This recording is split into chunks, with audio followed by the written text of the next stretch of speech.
Hello and welcome everybody to Giant Slayer Series Season 2, the Qualifiers. We are officially kicking off, well, almost kicking off Season 2. We're getting there, but I'm Doa, as usual, joined this time by Excoundrel. Welcome, man. How you doing? I'm really good, mate. This has been a bit of a dream for me to actually be able to cast TFT after having been so absorbed into it over the last couple of months. So I'm really, really excited to especially watch some of our EU pros get down to it and see who can qualify for Season 2. Yes, and I'm glad that you're here because you are our resident European TFT player expert. And there's some, if you're familiar with it, we'll take a look at the players a little bit later, but there's some familiar faces in there. So we'll get to that. But let's take a look at our format going forward here. We've got a couple days of qualifiers today and tomorrow. Today is going to be EU. We have 16 players from Europe. We're going to play 12 total games. And of course, the top 8 will proceed to Giant Slayer Series Season 2. Same goes for North America tomorrow. And our point system is slightly different than it was. If you're familiar with Giant Slayer, now there's a little bit more of a drop off between 4th and 5th place, which I think is great. I think that will make players prioritize getting top 4 a little bit more, which sounds strange, but you know, there's sometimes where maybe you just want to contest somebody to try to like hurt them per se. I don't condone this, but it happens once in a while in TFT. So putting more of a priority points wise on 1 through 4, I think is going to make for a better cream of the crop result in the end. So should be good. Yeah, and I think in terms of contesting, when we looked at the previous tournaments, we've seen a lot of people, you know, for instance, go mech and then just not contest them because they realize that you just be running it down to 7th and 8th most of the time. Yeah. Those builds that previously struggled when being contested that quickly or that hard are now not as good in the meta. So therefore, you don't often have to make that decision anymore. So people like mech, I mean, obviously mech is still good, but it's no longer, I hit my things, I get first place, as we saw Kiyun do a couple of tournaments ago.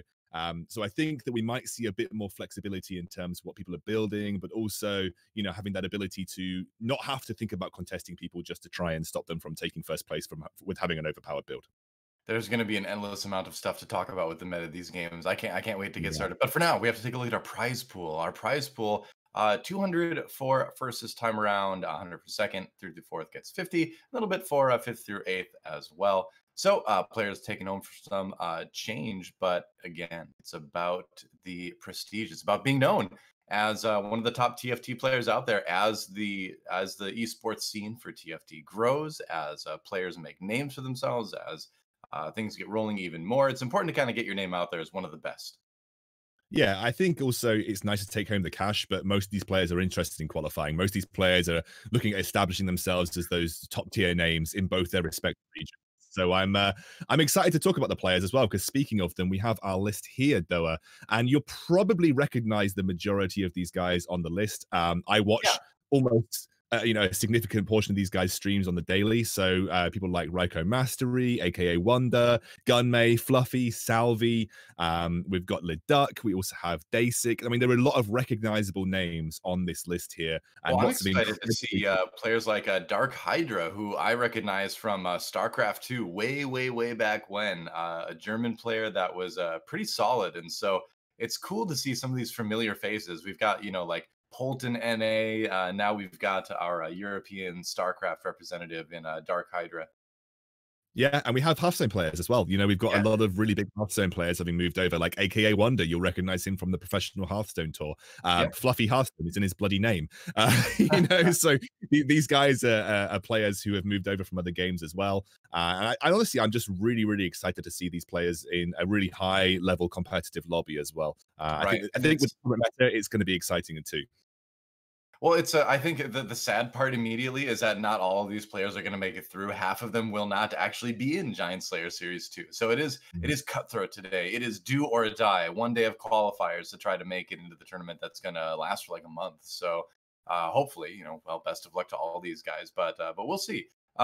So what we'll do today is we've basically got 2 lobbies running simultaneously. So we'll focus on one of them. And then if ours ends a little bit before the other one that's running simultaneously, we can jump over to that one and kind of catch the end of it. But we're going to sort of focus on one per, but we'll keep you updated with the standings all throughout the day. But let's talk a little bit about the meta while we wait for the first game to start. So things have changed a lot. And I would say the way that the game has changed the most since the last Giant Slayer series is that before it really seemed like the game was really built around synergies, right? You want to get your synergies online with the right champions. And now it's very, very item dependent. You want to get the right items on the right champion. Yeah, I think items often define the direction of your composition. I think 10.10, which I believe is the patch that we're going to be playing on, because I don't Yeah, there's no tournament on for the TFT. current one. Yeah. It's better than 10.9. 10.9, I think, was one of the worst metas they've had just because of the domination of the hyper roll builds like Candyland and Shredder. Shredder is still very good on 10.10, but Sure. Candyland also. And I think we're in a more balanced meta now. I do think that items are incredibly important in terms of determining the direction of your composition. What I think you find is that in the first stage, stage 2, you get generic combinations come out. People slam an ionic spark, they slam a GA, and you very, very unless someone's going to go shredder, it's unlikely to combine a super specific item like Giant Slayer, for instance. Sure. And then we go into the stage 3 and stage 4. That's where your items start to combine and you find out where you're going to be going in terms of your composition. I think the style of play that's evolved over the last meta has been to play your strongest board until you get the stuff that you need to build out your composition. And I think that's probably what we're going to see a lot of players do throughout this tournament. And now we're into game here, Doa. That does feel honestly like the way you're supposed to play it. And yes, we are starting our first game, jumping on with Gunmay's point of view, and we have the Force of Nature Galaxy. That's right, it's super dense. And now it's a little bit different. So basically, they changed it so that you do get the Force of Nature right away at 3.1. So you don't have to rush for level 5 or anything like that anymore. You get that Force of Nature at the same time everybody else does. And I like that because it does allow for a little bit more flexibility in terms of your early game rather than just focusing on leveling as hard as possible, you know? Yeah, the old super dense galaxy was very, very punishing for Yes. anybody that didn't want to level. Basically, if you didn't want to level, you got punished incredibly hard in the old super dense galaxy. So I much prefer this now. I also really love Galaxy for specific hyper roll compositions because you get that extra free slot that allows you to fit in certain synergies without having to level up. And especially if you haven't hit your 3 stars, it allows you to stay at a level where the chances of finding those units are still good, but you can actually add an extra synergy in. Indeed. So a couple sorcerers picked up early on, a couple Zoes. We've got the Poppy as well. So Gunmay, just one of the strong early games you can play, and you and I were talking about this just a moment ago, in that you really need to play your strongest board. One of the strongest ones out there right now is early Vanguard Sorcerer. 2 Vanguards, 2 Sorcerers, very solid, especially if you get a couple 2 stars. And it looks like that might be the plan. And tell me what you think about this, because I think in my early game, I really just like to look for pairs. You know, it doesn't matter what they are, just finding pairs so that I can get those 2 stars earlier. Yeah, I completely agree with you. I kind of work in the method of looking for the best pairs available to me. So if I have the choice between several players, I always think of a specific tier list in my head and say, all right, Poppy, like S tier in the early game because she's a Vanguard. You can stick good items on her and she'll carry you through in certain situations. Caitlyn, 2-star, an incredible carry because her ultimate is going to one-shot people. So, I always try to find just good pairs, but I agree with you. I kind of run with whatever I get. But I always look to try and prioritize pairs that are going to make sense for me in terms of building a win streak out. There are certain pairs that just aren't that good in the early game, right? So, unless I'm thinking about playing Infiltrator or a Kha'Zix build, I'm not going to pick up Kha'Zix most of the time because, a lot of people know how to position against Kha'Zix now in the early game, and it becomes a little bit more difficult to make him work. But right now, you can see Gunmay, he's got an incredibly good start. He's got the Poppy. He would have loved the Ari to go for the Star Guardian synergy alongside the Sorcerers there, but this is a really, really good start, just having the Poppy on the board. He could even slam Ionic Spark if he wanted to, because it's quite quite a flexible item, but he has lots of options available to him. You know, it's interesting. Like there was a time where I would build that Ionic Spark like every time, right? And a lot of people are saying, if you have 4 uncompleted items on your bench, you should make something, right?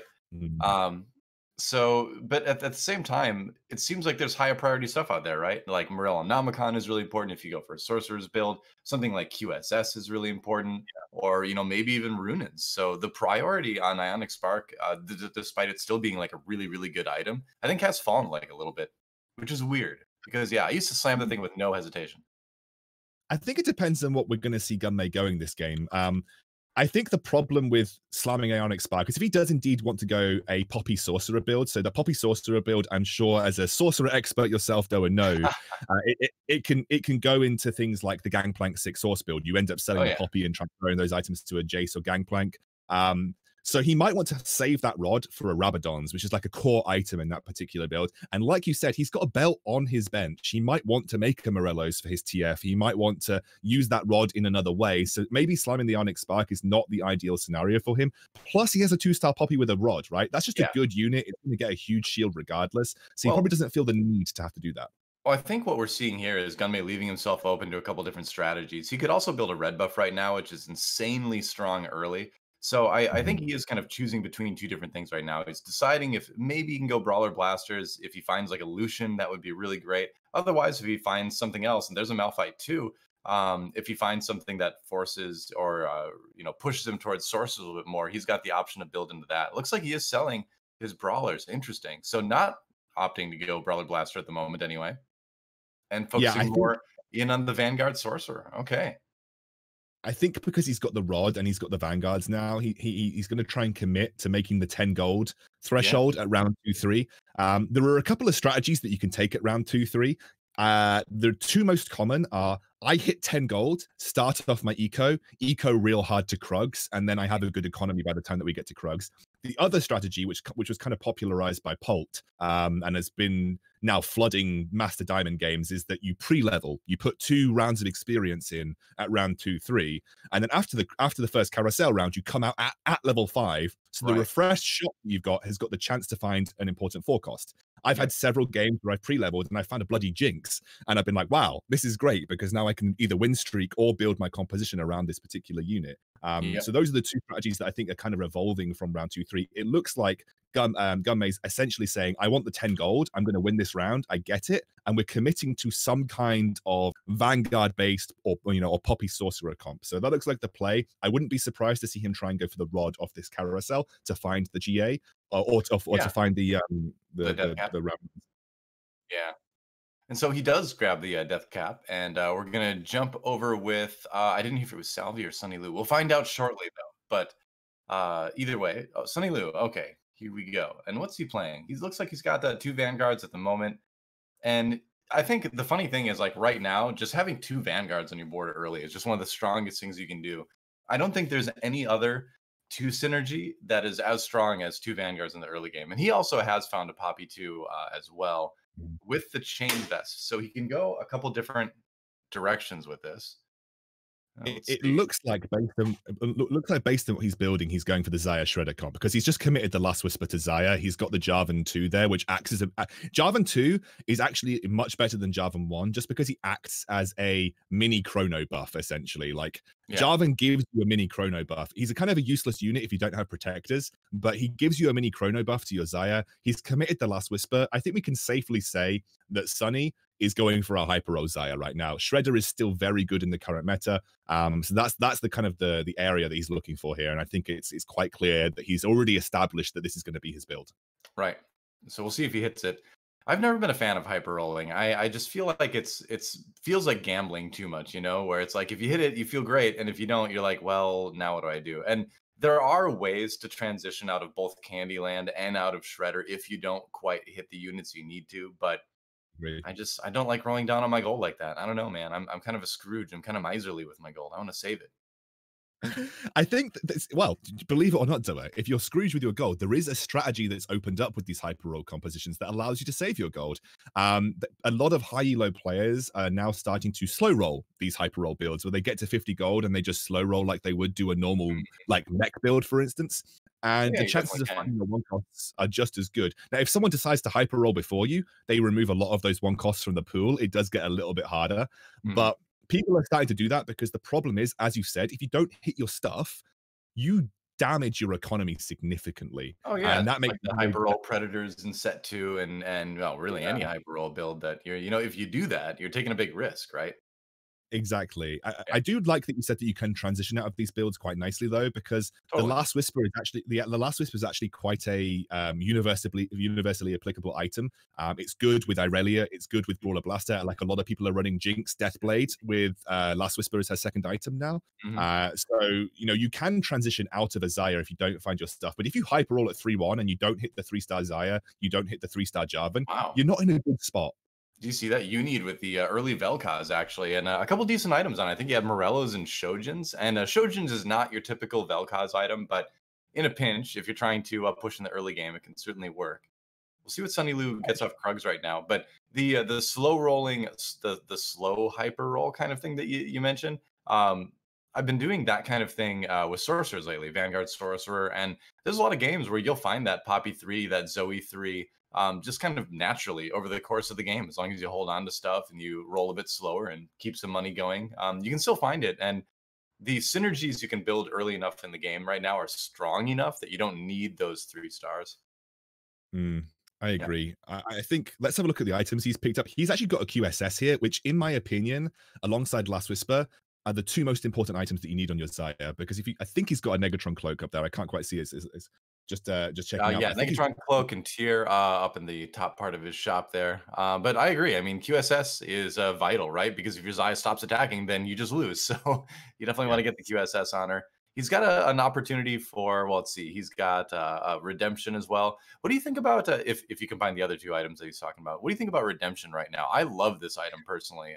I like putting it on Jarvan. I like putting it on anything in the front line that I think is going to die pretty quickly because the heal is very strong and underestimated in a lot of cases, and especially in the mid game before you may have Celestial online. It provides that sort of extra HP gain to survive some of those mid game rounds. Redemption, in my opinion, though, is one of the most underrated items in the game. I actually slam Redemption early game if I find I've got a tier and a belt that I don't want to use for anything else. And Yeah. tier, I think, is one of those items that I actually think tier is one of the worst items in the game unless you're willing to commit to something like a Void Hey, Printer hey, hey, build. hey, remember, I'm a sorcerer's player, all right? Don't tell me about how tier's a bad item. Come on. I would never take tier off the carousel, right? Yeah, okay, when Bomberman was a thing, Mm. when Bomberman was like really strong, I would go for tier sometimes. But when they nerfed it, I just don't think tier is like worth investing your time into it unless you have to, you know, Well, go you for a specific really build. need to be like planning on going sorcerers or bust to grab a tier off the carousel now. Like you need to be printing some mana or something like that, because Yeah. otherwise, yeah, it definitely has fallen in priority. Yeah, I just would never put my time into tier if I unless I was planning on one of those specific builds or you know it was going to work out for me that that was the build I was focusing on. But I think Redemption is the severely underrated item, and I think you're starting to see a lot of players actually put some time into Redemption early game because it is just a super strong heal. It's like a free Celestial trait. You know, you're going to get a team wide heal when that Yeah, person exactly. dies, and so I just think it's a very very strong item that gets overlooked sometimes by some of the builds. Yep.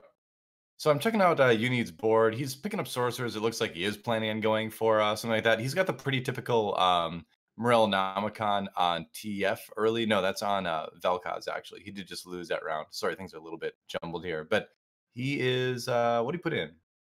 That was a Vi. Okay, so he's actually running a couple brawlers. So I think the issue right now is that he's missing. There we go. And now he puts it in for sorcerer. If you do not have for sorcerer in the mid game, you are just going to lose basically every round. And what he's really looking for here is a Lux. Like you don't. You know, the Annie, the Syndra, they're okay, but like Ari Lux is really kind of like the other 2 Mhm. sorcerers he'd prefer to have in here with this kind of build. But we'll see how he does. At least he's got a tanky front line. Generally, if you're playing Vanguard Sorcerer over the course of the game, you want to transition into focusing on Wukong and Jace as your 2 tanks, and keep Poppy just as long as you kind of need that Star Guardian buff. You can ideally transition to a Soraka later on if you're printing mana, but otherwise you just go 6 Sorks and you just take the best tanks, which are Jace and Wukong right now. Back to Yeah, carousel. So let's see what people grab. absolutely. I think you're completely right with that. And he leveled up to 6 on 3-2, which is what I would say about that is that that used to be the way that you essentially secured your win streak, right? So you used to secure your win streak in round 3 by leveling up to 6 on 3-1 or 3-2. I actually feel like that is riskier to do these days because of the prevalence of the hyper roll builds. So things like the Poppy, things like the Zaya, they come online at round 3-1 and 3-2. If you level up to 6 and invest a lot of your gold and kind of kill your economy just a little bit, and then end up losing the next round to a hyper roll Yeah, build, your economy takes a hit. So I think a lot of times, especially when I'm playing a game with a hyper roll build, I'm looking to assess whether I can beat them with my current board. And if I can't, I wait until 50. Wait until 50 gold, and then I use the excess gold to get to level 6 like I would do normally. right. So on board now with Rico Mastery, and we will see what he is up to. Doing a little bit of scouting right now. That is a wow. That is a loaded Jace with those thieves gloves items. Look at that Deathblade and Zeke's. That is pretty amazing. Aside Yeah, from he's that, gonna looks like he's just trying to build a strong board, right? A little bit of Chrono, a little bit of Celestial, a little bit of Space Pirate. So just the I'm a good big stuff. I'm a big fan of Raiko, actually. I watch his stream almost daily. I think he's one of the best TFT players in Europe because of his ability to do this. I mean, he just builds good boards. And Yeah. looking at his board, it would be difficult for you to tell where he's intending on going with his build because it's not quite clear what his end goal is here, right? But he's just got a good board right now. He's on a win streak in round 3-6 versus hyper roll players. His board's not really giving away anything. You can see on his bench he's got double Irelia, but that might not even mean that he's committing to cybernetics at this point. Right. He's just got a load of good stuff on board, and he's going to make that decision when he gets to level 7, when he gets to level 8, and he finds those core units for his composition. Well, And he's that's one of the also done very well in terms of finding 2 stars. He's got everything except for Jinzhao 2-starred, which makes a big difference at this point in the game as well. I agree. Yeah, and I think one of the things that I noticed that low diamond players struggle with is that when they get to round 3 and round 4, they are so desperate to start slamming stuff on the board that is there for their end composition, rather Right. than just putting stuff on the board that is good at that time to prevent HP loss and sort of save as much HP as possible. I have won or top 2 so many games by just having a good amount of HP when I get to round 5 and round 6. So that even if my build sucks, I've just got so much HP that when I get to round 6 and 7, everyone else is getting knocked out, or round 5 and 6 rather, everyone else is getting knocked out before I am, and that's Mhm. sometimes that's just a way to play the game as well. Oh yeah, I mean the funny thing is like you can get to diamond easy if all you focus on in the game is just playing your strongest board. Because like you just said, you'll end up in a situation where you have so much HP going into like round 5 that everyone else will just kind of like die before you do. Even if your comp is not very good in the late game, you'll usually just live in at least a top 4. So yeah, I think that is kind of the key to sort of like transcending and making it through diamond is realizing that yeah, it's good to have your late game comp in mind and it's good to work towards that, but it's much more important to have something on the board that's strong right then, even if it's not like the perfect build you have in mind, you know? Having a look at Raiko's items, I'm trying to figure out where he's going to be going because ideally with Aurelia, you're going to need an Infinity Edge and a Last Whisper because that's going to be like your sort of ultimate end game. It Yeah. looks to me he's combined that BF sword into a Guardian Angel. I'm wondering whether he is genuinely looking at going for a Gangplank base build, a Space Pirate Vanguard build, or a Gangplank base build. I don't know if you've seen them; they've popped up in Korea Oh quite yeah, a for lot. sure. I've been Yeah, practicing yeah, those exactly. on an alt account actually. I have another account called that's actually named Space Pirate Abuser, where I only play Space Pirate builds. So yeah, it's and the thing is like GA is the number one item for Gangplank, right? Because then you guarantee yourself an ultimate in 99% of rounds, and then it just works, right? So I think you might be right. I also think although he did sell an Aurelia, didn't he? Or did he put one in? I didn't Yeah. see. He's also combined the Ginsus now, so I think it's Kale. Oh, okay. So Yeah, he definitely could be. I've changed my mind. He's gone for the Ginsus. I think he's looking for Kale carry. He's got some core components like the Zaya and the Shen. So I think he's eventually going to move this build over to a Kale carry, which is something that I see him play a lot. He's Well, very, GA very can be practical. fine on Kale as well. She can like pop back up and keep that attack speed and just shred down the last 2 or 3 members of a team too. So it's not, ideally you'd have QSS on the Kale, but I think GA is a perfectly fine item too. I think GA's good. I think if you've got rapid fire cannon, it's even better. I think I Oh yeah. prefer QSS if we don't have rapid fire cannon, but if I have rapid fire cannon, I like GA just as much. because you can often keep yourself well out of the range of a lot of the sort of the issue spells, I guess, that Right. you have to deal with if you don't have a QSS. Look at this from Unid. He's top of the lobby right now, or he's second actually at the moment. He dropped down a little bit, but he's got the Vel'Koz too, and he's got double Shojins and Morellos on that. And he's doing quite well with it. If you can find an early Vel'Koz too and get some mana on him, you can definitely win streak with sorcerers right now. The perpetual problem is that you're just going to have games, and this is coming from someone who plays sorcerers nearly every game on his main. That Vel'Koz will just have so many rounds where he just like mega misses his ultimate like twice in a row, and you're like, well, I would have beaten that guy otherwise. Oh, but look at this early gangplank. Does he go for it? Come on. Oh, you've got to. You've got to. Of No. course you do. You farm items. You've got 67 HP. You farm items here Yeah. every day of the week. Dude, like that, forget snipers. You don't need the Caitlyn. You need the GP in there. That's what you need. You need the GA on him. I'm getting ahead of myself, but I just get excited when I find a gangplank, and I'm not afraid of talking about it. He didn't get the ult off because he didn't have the GA. See if he gets any items out of this.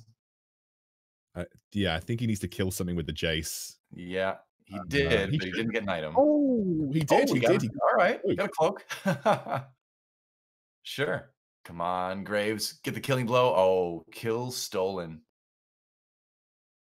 All right. Well, he's got a dragon's claw if he wants it. Otherwise, we'll see what he can combine off the carousel. I think one really good thing in the late game that's ignored a lot of times is having multiple Zephyrs. It sounds silly, but it's so annoying for your opponent to deal with. And it's really hard for a lot of people to deal with, even in like high diamond. Oh, honestly, it's especially if you're not running QSSs and you have to like position some units to tank those Zephyrs, it's really difficult. Even at the highest level, having to manage Zephyrs versus who you're going up against as well, it's absolutely insane. He's now got 3 Negatron cloaks, by the way, after picking up this Zerath. He's gonna have 3 Negatron cloaks. I mean, he could start just making loads of Zephyrs if he gets giant spells. I mean, he's just got options available to him, and that's this is one of the beautiful things. GP? Are you kidding me? What? What is going on in this game? This game has just decided that he's going space pirates at this point, apparently. Wow. Yeah, I think you can play GP and space pirates, and the thing is, you've got to transition out of this build eventually, because unless you just get some insanely pog items for GP, you've got to transition out of this build eventually. Like you've got to move it into something that's going to have late game legs, and obviously Kale is the one that has late game legs here. It's what he's aiming for. Yeah, I was gonna say it'd be cool to see the Kale tossed in there. Is he gonna put the GA not on Gangplank though? He's waiting to see if he needs it to get the ultimate, and he did, but he decided to not put it on there anyway. All right, so putting it on the Kale, which arguably is the more solid choice, didn't help with that round anyway. Ran into a very pretty high roll Candyland build from Gunmei actually. Getting a lot of those. Yeah, Gunmei running disgusting build right now. You also mentioned that you have to transition out of the space pirates, and I think you're totally right, especially if you look at the HP right now. At 55 HP, you really can't go space pirates, because generally, if you're going space pirates in the late game, it means the thing that you mentioned where you have a lot of great gangplank items already, and B, that you have tons of HP and you're well ahead of everyone else in the lobby already. So yeah, you're gonna have to transition out, but it's fun to see for a couple rounds.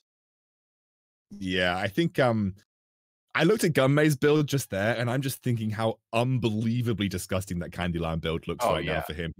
He's got 2 incredible items on Poppy. He's got the Shojin's Rune and Morello combo on Twisted Fate, which means even those I mean, it's a really interesting interaction, but even those little projectiles give you the mana of the Shojins as well, because it's an on-hit effect. That is an insane amount of TF ultimates that he's going to be generating in those fights. Gunmei is in a super good position, although he did just lose. I'm wondering if he lost to the Shredder player, because generally Shredder counters Candyland just because you can get through the Poppy super quickly.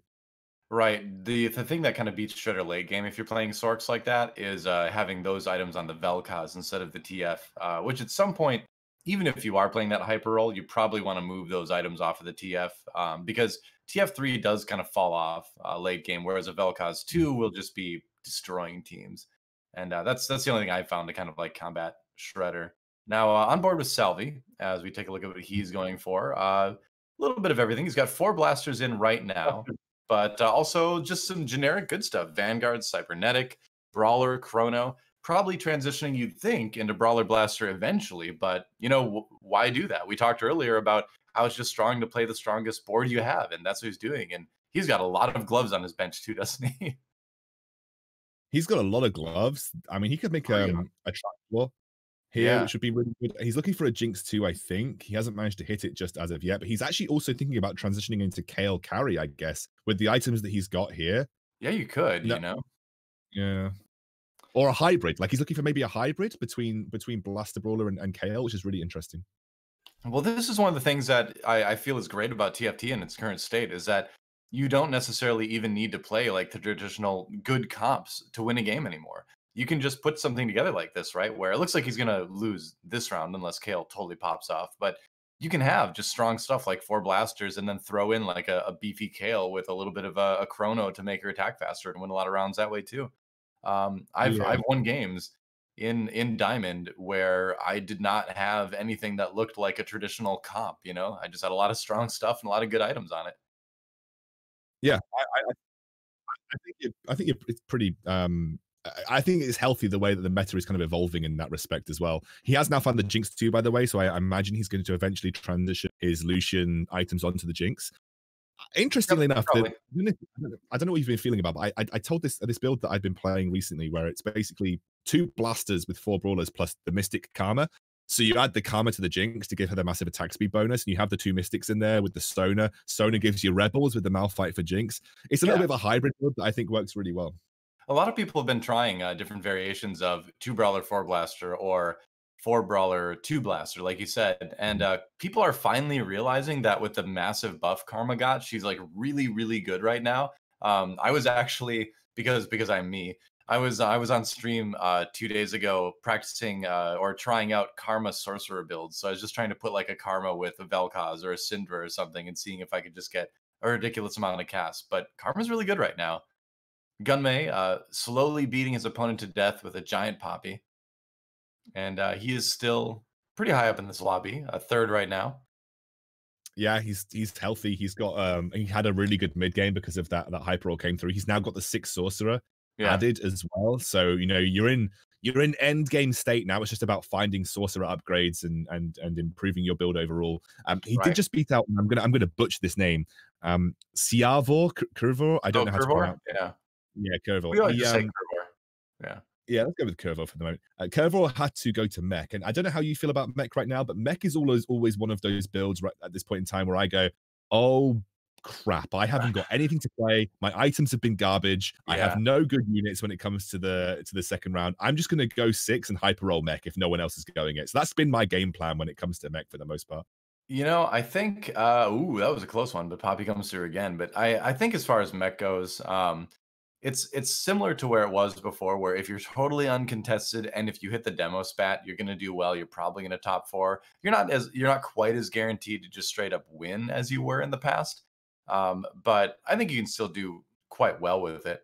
But yeah, I think if you go to it kind of late, like we're seeing Curvor do, it's so hard to make it work. And I think if you don't have a demolitionist spat for Kaisa, you're just not going to perform well with the comp in general. So it's the nerfs are finally having an effect, which is great. It's still an Yeah, option, but it requires some special things now, I think, to get to work. I agree. I think he's thinking about putting the Shojins on this level 3 Zoe, by the way, which I quite like. She's got 100 mana, so the Shojins gets value. She's going to have the Star Guardian bonus, which is going to help her out a bit as well. Plus, it's a 4-second stun. And like a Yeah, level 3 Zoe is a 4-second stun, which is really annoying to deal with if you don't have a QSS on your high HP target. So I would definitely um, not be opposed to that. We'll see what he it's that goes or the for. Velcro. Yeah, I like it. Yeah. I think it's good. And plus Zoe already has a really high starting mana. So she's gonna cast instantly, and then the Shojins is gonna come online very quickly. So I like that from Gummay. I think it's a good choice. Well, the cool thing with Zoe too is that like her spell comes out really fast after her auto attack lands. So you can have her like one auto away from her spell like she is right now, and it'll be almost effectively an instant cast because it comes out so quick. We'll see it right now. Blitzcrank is going to grab the Syndra, but Zoe just does it, gets the stun in. Who'd she hit? Looks like she hit the Malphite. That was a big Lux ult through the back line, actually. But it didn't matter because there's tons and tons of damage coming in from Void. And that's just kind of what Void does right now. And I like this. I like that he's got 2 Vel'Koz in. Void is probably one of the strongest builds in the game right now. And you need, despite being fairly low in HP, down to 13, is, I think, in a really good position at top 4 yet. I agree. I think he's in a great spot, and also Void is one of those builds that counters Candyland. Generally, you group everything up. Generally, you rely on having resistances on your Poppy to be able to make sure that you can deal with the damage. True damage goes straight through it, so it's very difficult for a Candyland player to deal with a fully stacked Void composition like that, as Well, well as the fact that when from Candyland Morello. oh, sorry. Go ahead. No, yeah. Well, when Candyland first emerged, you saw a lot of Void coming back again. Suddenly, Brawler Void was back in the meta because, like you mentioned, you need something to burn through that Poppy, and then that was also a time where 4 Vanguard Sniper was still a thing, which has fallen off now, of course, because of the prevalence of Void. But it is a very legit thing to go to. What do you think about new Wukong? He kind of like stops and then he chooses a new target. I'm not sure, honestly, if I like new Wukong more or old Wukong more at this point. I quite like new Wukong. I think he is more selective with his targeted choice, which makes him good That's the overall. idea, yeah. Yeah, I think I like new Wukong. I think also Wukong is just for me like an S tier unit in general. Oh, He's a he's great, Vanguard, yeah. a Vanguard which is very strong. Plus he provides 2 Chrono, which is very strong. So I quite like new Wukong. I like what Gunmei did as well. By the way, he cut the Syndra to reduce the Star Guardians in the pool to allow him to be more selective with who gets the mana from the Star Guardians. He was like, I want the mana to go to Zoe, I want the mana to go to Ari, and I want the mana to go to Poppy. I don't want Syndra hogging a portion of that Star Guardian mana, which is, just a little thing. He put the Annie in instead to make sure he hit that sort of 6 Well, sorcery at bonus. this point, Syndra, a Syndra 1 does nothing. Like, even if she gets her cast off, she's gonna take so long to cast it. She's not gonna do any damage with her first one. She has to ramp up. So yeah, Syndra is still, despite the buffs, I think a pretty low tier unit in the game right now. So yeah, I think Annie, whereas Annie can be kind of a frontliner with the shield she gets. Oh, Lux gets a big pickup. Can be good. So what Gunmei is really missing right now is a Vel'Koz 2. Without Vel'Koz 2, this comp just generally doesn't do enough damage, and he's still definitely able to top 4. But it's a lot harder without the Vel'Koz 2. And unfortunately for him, there's a lot of people contesting it right now because of some Void builds out there, and I think there's another Sork player as well. So it's just a rough one to look for Vel'Koz. Yeah, this is not a good Vel'Koz game if you're if you're Gunmei here. I think that's why he's put the Jeweled Gauntlet on the Zoe, because he knows that it's just not going to have effect on another target. I think you also need the Zera too. I think Gunmei's out here, though. I don't think the TF's going to carry him through. Yep, and that's kind of how that goes. Like I said, if you don't get the Vel'Koz 2, because that TF3 can only carry you so far. It's strong in the mid game, but a 6th place finish for Gunmei. One of our, arguably one of our more notable, better players in EU, finishing kind of low to start out his day. So hopefully he can pick things up again. It would feel weird if we had Giant Slayer series without Gunmei in it. So hopefully he can pick it up again. But perhaps some new faces like Lolo here on our screen will make it. We'll see. He's 3rd in the lobby right now, doing me the scouting. I didn't quite see what he was playing. Is it Brawler Blaster? Okay, yeah. Yeah. He's playing Brawler Blaster. He's playing with the GP demo tech in as well. He's just throwing the GP in to allow him to get a team-wide stun. Going up against Sunny, who's running that very, very powerful Shredder build. Doesn't have a QSS on his Zaya, though, so we'll have to be very careful about his positioning. But it doesn't seem to matter. He's completely torn apart low elo here. That's wrecked. Yeah. Yeah, that MF ult did not do a whole lot, unfortunately. Meanwhile, check it out. Curvor actually getting wins with Mech here. He's a number 3rd now. So Curvor top 4ing with Mech. He managed to put it together. That's pretty amazing. It is, yeah. I'm wondering if he hit the demo spot. I'd love to have a look at his board eventually. It'd be cool to see. Raiko Mastery is running that Kale carry that we talked about. And Sunny Lu is the one who's in 1st right now with the Shredder, which is still one of the strongest builds in the meta right now. If you hit your items, there's very little that's the strongest Shredder right now. Did I see that right? That there's actually Shaco 3 for Curvor. That certainly helps out. Yeah, definitely. Shaco 3, Kaiser 3, or both of those are going to be incredibly important. Yeah. We'll get to have a look. I think he's going up against Raiko Mastery here, so he's positioned very, very forward. Yep. Gonna try to do his best. We'll see if the GP ult gets off of that. Mana Reaving, oh man. The Cloak plus the Mana Reaver stuff. MF gets an ult off, does a lot of damage, but doesn't finish anyone really. And yep, Lolo on the run. Looks like it's gonna be probably a 4th place for him. Yep. Curvor died as well, but just a little bit later. So 3rd for Curvor. Now we have Raiko Mastery and Sunny Lu is our top 2 in the lobby at the moment. Gonna jump on board with Sunny Lu as we go to the what will probably be the last carousel in the game. Gonna just be a chain vest picked up. So looking to connect that with something. I think the problem for who we just saw go out, it was Lowy. I think the problem is he positioned as if he was going to be facing the mech player, and unfortunately he positioned his Jinx right in front of the Kassadin, and he got disarmed right at the start of the fight. Yep. So that was just that was an unfortunate 50-50 guess for him for about who he's going to be facing next. And unfortunately just guessed wrong, I think. That's why one of Having the a look at toughest things where, like, yeah, you don't know which one you're gonna face. You take your chances, you roll the dice, and sometimes that's how it goes. Exactly. Suddenly Yeah. losing a good spot though, dude. He's got a Zephyr on the Caitlyn to try and sort of catch someone out. He's got a Karma on the Xayah to help keep her safe a little bit as well. And also, Yep. you're not going into a huge amount of CC versus the Kale team, so you're probably pretty safe not running the QSS on the Xayah at this point in time. So the Karma Shield came online really, really late. So we'll see if it's enough time for the Xayah to shred the team. Doesn't look like it's going to be, actually. I think that was a pretty big cloak onto the Karma that prevented the ult from going off, prevented the Xayah from really coming online like Sunny Lu wanted. And now we're down to what will almost certainly be the last round in this lobby. Don't Yeah, it think was 17 HP is enough to survive if he loses again.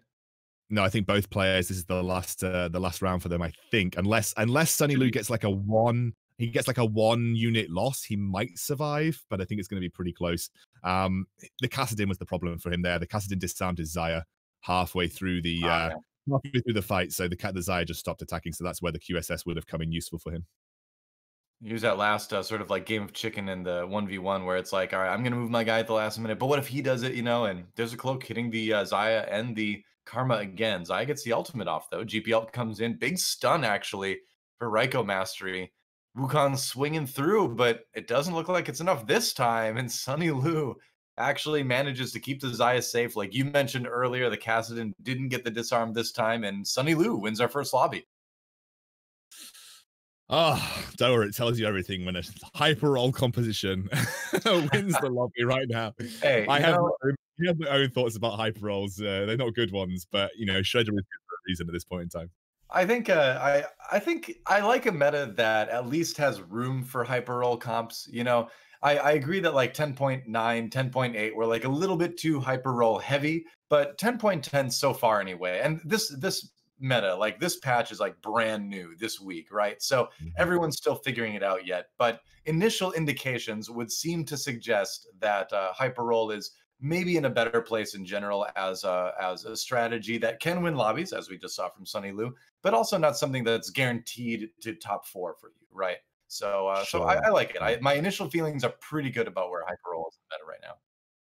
I think hyper roll is good. I think hyper roll is healthy for the game. I like the breadth of strategies that we've got. You can see the points here as well.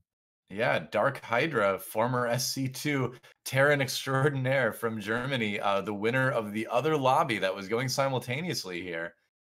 Raikou Master and Dasik, actually, the other two second place players. Dasik, a familiar face on Giant Slayer events, staying pretty strong here. Curvor as well, getting third in his round. Down at the very bottom, a little bit surprising to see Fluffy as one of our 8th place players here, and AKA Wonders. So it's a rough day for the Hearthstone guys so far, huh? Yeah, I mean, the problem with TFT is obviously sometimes you just don't get dealt the right hand, and there's nothing you can do about it. Exactly. Sometimes you low roll, sometimes you high roll. We've still got quite a few games left to go for these guys today. I'm sure a lot of them will bounce back quite nicely. It's nice to see Day6 starting off that well, though.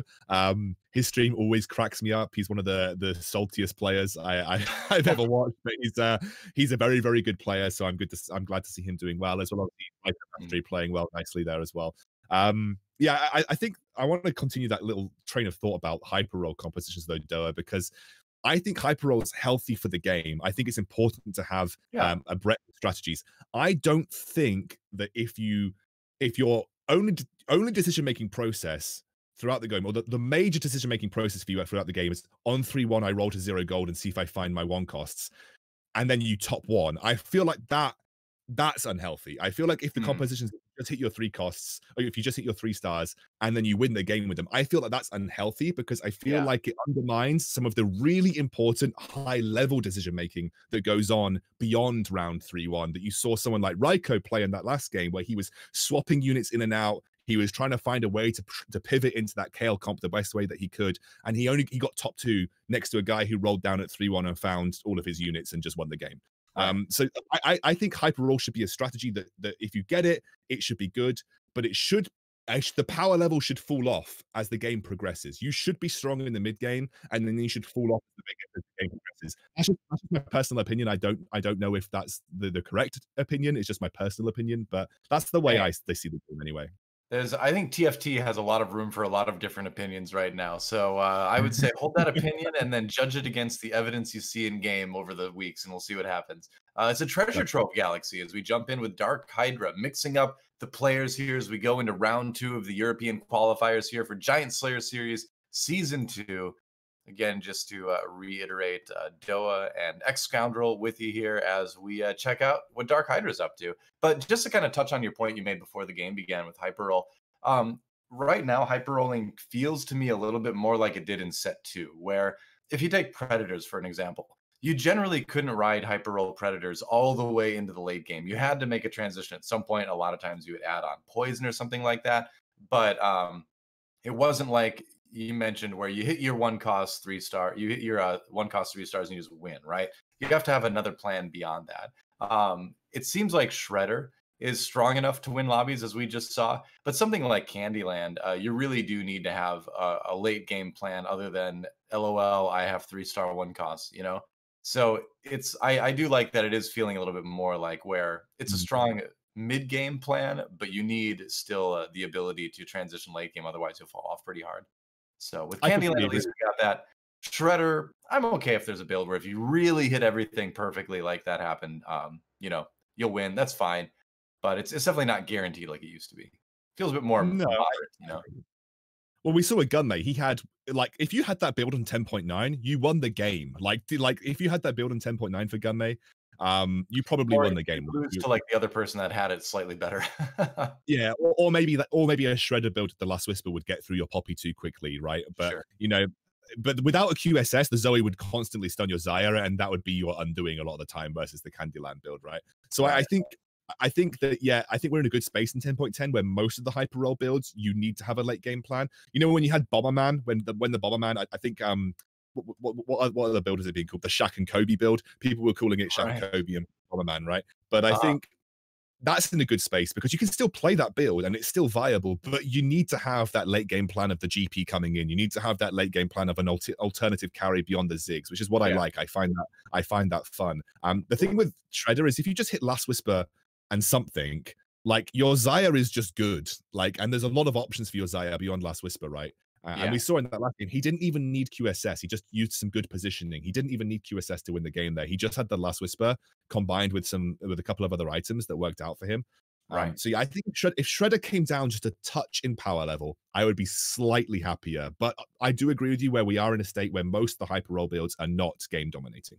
See, the other thing you need to do is think outside the box as well, where there's a lot of like secret OP builds that are good if you get the right items at the right time. Something like attack speed void is legit if you happen to find like 2 Zeeks early on and you go for that Kha'Zix 3. Like there's some Yeah. crazy stuff out there that you can win lobbies with if you hit the right items at the right time and you recognize it. So there's also that. There's those options. I think Space Jam is actually still a little bit underrated. Um, from where people kind of put it right now. People don't put Space Jam very high, but I actually think it's better than what people say. But I remember doing a tier list. I did a tier list for 10.10 and I put Space Jam in A tier. I think Space Jam's yeah, legit very good. well, it's I fairly just uncontested right now. yeah. Rods, you need like a death cap or two for Darius, and that's easier to find because rods are a little bit lower priority right now because Ionic Spark has kind of fallen off, so people are really only looking for it for Morellos. So it's yeah, I think it's solid. I'm glad you agree because a lot of people have been like trash talking Space Jam lately, and I think it's a better comp than people realize at the moment. I think the problem with Space Jam, and you compare it to Mech, is thinking about the respective power levels of your build. Space Jam kind of requires your 3 stars, whereas with Mech, you can kind of get by in the mid game by just having some of your 2 stars online with Demo Spout and Kaiser, right? I True. think with Space Jam to really compete beyond a certain point, it's very much about um hitting your 3 stars, and sometimes that's not Yeah. always possible. So slow roll builds can be a bit risky because of the things like Shredder being in the meta. And I think that's one of the things that people look towards when they're talking about Space Jam being maybe a little bit underrated. It's just that it can be quite difficult to make it work. Right. Well, I think that's what I was talking about earlier, where it's kind of one of those like secret OP things where like if you recognize that you have the right items for it in a game and you've gotten the right start, you can go for it. But it's definitely not forcible. Where I feel like a lot of times, I think one of the other big changes with TFT over the last couple patches is that the game has become in general a lot less forcible. Um, I feel like in 10.7 and before, you could just say, I'm gonna play this build this game. And you could generally do a pretty good job of it. But now with especially the health pool changes and the damage changes and things like that, uh, you're in a situation where if you really force a build every game, you're not going to have as good results. And so things like, Space Jam, you just can't go every game. You have to really recognize when to play it now. So, but, overall, that just makes the game more skillful. So it's not a bad thing, even though it makes it harder for people like me that just force Star Guardians every game. I just want to take a moment, Doa, to look at Dark Hydra's board and bench. It's not I'm bad. pretty sure, I'm pretty sure he's got 6 Zayas at round Yep. 2-3. I'm pretty certain he's got 6 Zayas at round 2-3. And what is so beautiful about this for Dark Hydra is if he's going to hit 3-star Zaya, he might not even need to roll down all of his eco at 3-1. And he might be able to come out of 3-1 with an eco intact or relatively intact. And that is a position where you take over the game as Shredder. So that's a big bonus for him. I mean, everything's going well for him right now. It's even an offensive item carousel, so he can grab parts for the Infinity Edge. Picked up that sword, and like you said, he's definitely in a place where he could find that Zaya 3 fairly easily. You can see him scouting around and just checking. It's via Zaya Watch 2020, and there's maybe like 4 or 5 other ones out there. So yeah, I think he's going to feel pretty comfortable about re-rolling. We'll see. Also, Treasure Trove just gives you tons of money anyway, so he's Yeah. in a good spot for this. We'll see what he does. He doesn't really need to worry about items, right? Because Treasure Troves is going to likely give you the item outcomes that you want eventually. Oh yeah. So he doesn't even need to worry too much about the items at this point in time. So because he saw AKA Wonder. AKA Wonder was the guy running the Zaya with the static shiv, and you saw Wonder take the glove on the carousel, which is obviously what I think Dark Hydra's initial priority was going to be, because that would give him Last Whisper immediately. Right. And so he didn't get that, but he's got BF swords. He's probably going to get a glove somewhere down the line, and he can use that BF sword to then either make an Infinity Edge if he gets 2 gloves, or he can use it to make a Death Blade, which is an item that's gained a lot of popularity on this patch, alongside that last one. That's like you mentioned, though, with Treasure Trove, you're usually going to be able to build whatever you want at some point in the game. So we'll see what he's able to pick up with. What do you think about Anzyra right now? Would you put Deathblade higher than Infinity Edge? I've had this discussion a lot, and I find it really difficult to come to an answer. I think that I like Infinity Edge because it allows you to burst the first target quicker, and sometimes that opens up the board a bit better for the Zaya.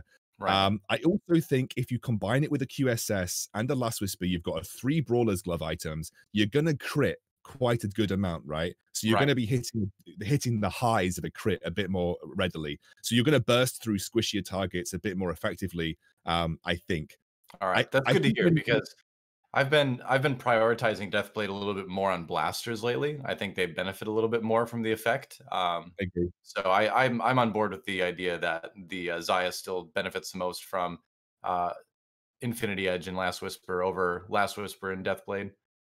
It's good to know. But Deathblade, certainly a good item these days. It's not a bad alternative if you can't find the Infinity Edge. It's very good. Space Jam. Yeah, it looks like it, doesn't it? Yeah, he's jamming a little bit at least right now.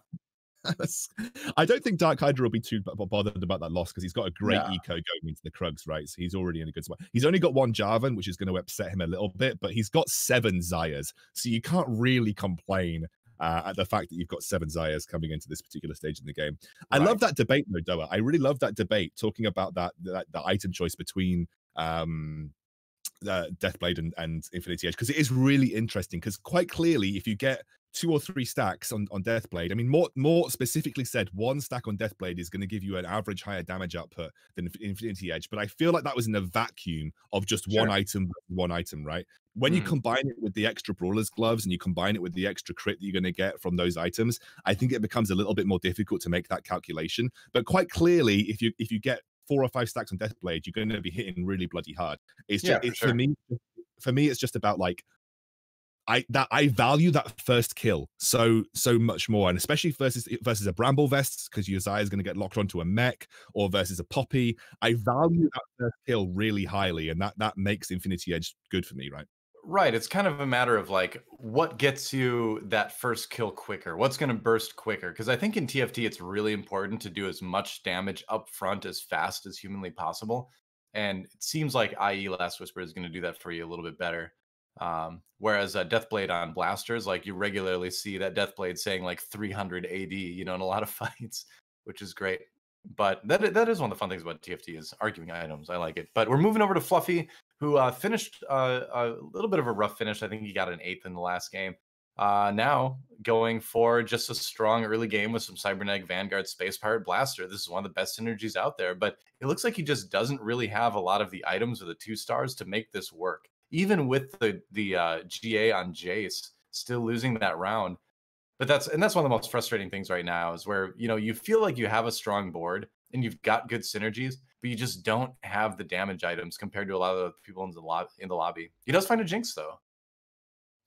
He finds a Jinx, and he also finds a couple of other rebels. So maybe he's looking at transitioning into a rebel build here, because that GA could go onto the Gangplank, for instance. Yeah, and then suddenly you've got like a pretty solid Gangplank late game here. So he actually sold off the Blitzcranks, which makes me feel like, yeah, wow, he's rolled down. He's rolled down at 6. That is spicy. That, because he's got a rebel spat as well. That's real spicy. Yeah, I think the general rule is that if you feel like you're going to be under 60 by the time you get to infiltrators, you probably need to roll down and try to get stronger. At least that's kind of the guide that I've always followed, where it's like 80 by Terra Bursters, 60 by infiltrators. And if you feel like you're in danger of being even lower, then you probably need to roll a little bit to get stronger. One of the interesting things from watching the Starside Invitational, the tournament with the Chinese players, is that they would be much more aggressive about rolling in the early 3rd round like this to just build a stronger board and maintain that HP. And I feel like that it's so polar opposite of NA, in that NA really likes to just save gold. Where would you say Europe kind of lies in that sort of framework of economy? More on the spending side or more on the saving side? I think it's evolving a little bit now, but I think in general, all Western players are a bit more down the saving side rather than the rolling side. The problem with the rolling side is if you don't hit what you're intending on hitting, you weaken yourself and probably secure yourself in 8th place most of the time, right? So Yeah. if let's say Fluffy rolled down here, he found no jinxes, or no important rebels, he probably secures himself a solid 8th. That's it for him. He's done. This game's over.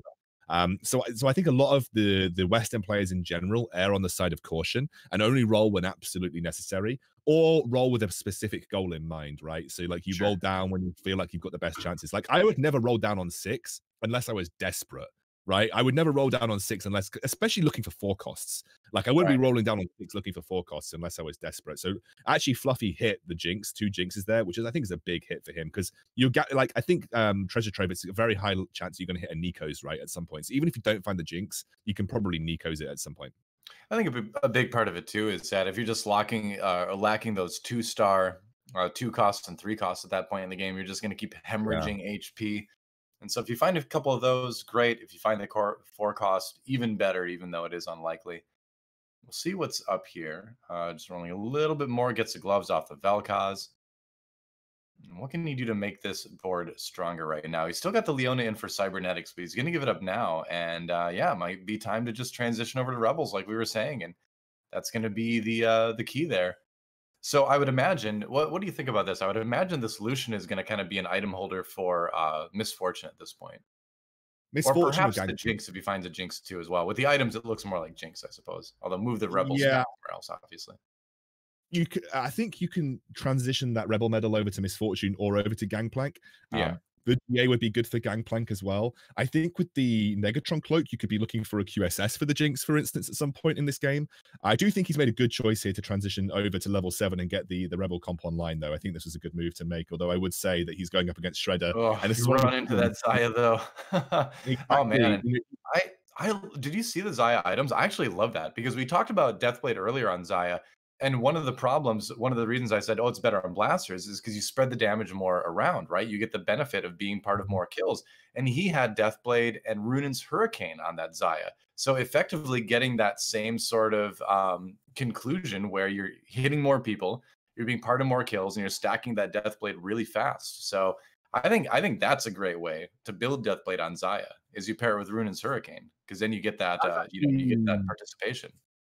that's a bit of a meta item combo that's come out recently. If even Yeah, even for it's blasters, cool. even for blasters, by the way, you shove it on Jinx. The Deathblade Runins on Jinx, Yep. because again, like you said, she just that's really good for her passive anyway because she's going to become part of more kills and therefore get to her upgraded ability a bit more quickly. Mhm. Um, and B, you're going to start spreading that Deathblade damage out, which like you said, is really really important. We're going up against Higa, who's got a more classic Xayah look right now with the Infinity Edge. I do love that as well. I think that was a really interesting choice by Dark Hydra, and obviously it's going to allow. I think it gets round that whole discourse that we were having of do you kill the first unit quick enough? Because now that Right. you've got Runen, well, you're going to start killing multiple units, and sometimes you're going to circumnavigate and get round that unit with the armor, and suddenly your bolts are going to be doing ridiculous amounts of damage, and that's Right, you okay as don't well. necessarily need that kill quite as quickly because you're just gonna be so powered up, a little bit later in the game. Fluffy, though, still in a bad spot. 55 HP going into infiltrators, bottom 3 in the lobby. We'll see what he gets. Gonna be a ton of items. Sometimes it feels kind of overwhelming to get all of these because it's like I could build so many different things. There's like thousands of different pure permutations as far as what this could end up being. But a couple good ones. Let's see. He could build a Seraphs actually. That would be good on MF later. There's a Runins. Okay.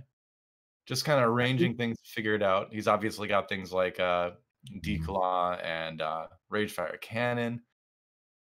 But what do you find the most appealing in those items there? I like the idea of having a Seraphs for an MF later, and then maybe like Runins and something else.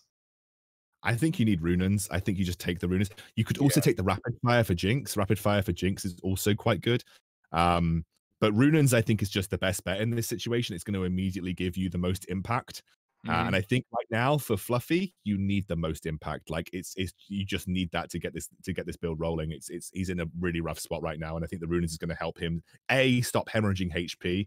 Um, even though he lost that round. Yeah. It's just the I need this right now. And I think Fluffy's plan is go to 4-3, fast 8, and roll down to try and find the gangplank or something along those lines. That Gotta feels find like the that's Jinx too for at him. some point as well. It's a Jinx one with no defensive items is not going to do you a ton of good.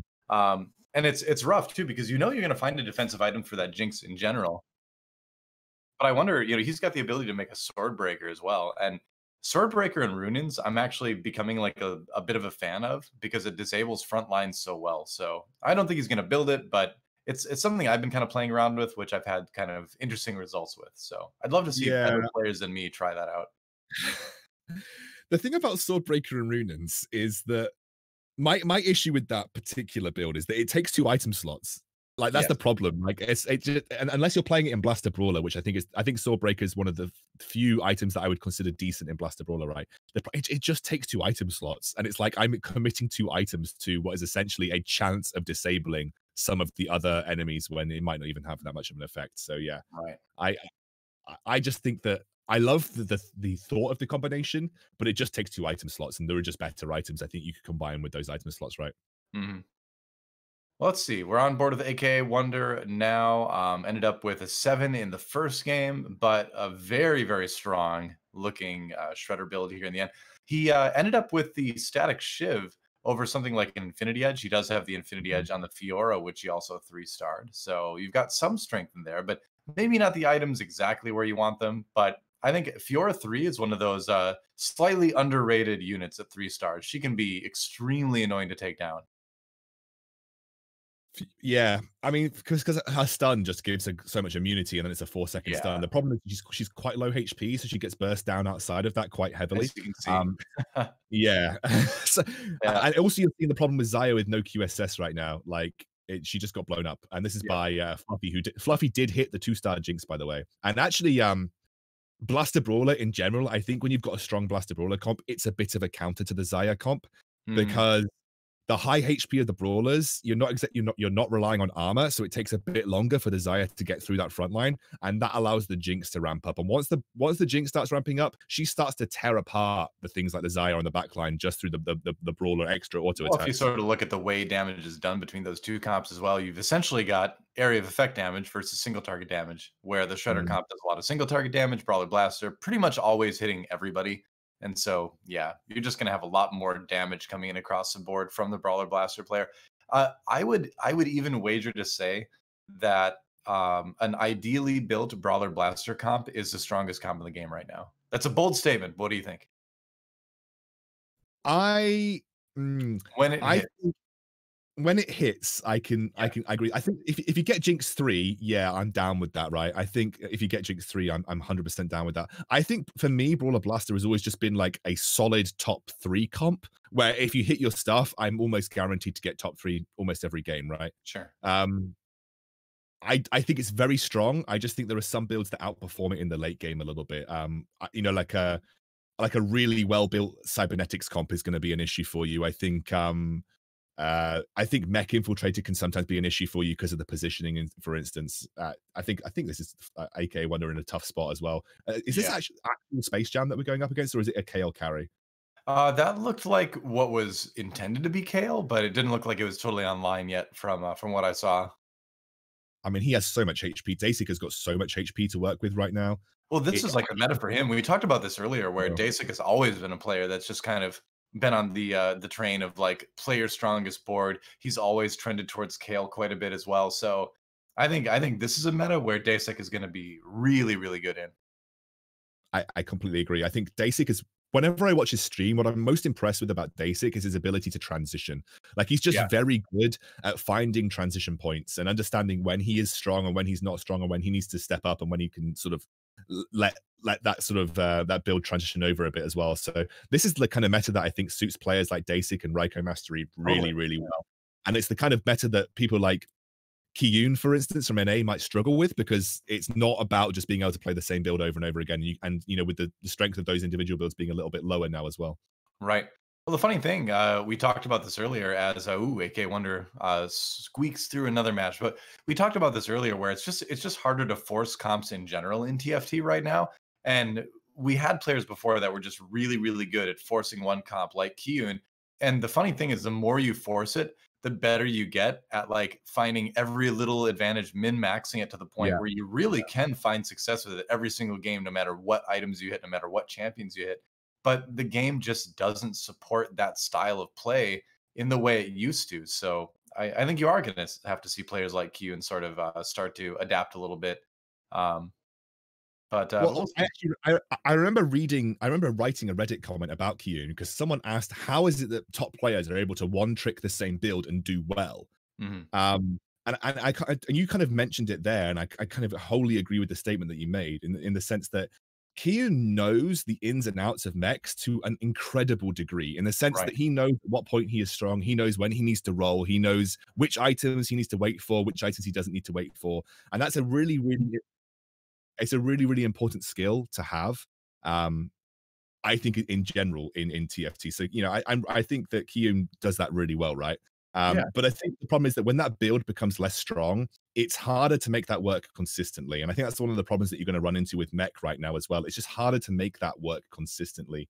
You're Um, gonna have higher highs, but you're also gonna have lower lows on the meta shifts. That is true. But it is fun to watch. Like I've always kind of liked forcing comps because I really love taking one strategy and just min maxing it to the nth degree. But it is a tough meta to do that in. On board now with Higa, who finds a win over a Balotelli. Looks like Higa just going for some Blade Masters here. Shredder again, as you would often see. There's a lot of Shredder players in this lobby, actually. But I wanted to say one more thing about that as he throws in snipers here. The Ash gives him Celestials. It's a little bit better than the Jin. But there's a player in NA that's always top 100. I think he's like 50 something right now, called the Great Lakes, that has forced sorcerers every single game like since the set began. And it's an extremely difficult meta right now to play sorcerers, but it just kind of cements the point that when you are an expert at a certain style of play, an expert at a certain comp, you really know every little tiny advantage you can gain every round, and you can excel with it. So it's crazy to think that there's someone forcing sorcerers every game who's top 100 in NA right now and Challenger. But if you know the build well enough, you know the comp well enough, you can definitely do it. He's my inspiration. I mean, it's insane that people could do it so Yeah. effectively. I completely agree with you. Fluffy, we just saw Fluffy lose there to Higa. Higa's got a very strong Shredder build, by the way. There are Yep. three Shredder players with three-star Zayas. Yep. And to put that into context, I think there are like 29 or something Zayas in the pool in total. So you need to, there are only two Zayas left in the pool as a whole, I think, at this You point in don't see time. this very often. You really don't see this very often. This is a Yeah. good. I think they all have 3-star Jarvans as well, which is and 3-star Caitlins. I'd love It's to have insane because it's insane. yeah, it's not weird to see like two people maybe hit their 3 stars if they're going for the shredder comp or some, related hyper roll comp, but three is a bit odd. Yeah, Um, and you've got slightly different builds on each one. Higa definitely has the ideal items on Zaya right now, but it'll be interesting to see who comes out on top because he's going to go up against Wonder right now, who has another one of our Shredder builds here. And Wonder has arguably better, oh no, worse actually, Jarvan items. Higa does have better ones. I think Higa's just got the best items, honestly. he's got Jarvan with Rabadons. That is like an Yeah, insane attack speed steroid for the Zaya. It's incredible. Rabadon's Redemption NGA. That's pretty broken. That's a pretty broken Jarvan right there for your Zaya. Pretty perfect, yeah. Yeah, Well, very somebody's very going good. to get a QSS, which is pretty nice here. The Zephyr is definitely something to worry about as well. Leduc grabs the Zephyr immediately. What's Yeah, going to be? I like Zero. I like Redemption. I think Dragon's Claw is okay. I mean, I would be taking the Redemption if I was, Fluffy, good choice. I think Redemption's massively underrated. I think Dragon's Claw is a great choice as well. Yeah, Zero is I love Zero in compositions that want a bit more time to have a front line added. So Zero is just like a pseudo front line that you throw on a random unit and it allows you a bit more right. time and space to do your backline to do the work. That's your Why, Vanguard Sork item right there. yeah, Yeah. it's a good item in that. Nobody in their respect. right mind to be playing that though. But let's see. Zizurant does get grabbed by Higa, who doesn't have any. I guess you don't really want to put on your Caitlyn because she dies so late in fights anyway. So that's an interesting choice. Maybe put on the Shen, I guess. But Shen or Pasadin. I think yeah, obviously you want the value of the 3-star Zero, but again, like you said, Caitlyn is a lot of damage. Her ult usually one-shots someone. You don't want her right. to die that quickly, so I You also don't want to use your last item slot on a 3-star Caitlyn for a Zizurant portal. No, Yeah, that's definitely the case. we'll see what he does. No, don't do it. No. Oh well, she did get pulled. Oh, I feel like he was baited into doing that though. I Oh, guess he I gets guess the now ult, you can basically just use it as blitzcrank bait and say, "Ha, I have a 3,000 HP mini in your backline," but she's gonna die the latest anyway because she's still 3-star. So I feel like that portal just isn't gonna do any good stuff for Higa, really. Yeah, he's losing to the Kha'Zix build, or at least a version of the Kha'Zix build that Yeah, Leduc is running. it's close enough. Yeah, I think the double Zeeks is better, but you can't argue with the death cap. That's a lot of damage. Kha'Zix 3 is pretty buff right now. We're Let's gonna go jump over into and see what well, Daisuke is up to in a moment. And he's what is got the Lev base D pirates running? online. Yeah, Yeah, good I GP want to know item. what Lev D is doing because Lev D has got like 80 HP and everyone else is on 20. What the hell has Lev D been running this roster? We'll find out shortly. Let's see. But for now, we'll take a look at Dasik, who has basically this is like a really good example of good stuff, right? He found a Xerath too early somehow, and he's just pairing it with a strong front line. He does run into a pretty strong build on the other side, but you've just got so much meat if you're a Dasik here. Oh, maybe not enough though. That Kha'Zix build again. And It's pretty you close. do have the classic Blitzcrank Zephyr to really mess up enemy teams too. The Gangplank managed to save a bit of HP for him there. He's at 13. I do think he's in a good spot. Yeah, Um, he's making so much money too. he's just playing like I have space pirates. I just want good items on my stuff, which is what you Right. said. Like he's this build doesn't really make much sense in terms of what it's offering. But this is basically just like, look at me. I've got a 2-star Xerath with insane items. I've got a Jace with items. I've got a Kha'Zix with demo spat. I've got a Gangplank with insane items. Like it's just basically running, hey, I've got legendaries with good items. Yeah. Yeah, he's found synergies that work with the champs that he's found. I'm trying to find his POV here. As he got a few items. I can't really see what they are at the moment. We'll have a look if we can get these items up and have a look at them soon. I think he's got a Last Whisper, a Rabadon's Death Cap, and a Trap Claw. Yeah. Let's see. There we go. Okay. So now quite good items on GP as he looks around. Still, he's in a good spot. I mean, with a Zeref with those items, especially if you're any kind of Sork, as well as the fact you've got demo GP with those items, you're in a great spot. Yeah. All right. So we'll go over to our number 1 player in the lobby right now, who is working with this Chrono Kale build. And maybe I'll retract what I said earlier, where a strong Chrono Kale build may actually be the strongest build in the game right now. But it looks like it's still going to lose to Shredder, though. Man, that Zaya does so much damage. I mean, Higa's just got like, I hate to say the term Exodia because it's used in so many clickbait YouTube titles, I can't even tell you. But he has got like insane items for his Zaya and his Jarvan. So, you know, he's you know when the Shredder usually goes pretty quickly, this is like turning the Shredder up to like 12 or 13 because of the Rabadons that you've got on the Jarvans, which is going to increase the way that you can just spam through those frontline units. Yeah, it's pretty close. Fluffy is somehow still in the game. What has he done to get himself into this position? Because Fluffy looked like he was down and out this game. Well, there was Trusky clicked on him for just a moment, and I did see a GP with the Rebel icon. So he does have Rebel GP in that build, which seems pretty strong. Going up against Dark Hydra right now. Pretty big Ash Arrow coming through, but man, all that healing. Redemption comes in from Jarvan falling as well. Man, that is an insanely strong build that Levdi Trotsky has put together.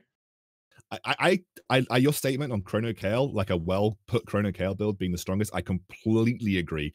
I think that if you've got these items on Kale specifically, I think that the GA is kind of like negotiable with QSS. But if you've got rapid fire Insus with 4 Chrono as well as some of the other build with the Thresh with the Thresh 2 specifically, I think that this is the strongest build in the game right now, just because Kale can take over so easily from the backline. And I think it's also the build that allows you the most mid-game flexibility out of any other build. And that is really powerful in the current meta. So, I think he's in a great spot. He's going up against that Rebel build that we saw earlier as well. He's really hit on everything. And he's going up against Fluffy right now. So we'll see how this performs against it. But he's got a lot of items on Thresh even. I mean, this is just pure treasure trove in the end, right? Oh, man, GP ults everywhere. But this Kale... that Thresh lived for so long, actually, and the Kale and the Syndra getting pulled off the bench are the victors in the end. He get down as well, and that's just it. That's just the end of the game, it looks like. And Levdi Trotsky manages to take it. A bunch of people dying right at the end, and he will be our winner for that lobby at the end of the game. Yeah, I mean, like I said, he obviously, I didn't see how it progressed through the game, but he preserved so much HP in the mid game that even though he took a couple of hits, he had so much time to find the right components. He had a GP 2 with Morelos, he had a Thresh 2 with insane items. He was pulling in loads of stuff from his bench that was having impact in these fights. And like I said, if you've got RFC and Ginsu's Kale and it's at the back line, it's so difficult to touch. It's so difficult to touch. And I think he was just in a great spot there. So meanwhile, we're going to jump in with the other lobby. That last one went kind of quick. So we're running 2 games simultaneously here for the qualifiers today. So we're going to jump in with Gunmay's perspective and see how that other one is going. Looks like Gunmay going for a bit of a brawler backbone here and adding on a very strong Jinx, perhaps 4 blasters eventually. But right now, just going for the 3 Rebel and Chrono sort of mid game. Yeah, he's now in 1-1 with Salvi. Yeah, exactly. We're real late game here. He just lost to Salvi. Salvi's got a 3-star Kale with rapid fire double Ginsus. I don't think you beat that, unfortunately. And you're not close to a 3-star Jinx either. So I just don't think that you beat the Kale. He might be able to catch the Kale if he gets a larger area gangplank, or he can somehow find a way to push onto that front line more quickly. But I think if you're Salvi, this is first place. Definitely could be. Moves the Jinx to the back at the very last moment So giving up that rebel buff, but trying to keep her a little bit safer does avoid the Blitzcrank pull at least. But that's a Kale 3. Like you mentioned, I don't think there's really anything out there that beats Kale 3 right now. That is just insane. That was not even close. Gunmay down. Takes second, though. So a bit of a comeback going from sixth to second for his second game. Yep. But it will be Salvi to take number one in that lobby now. Yes, Salvi, I think, had a pretty. I need to have a look at the score that he had previously, but I think he was 4 points. So I think he's placed fifth. I think he placed fifth in the previous lobby. So Salvi picks up some nice points from that. Hitting a KL3 in a tournament game, what more could you ask for? And she just got tuned down. She literally just got tuned down on the previous patch as well. But any 3-star forecast is usually a win condition. So I think it makes perfect sense that Salvi takes that. Chrono Kale strong. Chrono Kale 3-star Kale super strong. Yep, exactly. So after 2 rounds, here are our current standings. We have Sunny Lu and Dark Hydra tied for number 1 at 16. Then 3 players at 14 points, Curvor, Higa, and Salvi as well. So things getting shaken up a bit. Lev Trotsky pushing way up in the rankings, actually, after his first place, going from 3 to 13. And Dasik at 11 right now. We've got a lot of players tied. So at the end of the next round, we'll find out who our qualifiers for Giant Slayers Series Season 3 are. So each of these players with one more game to decide it. I mean, you're looking, if you're Sunny and Dark Hydra, you're sitting on 16. I mean, I'm thinking about where the threshold possibly could be. I think if you're sitting above 14 points, you're probably pretty happy right now. You're probably thinking that I'm in a good spot. I just need to do well on average to secure myself a pretty good place in the upcoming Giant Slayer series. So Sunny and Dark Hydra, they're off to a great start, and Kuravor and Higa Salvi also very happy with their positions. Yep, that's right. So I'm curious to see who's going to make it through at the end. I think the rough thing is the big thing is AKA Wonder with 3 points after 2 rounds has been having a very rough go of it. And even if he takes first place in the next one, it's looking unlikely. It's possible, but it's going to be tough. And so on that note, we're going to take a break, and when we come back, we will see another series or another game in the Giant Slayer series, European qualifiers. Don't go anywhere. We'll be right back, guys.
Welcome back to the Giant Slayer Series European Qualifiers. I am Doa. With me is Excoundrel, and we have a lot more games to play today. I misspoke, and I said we only had one more. We actually have a lot more. That was just the end of round one. So basically, we split the players into two lobbies. They play two games. Then we mix it up, two more games. So each player plays a total of 6 games. So we've got a lot more TFT to cover today, which is awesome. The more TFT, the merrier.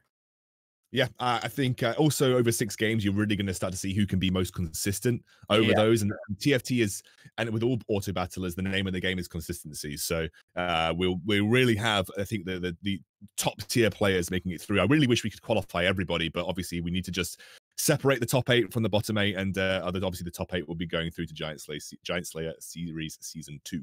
Yep. So there you see our current lobby leaders after one round. We've got a couple players at 16. And then 8th place right now is a tie for 11. So as the rounds go by, we'll start to sort of get to predict what the points threshold to really make it in will be. Right now it's 11. Obviously, that's going to change a lot. And there's still a lot of room for movement. I think 2 players, notably outside of the top 8 right now, Gunmay and Fluffy, I would be pretty shocked if both of those guys did not qualify. Yeah, Gunmay is a player who's actually even got a name built, a build named after him. He first was the player to pilot the Squid build, the Calamari Gunmay Squid build, which was basically the Void Brawler. He did that way back about 3 or 4 patches ago when that was kind of like the thing. So yeah, I think I'm expecting these players to find their consistency over games. It's not unusual to have 2 bad games in a row. Fluffy managed to get 3rd that last game, I think. So he came back from what was a pretty disappointing first game. I'm expecting to see some up and downs from everybody in these lobbies. I think the players that are going to really excel are the players that are going to find the ability to transition and run with that mid game the best right now. That round 3 and round 4 are the most crucial rounds in TFT at this point in time.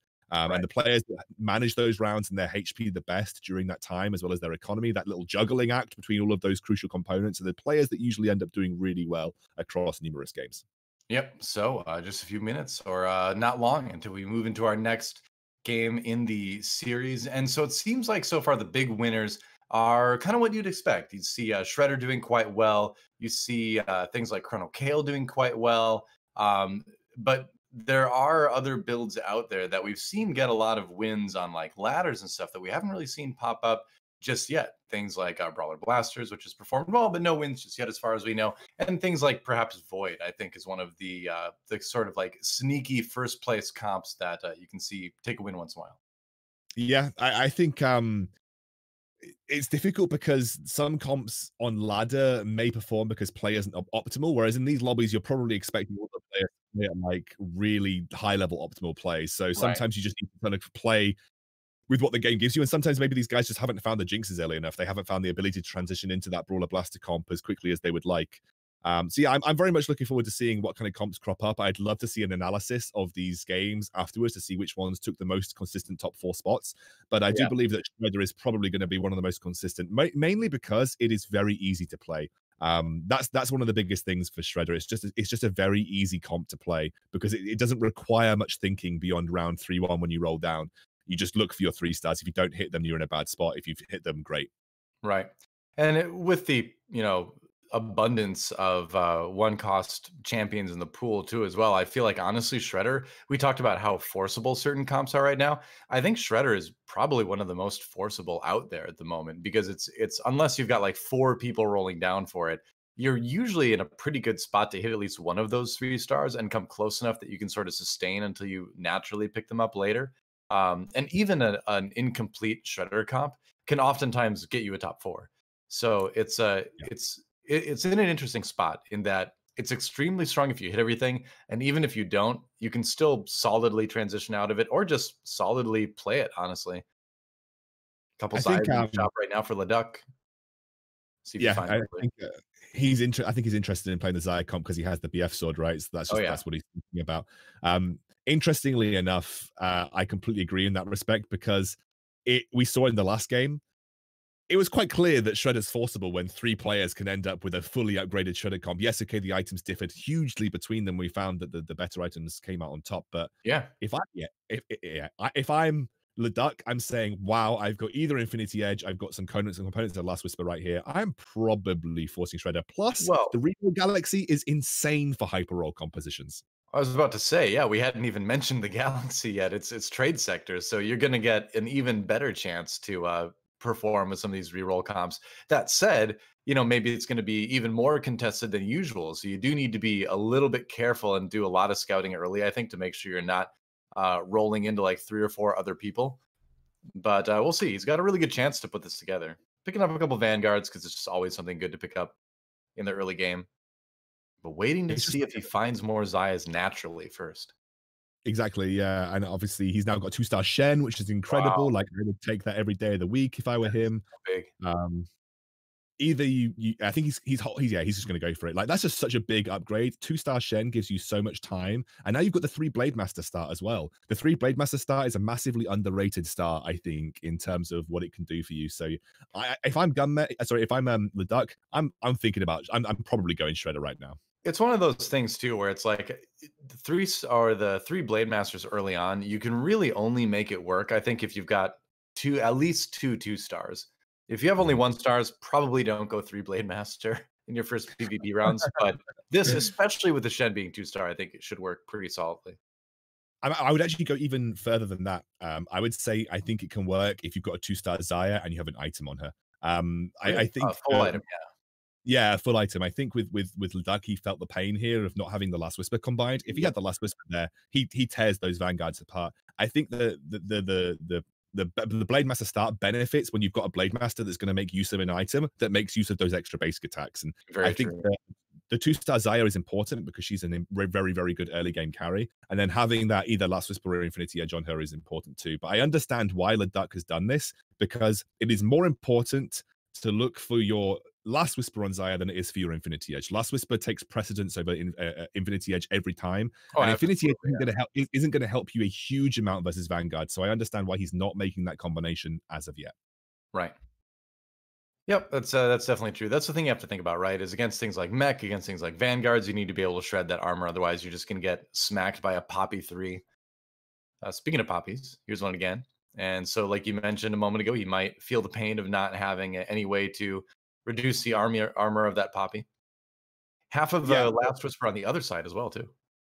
yeah, that probably didn't actually have the Vanguard bonus though, so this is why he's getting a bit more success Right. in this round. So the Poppy's actually just a Poppy with a shield, which is a bit better to play against. And the Fiora comes up Smurf, gets a couple of stuns off, and allows him to get that win. But looking at the other side, look at Lev D. Trotsky. He's got 5 Zayas compared to Leduc's 4. I mean, this is going to be one of the most contested builds on this particular the Galaxy. Like, You have to be very sure that you're scouting the number of Zayas at all times. man, on trade sector, I never play Shredder because everybody's going to be wanting to play it, right? I just don't even want to deal with that. Better to just play something else, play like another thing that benefits, like Space Jam can work pretty well in trade sector because you get that extra roll. You can keep up with the hyper rollers sometimes. I like what the Duck's doing here, by the way. He's figured out that obviously this is going to be one of the most contested builds. He's keeping cybernetics around because he's got Yeah. the Infinity Edge already for the Irelias. He's keeping the cybernetics around because that could be somewhere to transition to if he needs to go and doesn't get the Last Whisper on the carousel, for instance. So I like what he's doing here. He's just being a bit clever about not choosing to sell everything and commit fully to Shredder, just saying, okay, I might need to go a little bit further here. I might need to go into another comp because of how contested this is going to be this game. Well, you harm your economy a little bit by doing this too, but I agree that it's worth it in that you need to be able to move on to something else. And one thing that Zaya does well is she's a good item carrier for Aurelia. Like you said, she Mhm. can use the Infinity Edge. She can also use the Last Whisper pretty well, honestly, too. So if you don't hit on Shredder, generally the thing that you can easily or most easily transition into feels like Cyber in a lot of games. I think there are 2 major competitions that you can transition to from Shredder if it goes wrong. One is Brawler Blaster, one is Cybers. I think Right. the items that you have from Zaya can very easily move into those two comps. Cyber being the easiest to make work, Brawler Blaster requiring a bit more luck and a bit more hard work to get there. But Right, you're gonna I be a little bit behind on the agree. brawlers usually if, you do that, whereas, you can see it's easy to pick up a Leona, and a Fiora is part of that as well, so you're kind of leaning more towards Cyber naturally with, the Shredder build, But we'll see. I'm really curious to see how many people are actually doing this. It seems like at least 3 in the lobby are going for it. Yeah, I mean, Salvi's Oh, got the wow. items. Early Aurelia. I think you go Cybers if you're Salvi here. You've got the Last Whisper, you've got almost got a an Infinity Edge. You just need one more glove. I Feels think the tempting, Irelia is doesn't it? the Irelia is a sign. Trust me, the Yeah. Irelia is a sign. You go for this. See, then it's like later in the game, you know, you can go Blade Masters, but if you're really going Cyber, then you just never find the Echo, and you're like, oh man, why did I ever trust this early Aurelia? Sometimes the Aurelia is a bait, but I don't know. Sometimes it also feels like destiny. And If he I will be was strong for a while, at least. Should be. He should be for sure. I probably No. would have dropped the Jarvan for the Yi. I just would. I think Yeah. the free Blade Master bonus is better than a random 2-star Jarvan. But that's just my personal opinion. Obviously, Salvi's a much better player than me, so he obviously knows that the attack speed from Jarvan can be useful as well. But I probably would have gone for the 3 Blade Master there if I was playing this personally. I would tend to agree with you. And again, you know, you got to see the fact that Selvy's a pretty good player at TFT. But one of the problems that you run into early on with an early Aurelia is that she gets stuck on the two Vanguard that like everybody is running. So Mm. you need to find a way to burn through that fairly quickly. And one of the ways is to go 3 Blade Master. But he might be thinking about another change here. He puts in his own 2 Vanguards, still has Cybernetics in there. He does add Blade Master in with the Zaya now. Seems like he's trying to even keep himself a little bit open to Brawler Blasters because he did find that Malphite 2 and the Vi. In Yeah, position to possibly sell them, but we'll see. he is thinking about it, obviously, because he has the flexibility between those 2 builds. The beautiful thing about Vi is that she can go to either build. She can go to Cybernetics and she can go to Brawler Blaster. So Right. I like what he's done here. He has actually gone for the Blade Master bonus, and you're going to see the Irelia pop off much more easily now, I think, in this particular fight, especially with that Last Whisper. You're more likely to crit, more likely to burst through the armor, and I think this is going to be a more successful round for him because of it. Yep. Zero Portal buying a lot of time for you need for the sorcerers to get damage done, but it's just not going to be quite enough. And if you're playing a sorcerer style composition, if you don't have all of your 2 stars at the 2 Vanguard, 2 Sork position, you're going to be winning around, losing around, kind of going back and forth like that. And then you really need to find level 6 as fast as possible to put the 4 Sorks in. So we'll have to check back later to see what he's able to accomplish. But it can be a rough early game with that beginning if you don't have your 2 stars. Morello's One on of TF is the good though. Oh, Morello's on TF is great. Absolutely. It's one of the best Morello's holders from the early game. I Yeah. agree. One of the things about the reroll galaxy is you'll notice everyone's economy is in the trash, and that's because you obviously are tempted to buy more things from the shop because you have more options. But Right. also, if you don't buy and if you don't spend, you often end up getting beaten down way too hard in the early game. So Yep. playing things like it's just difficult to get your economy rolling up to 50 unless you just solidify a strong board in round 2 and the early stages of round 3. And that's where transitioning becomes a bit harder in this galaxy. And you can see the 2-star Lucian comes out. He still has the option for both Cybernetics and Brawler Blaster. He has every single Cybernetic apart from Echo.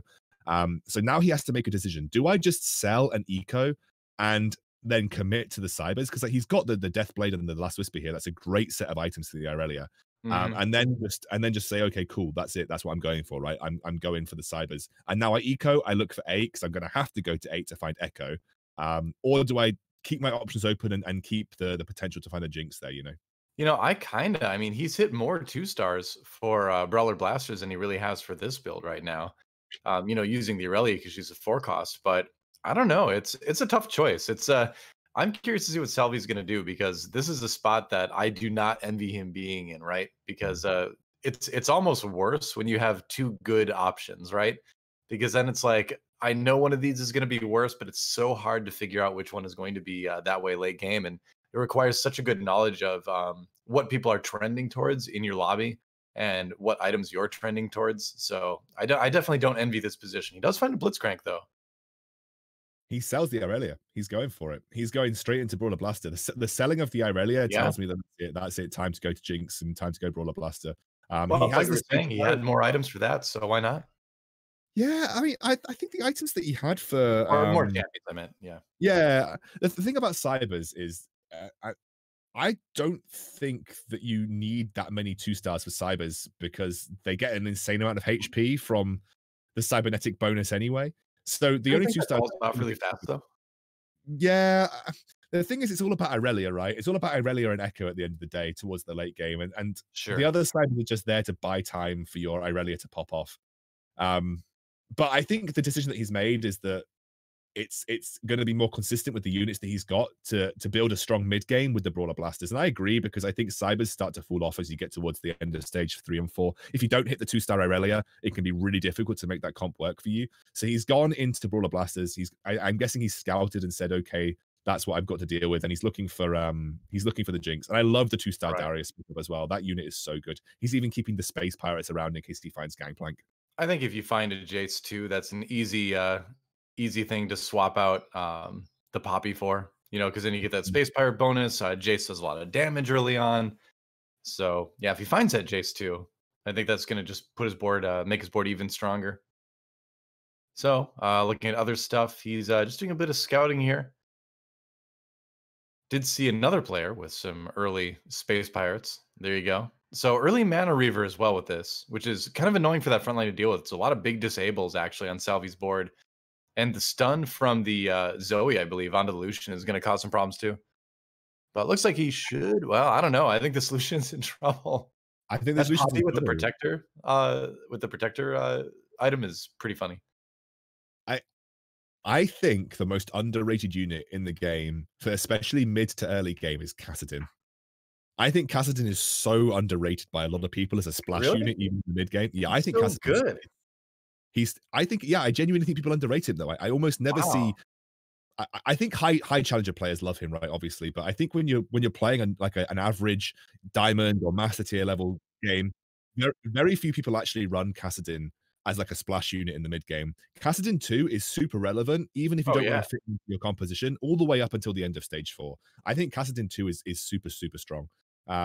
So I think some people sometimes underrate him as a unit, and you can see Gunmay's actually having huge success. You look at Gunmay's board, and you think, where's the bloody damage coming from? Sure. But he's just got a lot of good units. Right. It's just a matter of and that's what we're talking about right now, where your strongest board doesn't necessarily mean what you perceive your best synergies to be. It's just, have you hit a 2-star of something like a Kassadin that has such a profound effect on the enemy lineup, right? So now jumping over to Balotelli, and he already has 4 brawlers online and some pretty good blaster items on Lucian. Just the Lucian 1, but that red buff and Last Whisper is already going to be able to do some pretty serious work. He's a little bit low in the lobby as far as HP goes right now. You'd think as soon as he hits that Lucian 2, he's going to be pretty strong. Yeah, he's also got the Jinx with the oh no, Fluffy's got the Jinx. Oh wow, there's a lot of contests for Blaster Brawlers this lobby actually. Apparently there are right now, yeah. A lot of people transitioning out of Shredder into Brawler Blaster. That's also the danger, really, right? Where you have to really watch your lobby, because sometimes you have games like this where you have 3 people going Shredder and then they all decide that it's too risky and they want to transition into something safer like Brawler Blaster at the same time. And then you run into situations like this.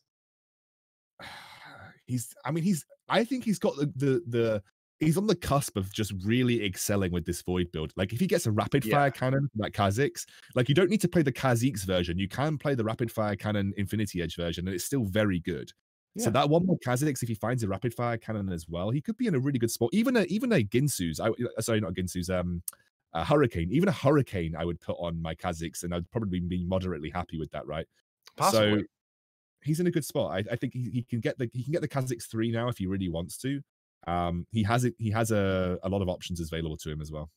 Yeah, I think one of the things with the Void builds that rely on attack speed is it is way better to have that Zeeks, because you want to be able to speed up your Vel'Koz as well to get him casting faster. If you don't, then he's going to have some problems if he doesn't have items. But we'll see. Balotelli finding success though with this Brawler Blaster build at the moment. Yeah, I was actually watching someone else. I completely forgot. I was wondering for a second. I was like, yeah, man, the Void build's really cool too. I clicked on, so don't worry, it's some back end stuff, but I basically clicked on the wrong stream. But yeah, so there was a guy playing a Kha'Zix build. Might not even be in this lobby, by the way. I might have literally switched to the other lobby by mistake. I actually had the same view up on my other monitor, and I was confused for a second, but I was like, I like talking about Void. I'm down. I'm so sorry. Yeah, but Brawler Blast is good. Yeah, Brawler Blast is good. It's a consistent build. That's what I like about it. Like if you hit your 2 stars, you don't need any fancy 3 stars to make it work. If you just hit your 2 stars, it's a good spot. Right. So, as we check out what Balotelli has been able to work on, he's actually put the Lucian up in the front, just for the neutral round, of course, but now able to add in cybernetics. I was seeing him save that Leona for a couple rounds, which I really like because at level 7, yeah, you're not going to get really a big benefit from a third blaster, but adding cybernetics in and pairing that with the Vi and the Lucian, I love that. I think that's so smart. Trap Claw on Lucian, just because you're going to need a defensive item at some point anyway. What do you think about the Trap Claw versus the QSS? Going for that rather than the Quicksilver. It's an interesting discussion because they both have their own unique areas where they're good. Right. I think that the QSS in general is more universal. So what I like about QSS is it's a little bit more universal. I think it's generally the safer option over Trap Claw. But Trap Claw is Yeah. good for a backline carry that if you aren't gonna have that carry in the way of too many things. Like so Zaya likes to be close up to the front line, right? She's near the Java and she wants the attack speed bonus, therefore she's gonna get hit by more CC. Right. If you have the Trap Claw, it's usually because you're going to be blocking one huge piece of CC that you want to really target a specific unit for, like the enemy Cho'Gath, the enemy Gangplank with Demo, etc. That Trap Claw is there to allow you to get the edge over one specific piece of CC on a specific unit that is going to be of importance for you. So I like Trapclaw and Jinx because she generally sits a little bit further back than the Xayah would, for instance. She's going to be in the firing line of less CC in general. And usually by the time that she gets hit, she's getting hit by something that's big impact. And Yeah, that's where the Trapclaw comes in useful. And plus the extra health is always nice. for sure. So Balotelli going up against Unid right now, and Unid actually has the 4 sorcerers in there. He's got a pretty good lineup. His Lux does get grabbed, but she usually gets a cast off anyway. Stuns the entire front line, but is it going to be enough? He's relying on that Syndra with Thieves' Gloves, and Syndra did get a pretty big buff this patch, but she still casts generally so slowly that late game she falls off, but it is enough to get Uni to win right now. And I think the big thing is just having 4 sorcerers. Like that buff is really, really important in the mid game if you're going for it. Yeah, if you got the Vel'Koz as well, it massively improves the Vel'Koz's damage across the entire Oh team in yeah. the mid game. Vel'Koz is you'd put the Vel'Koz in over a Syndra any day, but it looks like he hasn't hit one yet, unfortunately for him.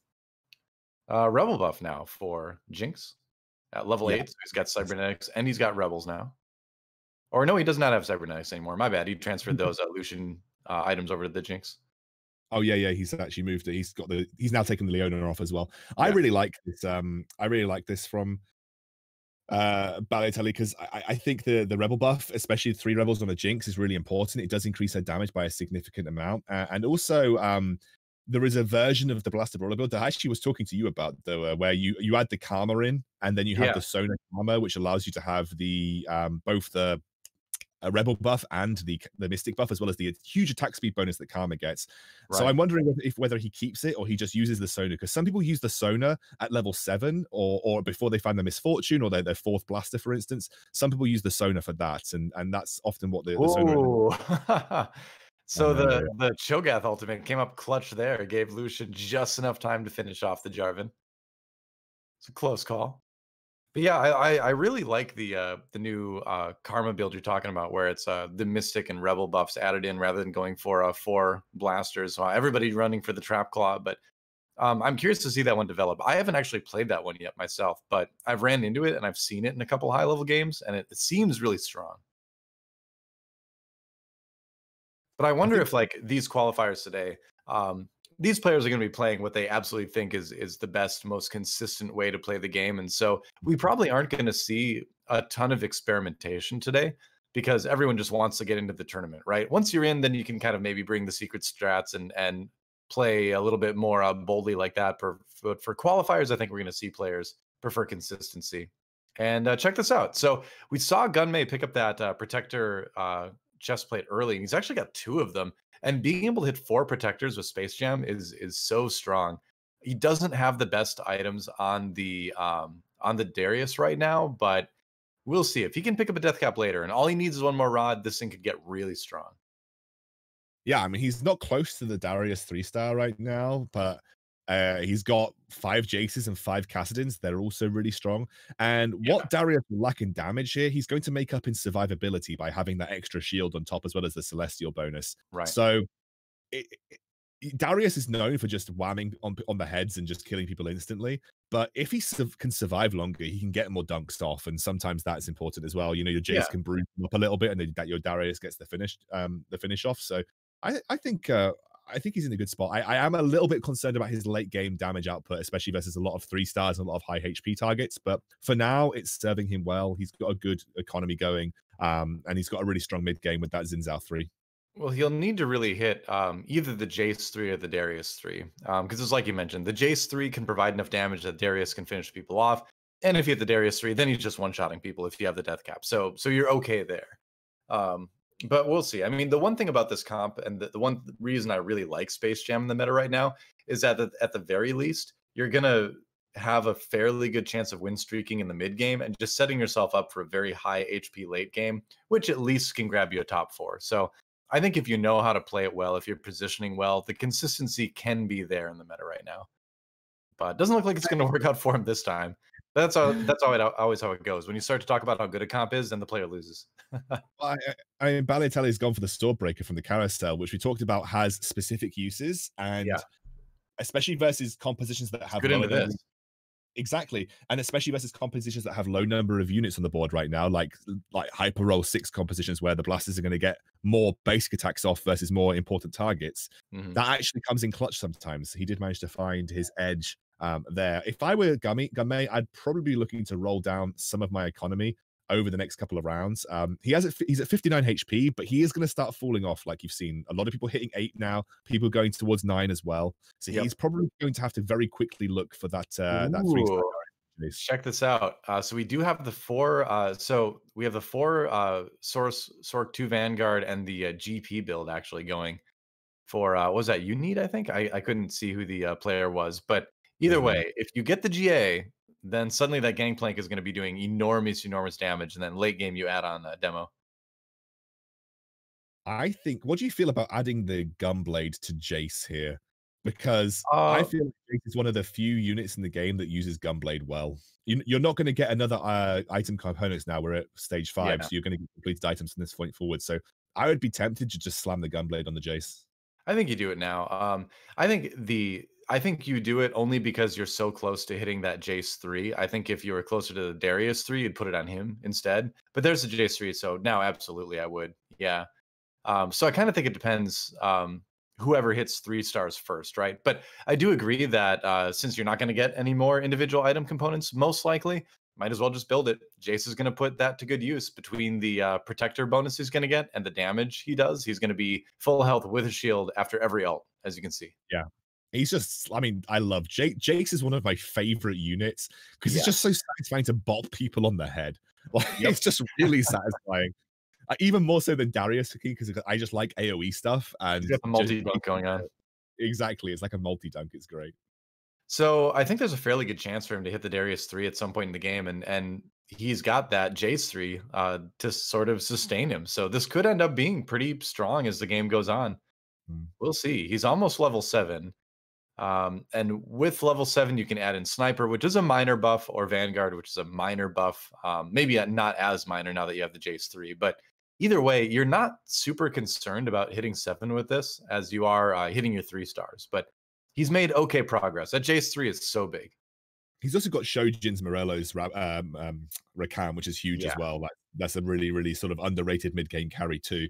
But I'm going for Vanguard. I'm adding Wukong every day of the week at level 7. Absolutely, like, I don't have that many defensive items in terms of like Thornmail, or sorry, Bramble Vest rather, or Dragon's Claw or whatever. So the extra armor that I get from 2 Vanguards is pretty huge for me. So I just want to slam that Wukong in. And then I can consider adding Chrono at level 8 if I really wanted to, like a Thresh, for instance, which would be just put in Thresh is big. Otherwise, if you don't find a Thresh, just save a Caitlyn, because she gives you Sniper and she gives you Chrono. And Sniper is like a very minor buff for this comp. But hey, if you haven't hit the Thresh yet, why not?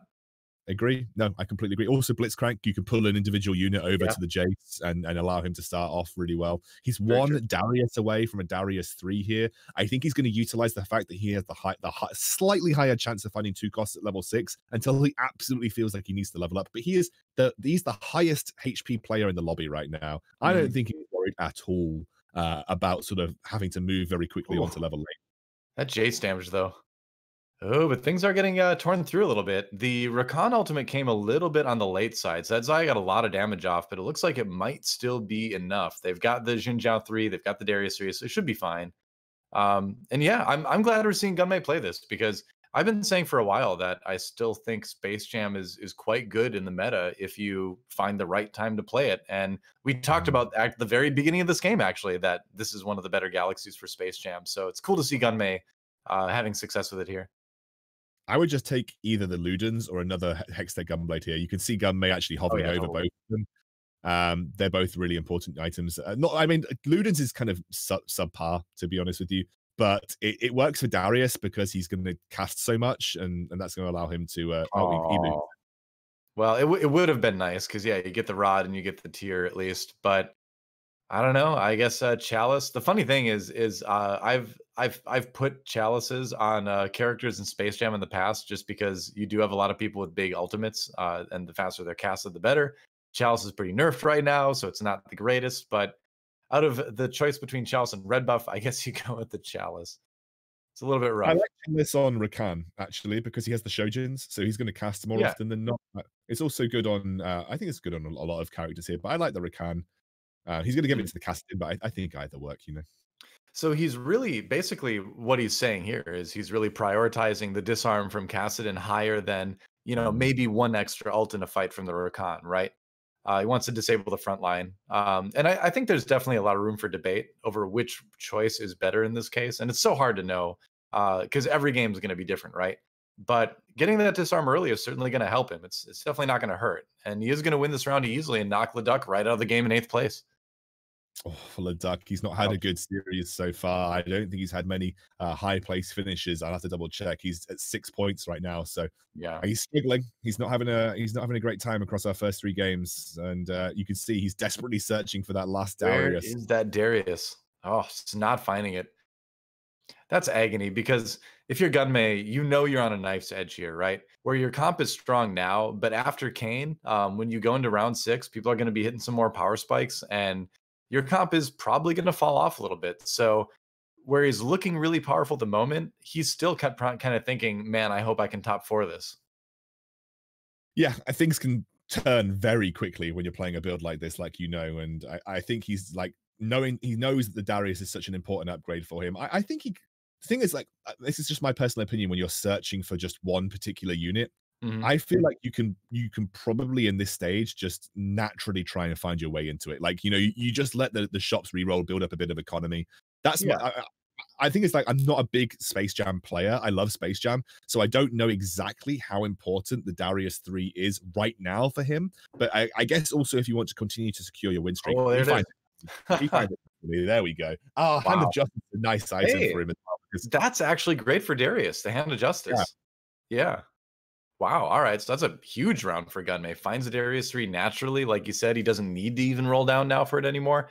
And Hand of Justice, nice upgrade. Got the tier, either a big damage or a healing boost. And we talked about earlier how the damage is nice with Darius, but the sustain is also another way to play it. And so he's going for more of a sustained Darius this time. But I feel like this should guarantee him top 4 in most lobbies. Oh, I think this gets him top 2, maybe, like, just with the Possible. setup that he's got. The only problem that I think he's gonna face is we talked about it earlier. This build really shines when you are able to just, like, one bomb people in the late game, and your Yeah. Darius gets chain dunks after chain dunks. The problem with him now, if he rolls the 50% damage increase, boom, baby, you got it. If you roll the healing on hit, little bit less relevant for the Darius. He's not gonna Right. get as much out of it. So, I I think think the it's big gonna. story here for Gunmei right now is that he hit the Jace 3, and the Jace 3 is not something you get every game if you play Space Jam. It's definitely an icing on the cake type of thing. So where he's able to do the damage with the Jace 3 and set up Darius for easier dunks, that might kind of give him the edge where he's got a little bit, like you mentioned, a lower damage Darius. But we'll see how it works out. Does not kill the Wukong with the Bramble Vest, which, you probably wouldn't kill that anyway. But the He's just dunks are happening. Whoa, boy. so much sustain, dude. Like 4 protectors. You don't usually get 4 protectors in this comp. So Yeah. 4 protectors on your 2 crucial Space Jam carries. Um, that's insane. He's in great territory. He can even now push towards level 8 and go. Yeah. Well, the really cool thing with him is that Generally, the only way you gain 4 protectors in this build is if you put in like a Nico or something, right? Or a Jarvan. You usually need 1 more protector because you almost never have 2 protector spat items, right? And so the fact that he's got that makes it way easier for him to work in the Wukong, which gives him, like you mentioned, the Vanguard, but also possibly Chrono later. But moving over to Lev D, Trotsky now, he does have the Zaya Shredder build online and has found a Thresh as well. Yeah, and he's going up against Dark Hydra, who honestly has got a fairly weak Kale build. He has no rapid fire cannon. The Lulu That comes up said, clutch here.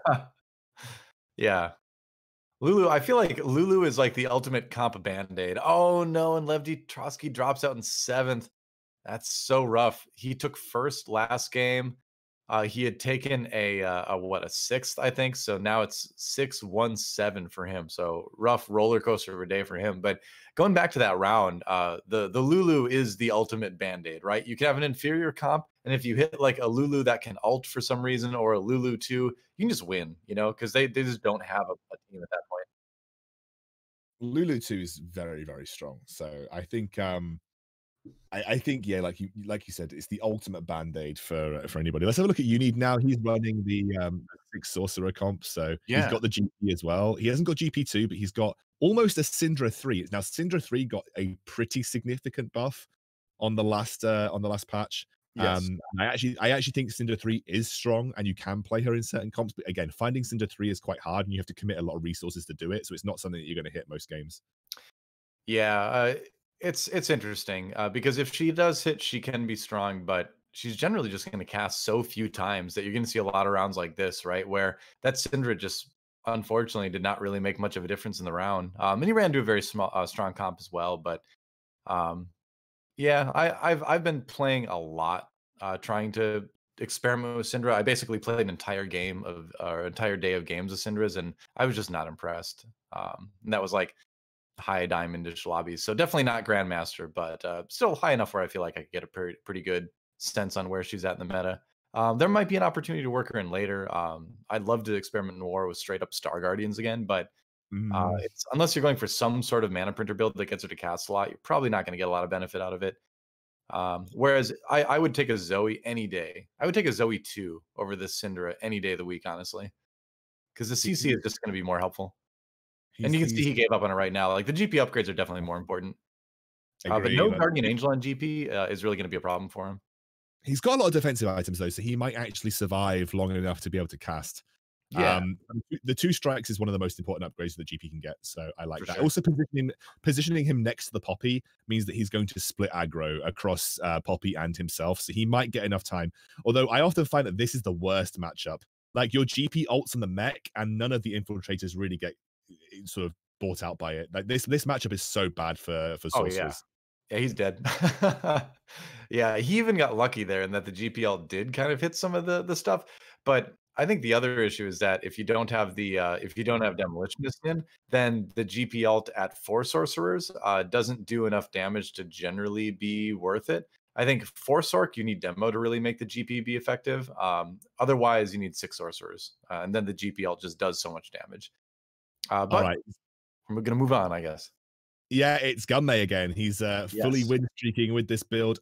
What I actually like to move all of my I like to move all of my space pirates to the back line. I move like Jace and Darius to the back line so that they can just like instantly dunk on the infiltrators in this build. I feel like sometimes you get stuck on the mech a little bit here, and it can be a bit hard. But with that protector bonus, I just don't see a way that Gunmay doesn't win this lobby. Look at the Darius go. He's Oh, just yeah. monstering.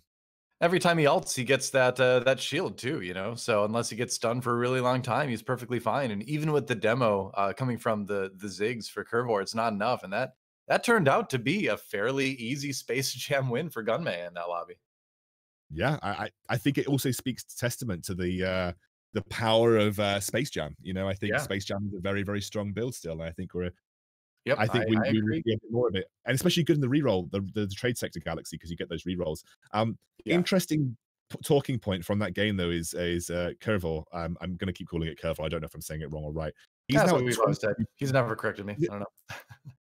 he's at 22 points. I think he has the most points out of any player right now.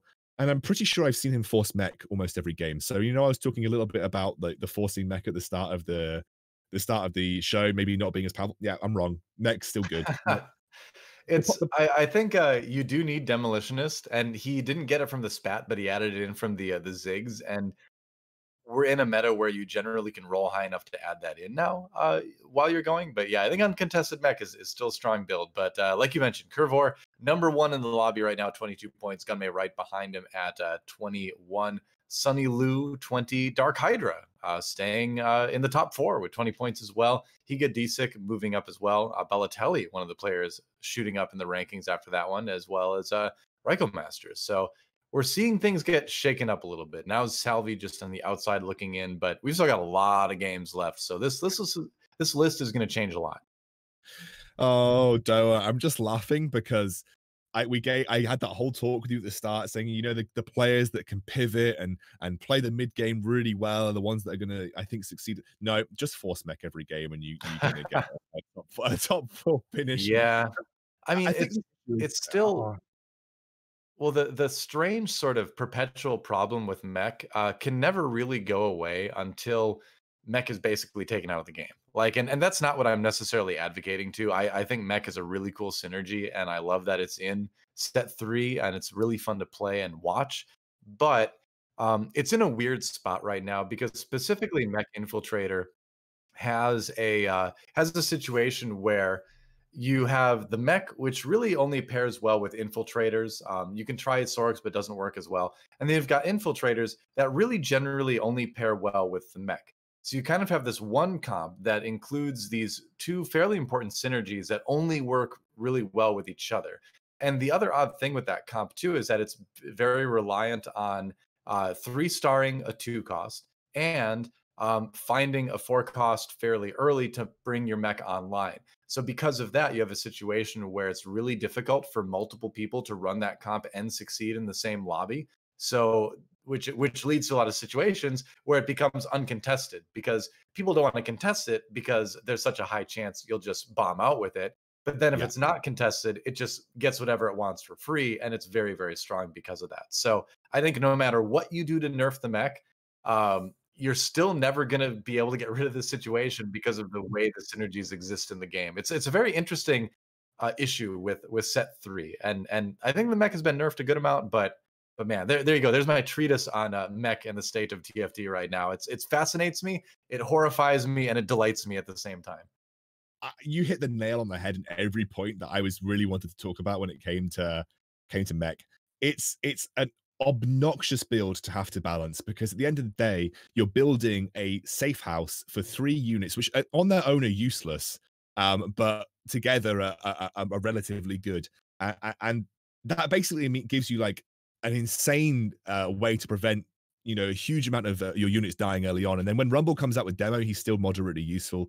Uh, It's very difficult to balance mech because the actual synergy itself is flawed because of just how innately strong it is based on what it does.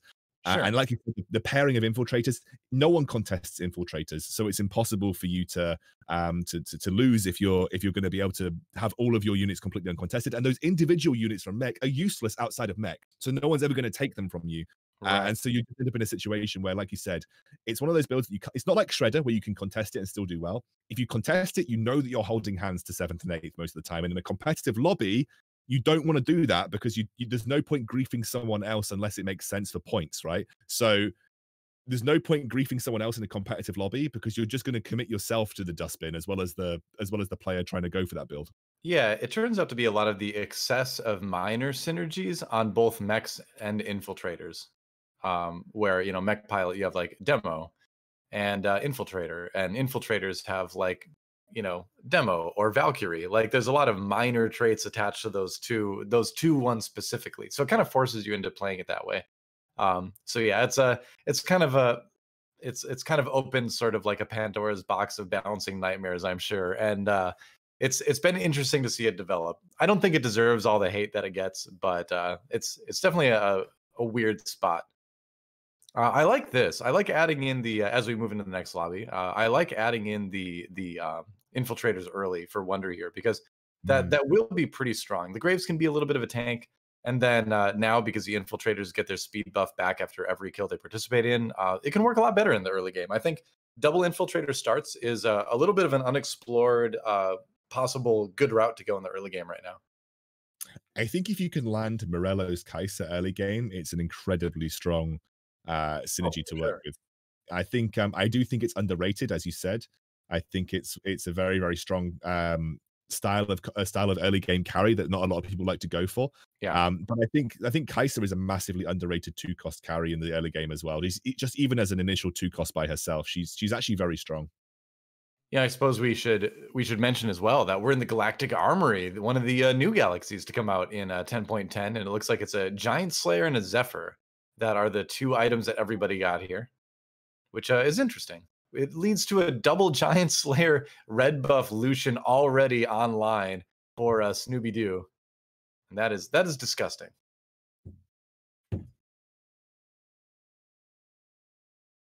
And so we will see if Wonder can kind of fight against this. It's interesting. I like his build. Okay, there's another Gangplank 2. Interesting. So we've got a situation where Gangplank 3 is a possibility, and that's something you almost never ever see. You would never hyper roll for a Gangplank 3. You would always let it kind of happen naturally, but you're not losing any money by having it sit on your bench, right? A 2-star 1 cost will be able to be sold for the money that you put into it. So you're like, why not? Graves is going to be a strong unit all game long if you decide to go for something like Space Pirates or Space Jam or Brawler Blaster. So you're never opposed to really hitting a Graves 3 early on, but I wonder if we're going to see it. I doubt it, but at least he can sell it and get everything back. Going up against, looks like Rico Master right now, who has a pretty strong Zaya early on with the items that she's got, but not quite strong enough, looks like. I'm solo casting for the moment, by the way. Don't worry, I got it. I'm back now. Sorry, I had to. Oh, you're back. Oh, okay, all right, cool. Just baby things, when you. Oh yeah. When your baby's going crazy, you gotta go have a look what's going on. He's fine. He just needed to be tucked in again and given his bottle back. Good to know. But, I am the I'm oldest of 8 kids, believe it or not. So while really? I have none of my own, I have been proxy third parent for a lot of my early life before going to college. I'm literally just the oldest of 2. So wow. There you go. And we were very close in age as well. Me and my brother are 13 months apart, so we never had the sort of the older brother looking after the younger brother thing. You get the buddy system going then. Yeah, we were chill. I mean, we were in that awkward stage when we were teenagers where I really hated him for a very long time because he was annoying as hell. But well, that's brother stuff right there. That's true. But we grew to be very close. We're really close friends now, so it's really nice that we're close in age. But I'm not sure everyone wants to hear the life story of Excoundrel's childhoods. Well, I was going to say, do you know who are even closer friends? Perhaps even than you and your brother are Darius and Graves. They're space pirates together, and they are helping Wonder win some rounds. How about that for transition? You can't replace the bond of space pirates. It's an unbreakable. Sure, there's blood, but then there's the old saying goes, "The space pirates are thicker than blood," right? So I've heard it many times, though. I've heard what my mother always said. She's like, "Yeah, your siblings are great, but find that special space pirate out there." Let's take a look at what Nudie Boo is up to. I haven't actually focused much on him throughout this tournament so far. So yeah, we haven't talked about him a whole lot yet. This was the guy that I actually ended up accidentally watching him when I thought I was watching Balotelli last time round, and he was playing the Kha'Zix build in the previous lobby. Having a look at his points, he's at 7, so he's not in a great spot right now. He needs to have a good game this time round, and he's currently with the double Giant Slayer red buff Lucian. And if you're asking for something to win streak harder, you're hard pressed to find something than a Lucian with double Giant Slayer and red buff in the early game with that bonus. If I was anybody else in this lobby right now, I would just be looking at his board and being like, all right, I don't care what's going on. If I haven't played him yet, I'm just putting something in place to Zephyr that guy. And he's moving things around a lot too, because I think he knows. Yeah, I think everyone has a Zephyr this game, which is going to make for a lot of really embarrassing rounds, I think, for certain people. Oh my god! Look at the damage that a 1-star Lucian does with double Giant Slayer. The only thing about the only thing about Double Giant Slayer is that obviously you pigeonhole yourself into a build because the only Yeah. build that's going to use any of these items is Blaster Brawler. But I think if you're any of the other players in this lobby and you're looking at him, you know that you are going to be contesting him for that. So unless you naturally walk into a Jinx, you're probably not going to try and contest that build as readily as you would do normally, because you know that he's just got optimal items, he's on a win streak, he's healthy, he's got a good economy because of it. So yeah, I think there's another guy that's playing Double Giant Slayer with Ginsu's, but this is going to be a very, very tense lobby because there's a lot of people either going towards Kale or Brawler Blaster, I feel. Yeah, Galactic Armory is one of the galaxies, obviously, because it's so new. It's less than a week old now for the live servers that people haven't done a lot of experimentation with yet. And I think it's one of the lobbies that really requires you to change your game more than a lot of other galaxies, especially when you end up with Zephyrs on both sides. That just adds an enormous level of complication to the entire game that just wasn't there before. Look at this. It's another double Giant Slayer player. Yeah, with the Rage Blade, like you mentioned earlier.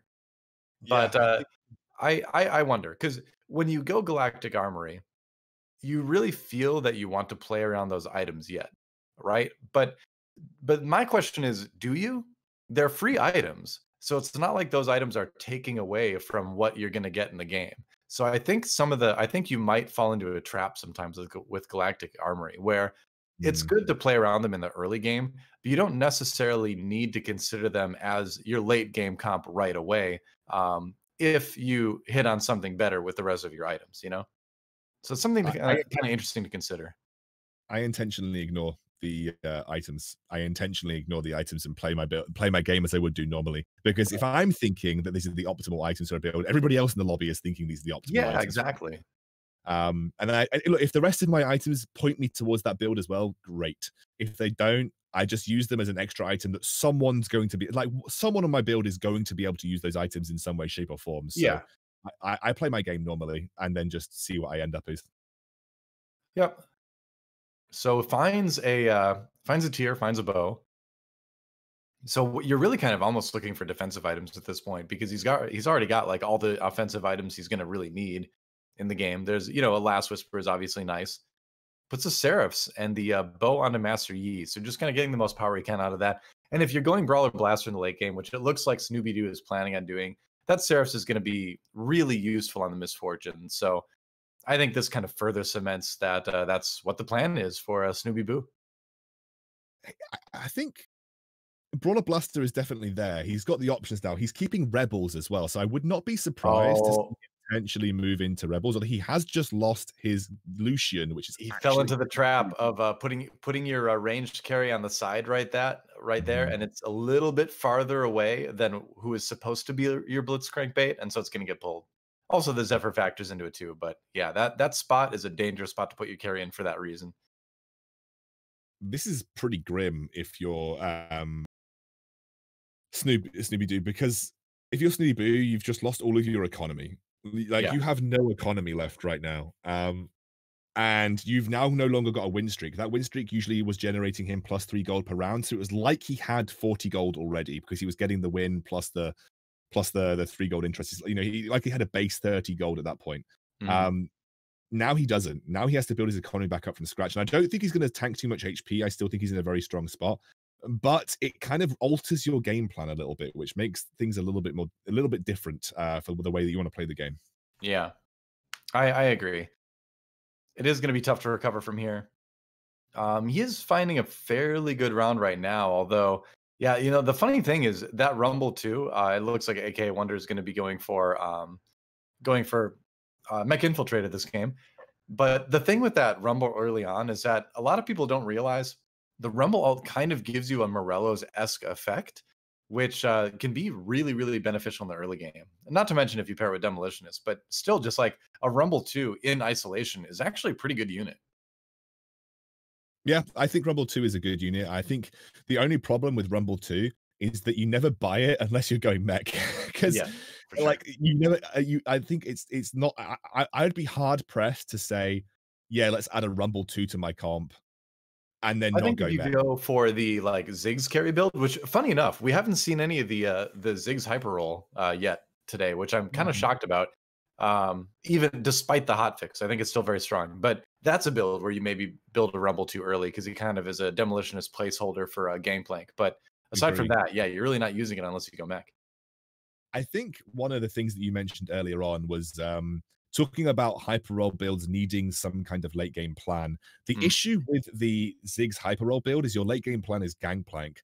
yeah, Unfortunately, if you're Ziggs hyper roll, Gangplank is a lot of late game build plans for a lot of people, and that can cause you an issue if you're playing the Ziggs hyper roll build and you don't manage to get to the late game. And the problem with the Ziggs hyper roll build is, and often what you find is that because you wreck your economy getting the Ziggs 3 by rolling down, usually at 3-1, like with uh, most hyper roll builds, you hit level 8 much later than most people, and that means you're less likely to fight Gangplank. And that unfortunately means that you're kind of really neutering your ability to actually have a late game plan with the Ziggs. The Ziggs previously could hold up in the late game because his damage at 3-star was insane. right. But now, because you take so long to get back to an economy healthy enough to get to level 8, you actually really struggle to find the Gangplank unless you're incredibly lucky. And that can sometimes really put a rut in your late game power plan. Well, it's funny because you kind of run into a situation where you end up actually being a worse version of Shredder in that you are a hyper roll comp focused on single target damage, but you just don't do it as well. You know, Ziggs Yes. just doesn't kill people as well as Zayed does, right? So yeah, I think in the tournament sense, we're not going to see a whole lot of that now. You need more specific items. You need 4 tiers at an absolute Yeah. minimum to make that build have legs in the late game. And I would prefer people left those tiers for me so I can still play Mana Printer and go for the Force Orc to Mystic build, which is still pretty solid. It absolutely is. Look at the attack speed that Fluffy's going to give his Zaya now, by the way. Yeah, He's well, that's got- death cap on Jarvan. What do you and, expect? and, and a rod. He could make an Ionic Yep. Spark on his if you want to. Obviously, he's keeping the cloak for the QSS. That's why he's keeping it around. But we didn't talk about Giant Slayer on Zaya, by the way. It is an item that I think is suitably replaceable Right. for Deathblade. I think it's suboptimal, but I think it is replaceable. It's an item that can definitely be used in this build to a good effect, especially with the attack speed that you get on Zaya. That's a good percentage health damage chunk that you're doing every time you land a basic attack. Right. So you kind of get the effect, roughly the effect of, hey, your stuff would crit within Infinity Edge, but at the same time you have consistent percent health damage. So in a game like this, it probably is fairly interchangeable. I was trying to take a look at the demo or the Mech Infiltrator board, but I didn't get a good look at it. But I did see some interesting items on Kha'Zix. But I suppose if you're going to get the Kha'Zix 3 early, you might as well put like a Z Zero portal on him. Why not? And he's very mobile, so the Zephyr on him was probably pretty good too. Scooby Doo going up against Fluffy right now. And Fluffy just trying to make those Blade Masters work. But yeah, that Jarvan giving Zaya a lot of attack speed. Now it's, can they take out the Lucian too? That's just way too much damage, I think.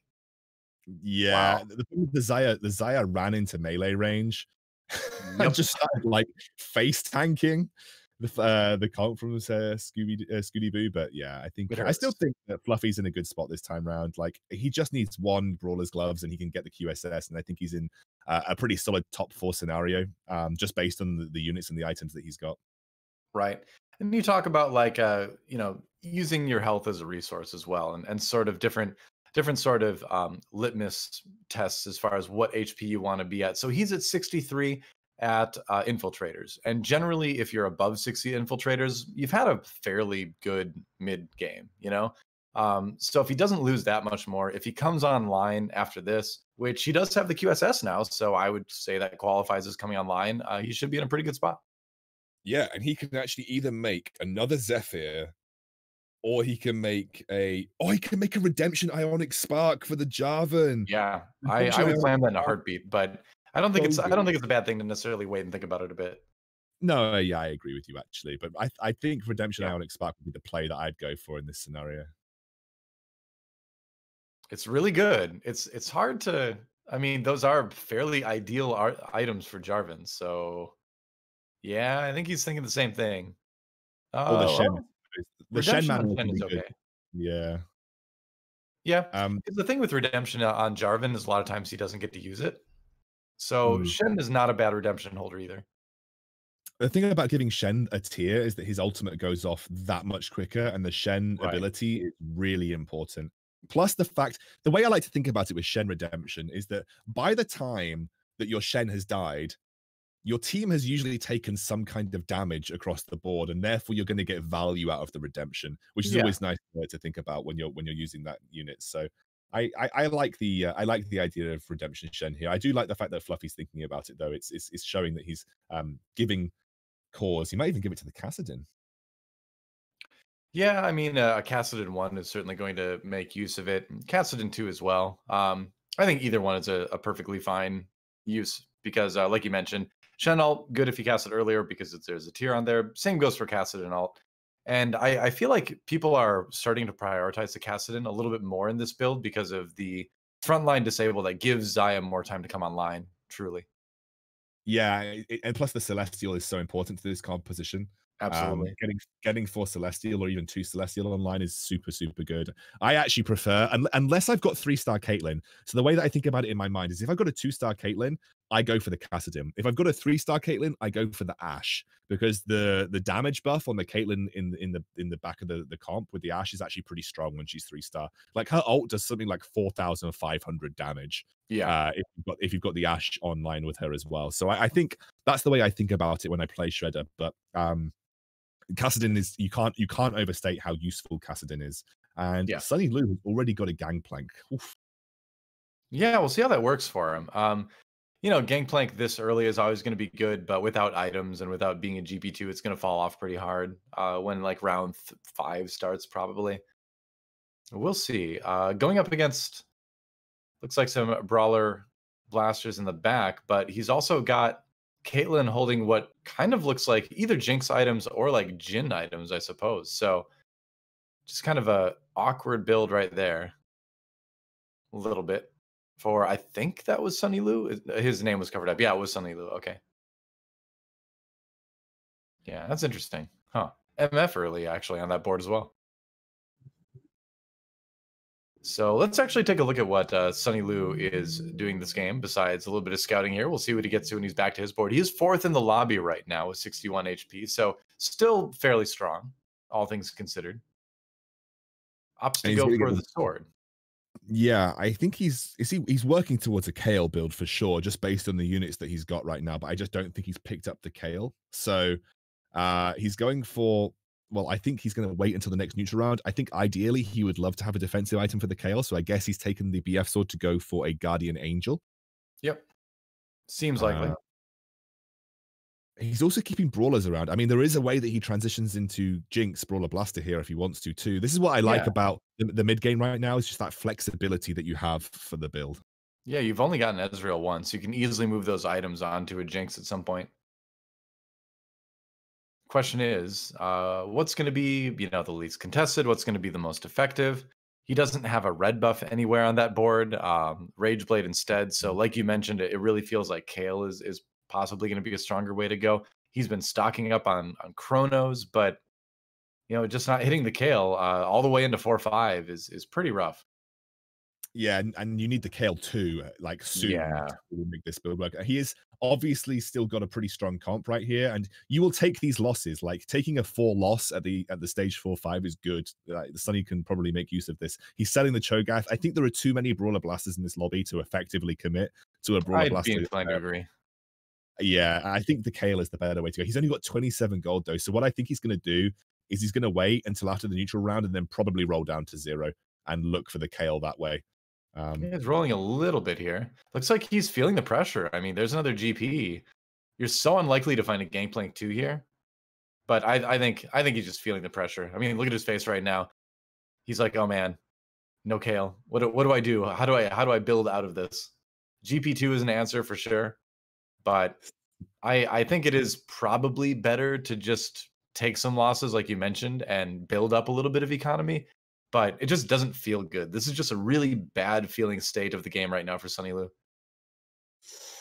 Okay, I wonder. Having a look at him, he's gone for the mech play that we saw him go for earlier. He doesn't have the Kaiser. The problem is he hasn't really got the Kaiser items right now. He is strong enough to take out Sunny, but I would argue that Sunny is in a very weak spot as a player right now. So, yep. Wonder's just looking at him. He needs to make a big shift over this next round to try and find his important 3 stars. And I really hope for Sunny's sake he finds a Kale, because I don't know many ways you get out of this composition without a Kale. Well, you can see his head in his hands right now because he knows that even if he does find a Kale, he really needs a Kale too. Like a Kale 1 is actually not going to make that big of a difference for him right now. It'll be better than what he's got, but it's not going to be top 4. And yeah, he's he's definitely feeling the pressure right now. He needs a bunch of Nikos and he needs a Kale. He's got 20 points right now. So if he has one bad game, it's not awful for him. So even in the grand scheme of things, he's in a good spot. Doesn't find the GA though. You can see the head shake. He really wants that GA to come through. 2-star Gangplank though, and he has got a Morello's. He could slam a Morello's on a 2-star Gangplank here. Yeah, the big question is, what do you do to make sure that a Gangplank is a larger area as well? What do you do to make sure that the Gangplank lives, right? You found the Kale. Okay, so Kale online, throws in the Jinx as well, just for straight up stronger stuff, quote unquote. Chrono, or does he value Celestial? Yeah, Celestial is better than just having Chrono 3, I suppose. Doesn't opt to get the larger area right now. May sell a little bit to pick that up later, but you got to get the items on the Kale for the moment. Oh man, a little bit indecision with the items here. Oof, that might come back to hurt. Yeah, this is, like I said, this is one of the hardest positions to be in, right? Because things are going poorly on the board, but they're also going poorly item-wise, and it's just a lot to think about. Is he thinking about Ionic Spark versus? I guess he's thinking about like Zephyr and Morello's. He's trying to make that decision between the two. Morello's isn't the most impactful item for GP, because if your composition doesn't last long enough to see the effect of Morello's through, then it can be difficult. I think you could even argue for something like an Ionic Spark on GP, and then like a Zeke's actually to power up your Kale, get the damage up a little bit higher, which feels so bad right now, but you're past the point where you're going to get item comps, and you can see him really looking for that Kale 2 or that Jinx 2, not finding it. I think he was going to let either the Kale 2 or the Jinx 2 inform his items decisions, but yeah, I think now you need to put some items somewhere. Maybe you do just go Dragon's Fang. You need that GP to live. Dragon's Claw makes sense to me. Then you make the Shojins as well. Okay, that actually worked out pretty nicely item-wise, actually. Except for on the GP, though. That hurts. This will do damage, though. This will do good enough damage to see him through this round. I think if he can get a QSS, maybe he could even think about transferring the Shojins over to the GP if he feels like it's going to live long enough. I don't think it's the play, though. I think the players desperately find Kale 2 or desperately find Jinx 2 in this scenario. Yeah, you can see him just agonizing over it because he doesn't have the money. Like, even if he rolls, he can't pick up a Kale 2 or a Jinx 2. You know, he doesn't even have enough for the 4 cost. Rolling anyway, there's a Jinx 2. Does he sell anything for this? I think you want the Kale more than the Jinx, though, right? He's just going for the strength.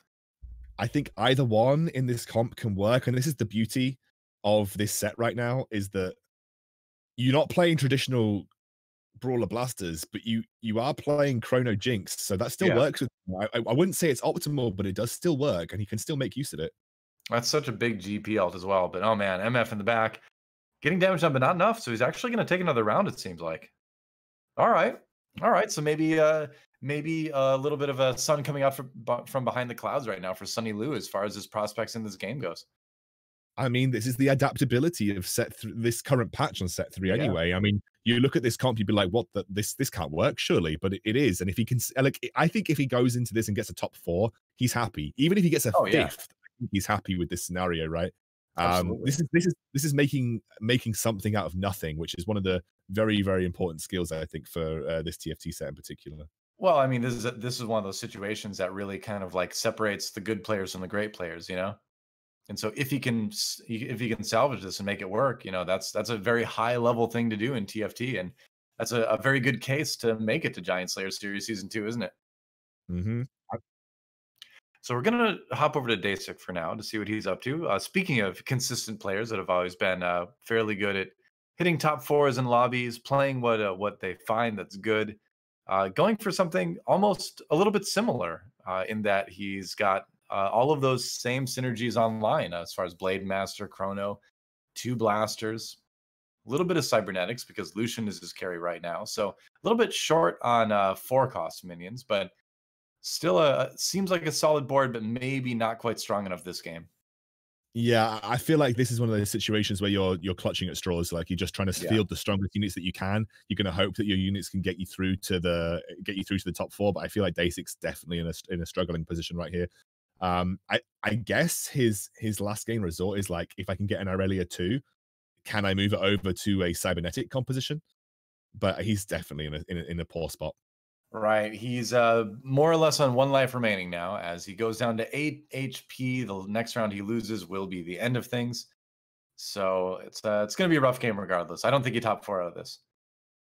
I think Raikou Mastery almost gets knocked out there by the mech, aka Wonder. I think has hit the stuff that he needed as well, so he's stabilizing right now. Yeah. It feels bad that mech is doing so well. Like I just feel like it's one of those builds where I'm just like, really, like, come on, guys. But that's It's just the state of it. Like it doesn't. I don't think it really even matters how much they nerf the mech. Like unless they nerf it to the absolute ground, unless they just like drop a tactical nuke on mech as a synergy, this is just going to keep happening because it doesn't even have to do with the strength of the mech. Really, it has to do with the way the synergies of the champions that make up the mech infiltrator build operate together more than anything. So yeah, I think you just need to make mech unplayable if you're going to do anything about it. Otherwise, it's always going to be like this. And I don't want to make any build unplayable, right? yeah. So I think this is, if I had to make a guess, and I don't know at all, but if I had to make a guess, I would say that Mech Infiltrator is probably just going to be one of those things that's either just taken out or completely reworked in the mid-set patch. It seems like a perfect candidate for a mid-set patch fix. I agree. I think if there's any build that's getting rid of, and I'm really sad because it's one of the most innovative and interesting builds and synergies that I've ever seen in an auto Yeah, battler. it's so neat. But the problem with it is, and I think the way that I think about it, it's like mech mech is like one of those things that you don't want to nerf into oblivion because then like there's no point having a synergy in the game that no one wants to play. Yeah. It's just not good enough, right? No one Mhm. wants that from a synergy, and that's what makes it really sad that mech is so good because it's just a very very very difficult trait to balance, and I think it's And one. like I would I'm never gonna say it too. Like I honestly agree with the approach they've taken to mech this set, where they haven't, nerfed it into oblivion. They've tried minor fixes to lower the power level. It hasn't worked, obviously, but like I would much rather them have it, strong and like try to nerf it incrementally than just take it out of the game. But Mm, what I would love to see in my ideal mid-set patch world would be for there to be a new set of mech pilot champions to come in that have different synergies that work with more different builds. Like mm, what if you do like for instance, I think Annie is actually the perfect mech champion because she's mech, but she's also sorcerer. So that fits into, a lot of other things. 2 sorcerer is good. You can even go bigger and go 4 sorcerer. That's a fairly strong mech build, even though it's, not as good as mech infiltrator. But more mech pilots like that, right? Where they just yeah. have more generally useful synergies, right? So maybe like I hesitate to even say anything because whatever I say is probably just gonna seem super dumb and overpowered. But so I'll just say more generally good synergies with mech pilots and more generally good synergies with infiltrators, I think would help that situation a lot, but especially on the mech side. So I don't want to see mech gone. I just want to see the synergies adjusted to make it fit into more compositional options. Yeah, I think that's a good way of looking at it. I also wish that they would make the mech pilots less useless by themselves because I think one of the issues that mech really struggles with is That's that not a the general synergy thing, though, isn't it? yeah, I suppose so. Yeah, yeah, I think you're completely right. I think the problem is that the mechs you're not going to include Annie in the sorcerer build because she's one of the most useless sorcerers for the most part. Yeah, she can be a good temporary like frontline tank if you're during the mid game when you're going 4 sorcerer 2 vanguard. Having Mhm. Annie 2 is not the end of the world. It's not ideal, but you are right in general where she's basically just there for the synergy if she's in that build at all. But I mean, we're looking at AK Wonder now. He did go mech this game. In fact, he started off the game by saying "me mech" in chat. And I think he thought it was a joke initially because he found the Kaiser, but he did. It Uh, wasn't a joke. It's actually me mech. And although his items, he doesn't have demo spat, for instance, he has got a very strong 3-star Shaco with the Zero and also the Giant Slayer Runan's combo, which actually is pretty strong in its own right as well. yeah, Morello's on Kaisa is always a really strong thing as well. So he's got like the next best thing basically. If you're not going to have demolitionist, you want to have the Morellas on Kaisa, and you want to have a strong Shaco, and that's what he's got. So he's got sort of like the second best version of mech, but it might be the first best comp in the lobby. We'll see. Fluffy, the last man standing besides Wonder right now. Oh, Zeph is good. Zeph is good. Oh Death yeah, Cap's okay. Double Ginsu's is great for your Kale, who's actually been doing a good amount of work in these lobbies. But I think you I take think Zephyr. you got to grab the Zephyr. It just puts Yeah. a Zephyr late game like this, a second one, just puts such an enormous burden on your opponent to try to play around it. It's Zephyr late game is the strongest item in the game, especially in the 1v1s, no doubt. So he's rolling a little bit, just seeing what he can find. He's looking for 2 places so he can use the Nikos, I think. There's Yeah, one. would be ideal. I There's think a you just Kaisa. Nikos. Do you like Nikos, you Kazakhs? Do you just Yeah, he's got it. There we go. Boom. Hits the 3 Wow.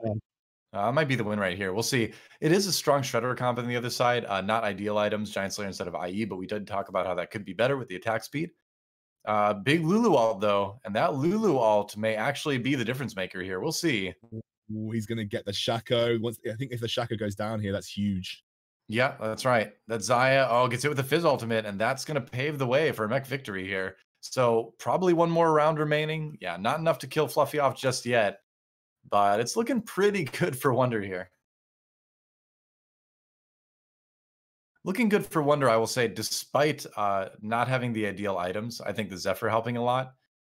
And the Lulu on the other side, very scary as well. We're on board with Fluffy now to see what he can do to maybe counteract this. He's got to find a way to allow his Kai'Sa to take out the infiltrators before they can do their work. I think he's got to somehow get Lulu on the board with his Kai'Sa. I like the way he's positioned here. I think this is the best way he could have done it. Yeah. Also, that Wukong too on the bench is pretty nice for the Thresh to pull in, but without a Lulu too, I don't know if you win this. We will see. He's Yeah, getting pretty it's looking a little bit rough. The Shaco got him. Yeah, yep, that's right. So now just a few are remaining, and that looks like it's going to be a victory for Mech here. Oh no! Put together a strong. Oh wait, the Fiora? No, I was going to say no chance, right? Yeah, and that's it. Trying to run away as far as he can. AK Wonder popping off at the end of that one as he takes the big win. He's happy about it. You can see how happy he is about that win. But you won with pilot pose right there. Oh, I don't know what he's saying. That's how everyone sits in big next, don't they? I think so. So that was a Hearthstone battle extraordinaire at the end there between two card game pros. So there was a little bit more than just like TFT pride on the line between those two players. That's like a little bit of a rivalry moment that stretches beyond just this one game. It's kind of fun to see. I feel bad when Mech wins, Doa. I really do. I don't know. Like it's such a I agree it's a problem, but it's such a fascinating problem to me because I really get into things like game balance and how you juggle so many things because TFT has just an infinite amount of things to think about with balance. Like I'm so happy that I don't have to balance this game, right? But so I agree, but I kind of like it because I like the thought experiment too, I guess. I guess the way I look at it is that if you could contest Mech and both of you with the right setups can do well, then I think that I would be happy with Mech existing. The problem is that it's so bad if you don't hit your 3 stars, right? That if 2 of you try to go it, you are like I said, hand holding your way to 7th and 8th, right? Yeah, that's my issue. I think if it was better as a 2-star, like they buffed the 2-star variants of the Mech components or the Mech itself, and then made the 3 stars significantly weaker, it might be an easier build to swallow because you could go Mech if someone else is going Mech, and that would make competitive lobbies a bit more make it easier to deal with in competitive lobbies. So as we can see now with the player standings, remember AKA Wonder being at 3 points 2 games ago? Well, he has won 2 in a row and is now up at 23. So blasting his way through the standings right now, 7th, 8th, 1-1. So suddenly, where he looked like he was out of it, he is really in contention to make it to Giant Slayer Series Season 2. I mean, I don't know what he forced in the previous game. I'd love to find out what build he played, but if it was just another mech, I mean, Curvor, who's at the top of the standings right now, I wonder if he just played mech again. It's a very interesting thing to talk about when it comes to competitive lobbies because I remember some really intense discussions going on about, I think it was one of the tournaments that Kiyun won because he is obviously a very famous mech player. Yeah. I can't remember which one that was specifically, but there was a lot of interesting discussions about whether that is healthy for competitive lobbies to have the ability. He won. So he won the Starside Invitational, I believe it was, with Mech Play. And then it was Delicious Milk that won a Giant Slayer series with Mech. It does pose a problem, doesn't it? Like competitively, where if you go into a lobby and no one else is willing to handhold with you, you just win. That's the problem that I think we have with mech as a whole when it comes to TFT. That's the problem that it has from a competitive standpoint, that it can do that to competitive lobbies, and even with the nerfs, it seems like, and I don't even think the mech is necessarily the problem. I think that things like the Kaiser at 3 are really, really obnoxious to deal with. Demo spat item is really, really annoying because it's a really powerful two-person synergy where demo spat I think itself is a problem as well. But even we saw there, Wanda didn't have it, didn't need it. He had the other recipe for success, which is just your 3-star infiltrators. So yeah, I just looked up my stats documents from Starside that I have all my documents saved from my tournaments, and yeah, Kyun winning that one with 12 games of mech infiltrator play. So I am morbidly curious to see kind of where that stands. I think there's no doubt that mech infiltrator is definitely weaker now than it was.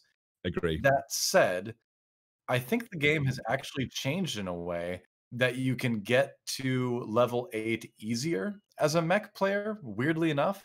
And that allows you to put in the best side synergy that you need at the moment, whether that's Valkyrie to power up your Kaisa, whether that's Demolitionist, if that's what you're looking for, whether that's Sorcerer, maybe. So being able to achieve level 8 easier, I think, makes up a little bit for the nerfs in that you can bring those side synergies online a little bit sooner. So it's a pretty wild situation. Yeah. I think we aren't going to find a solution to this without, I think, like literally nuking the mech synergy. It's like you said, it's a great thought experiment. It's such an interesting conversation, but from a competitive standpoint, it blows my mind that it's just consistently able to achieve results because there is no legitimate way to deal with that synergy other than hand-holding. Just blowing it up. Yeah. Yeah. Well, food for thought as we take a break here, guys. One more set of games remains. Another 2 after the break to decide who gets into Giant Slayer Series Season 2 from the Europe region. So don't go anywhere. We'll be back with more TFT right after this.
We are back in the Giant Slayer series, European qualifiers. I am Doa. With me is Excoundrel, and we have seen a lot of really interesting stuff today. We have seen the strong builds we expected to be strong, but we have also seen Mech Infiltrator in round 2 creeping in there, aka Wonder, 2 wins in a row. Curvor also playing that build as well. So it's definitely not the ultra dominant build it was before, but I worry. I worry, Excoundrel. I'm concerned. I am too. I am from I'm a pretty competitive player myself. I'm not like grandmaster, but I'm in master tier. And, I think for the health of the game, if you start to see mech, I mean, I was just starting to enjoy lobbies where there was not a mech player every game. And if you start to see Sure. competitive lobbies have mech players take over again, I feel like I'm going to go right back to the situation where I had a mech lobby every single game, especially at the upper end of the ladder. So I think it's an interesting. We've talked about it so much throughout this broadcast. I think you Yeah. mentioned that you'd love to see new champions for it in the update where you change some of the synergies. I mentioned that I think that if you take away the mech's ability and buff the basic attacks, and just don't give it like a ridiculous ability like that, just the Garen sword, even though it looks cool, it's obnoxious. I feel like that would be a good way of dealing with it because I don't think it needs an ability. It's already a huge tanky unit that protects all of the units inside of it anyway. So Yeah. just take the ability away, and suddenly I think it might become a bit more balanced. Possibly.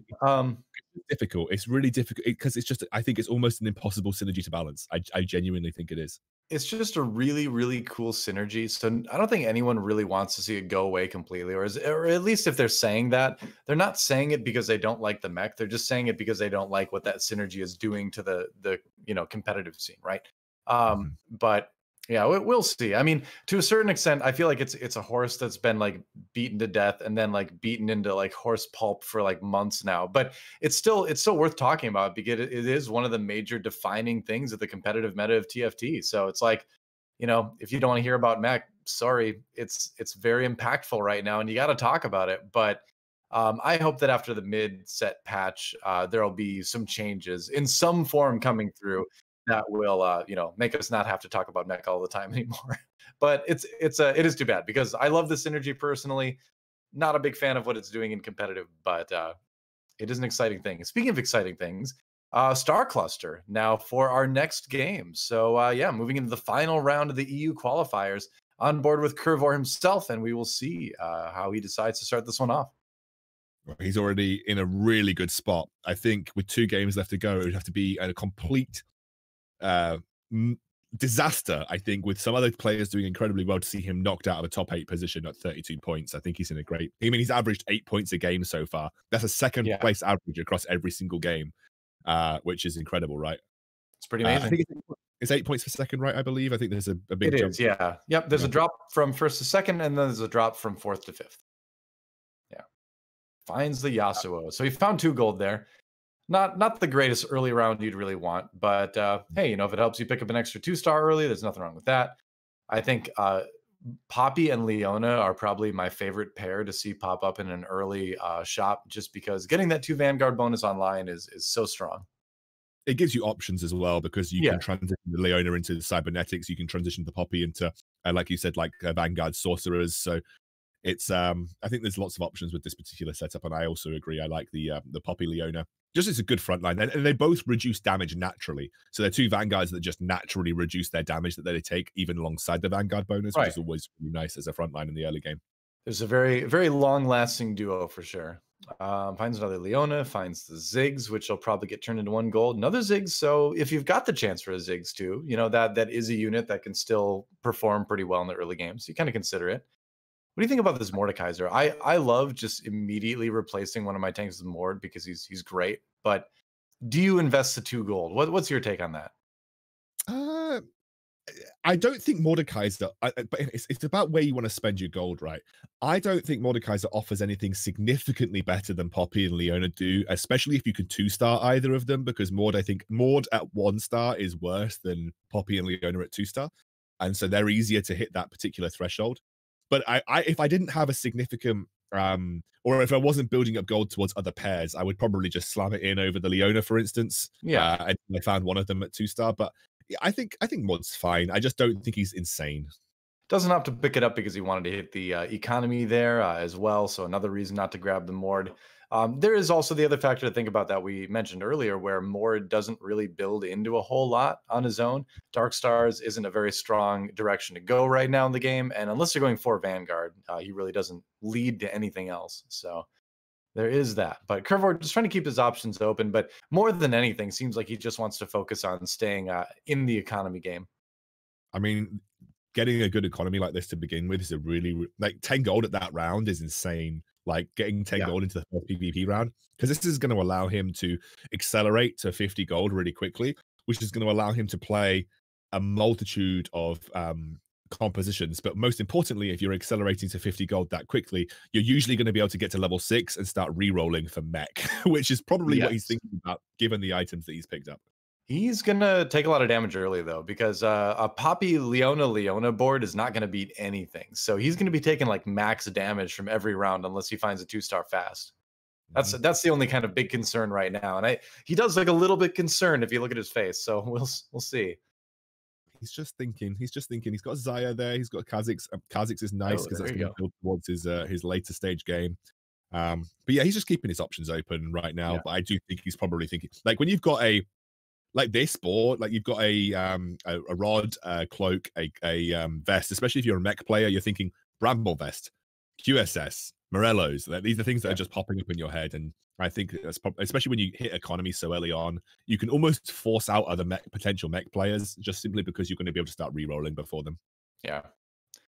Having 4 pairs is a little bit unlucky early on as well. So usually you hit a 2-star 2 by now, but just nothing for Curvor yet. I mean, you won't be too concerned about it because I'm sure over the next few rounds you should hit one of those 2 stars, right? It just should happen. You So should, yeah. In a in a normal world, you would, yeah. But maybe there's some divine punishment coming down for playing mech for too many games in a row. I was Nobody's literally been about punished yet, to but say maybe the Curve will be the same thing. first. I was about to say the same thing. This is karma for the mech spam.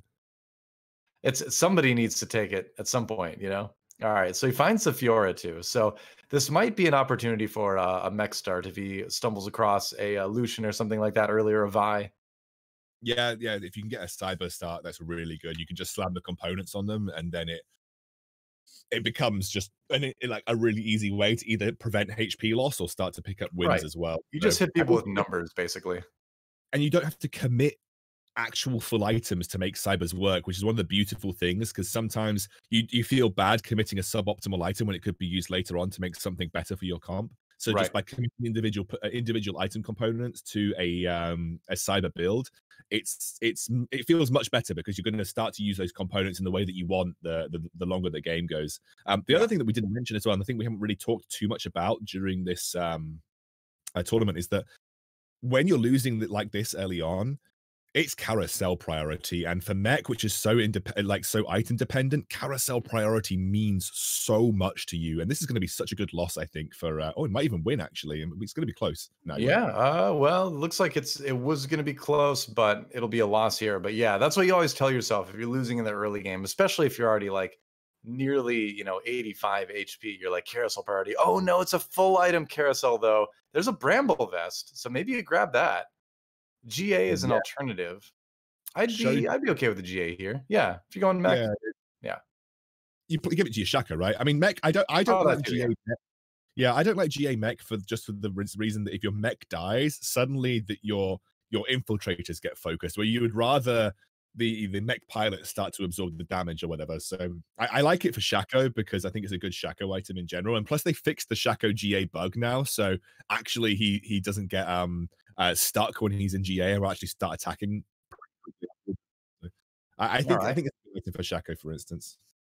Well, we're gonna jump over to Higo to see what he's up to as well. That was also a Kaisa too, so a fairly strong early game addition in terms of getting some good infiltrators in there for Curvor. But let's see what Higa's up to. Higa going for the Chrono Vanguard start, pretty common stuff. Just debating on what he wants to use. You feel like the Shojin's Lucian just seems like a strong item to just kind of like build your mid game around, right? Even though it's not ideal for the late game, you're like, well, I might as well just use this because it seems good, right? So a little bit of a brawler action going on. Brawler Chrono, nothing wrong with that. I'd slam Shojin's Lucian. I mean, Lucian's got a very low mana value, so he doesn't get a huge amount out of Shojin's, but he attacks so quickly that it doesn't make a huge amount of difference anyway. So Yeah. yeah, I love Shoji to lose in Lucian. It's a pretty good item to throw down. It'll allow him to get a couple more units killed. It doesn't look like he's going to get the win here because it's against a Shen with Bramblefest. I was gonna But say, yeah. You saw he was thinking about building the Infinity Edge, and he's like, that's not gonna help me against this board. mm, Might as well save the gloves for now." But it's we haven't talked a whole lot about the galaxy yet, and Star Cluster presents a really interesting sort of situation where you always generally want to prioritize the items on a carousel, right? But now you have a situation where finding a 2-star of a certain champion is legitimately a potential strong power spike for your comp in the early game. So you do actually look at that champion instead of the item a little bit more seriously than you would in any other galaxy, really. So it ends up creating some very interesting compositions, interesting sort of situations in the game, like this one right now, where you would never see illusion with with the Shojins in a normal game, but in this case, Higa has, I think correctly decided that this is a good thing to build around right now. I mean, Lucian 2 is just strong. He's just a strong Yeah, unit, and like he's gonna kill one or two things before he goes down. It's not like Higa's running with an insane red buff build right now. He doesn't even have a particularly good front line either because he's running the Chrono version, and he doesn't have Blaster, which is obviously reducing the effectiveness of Lucian overall.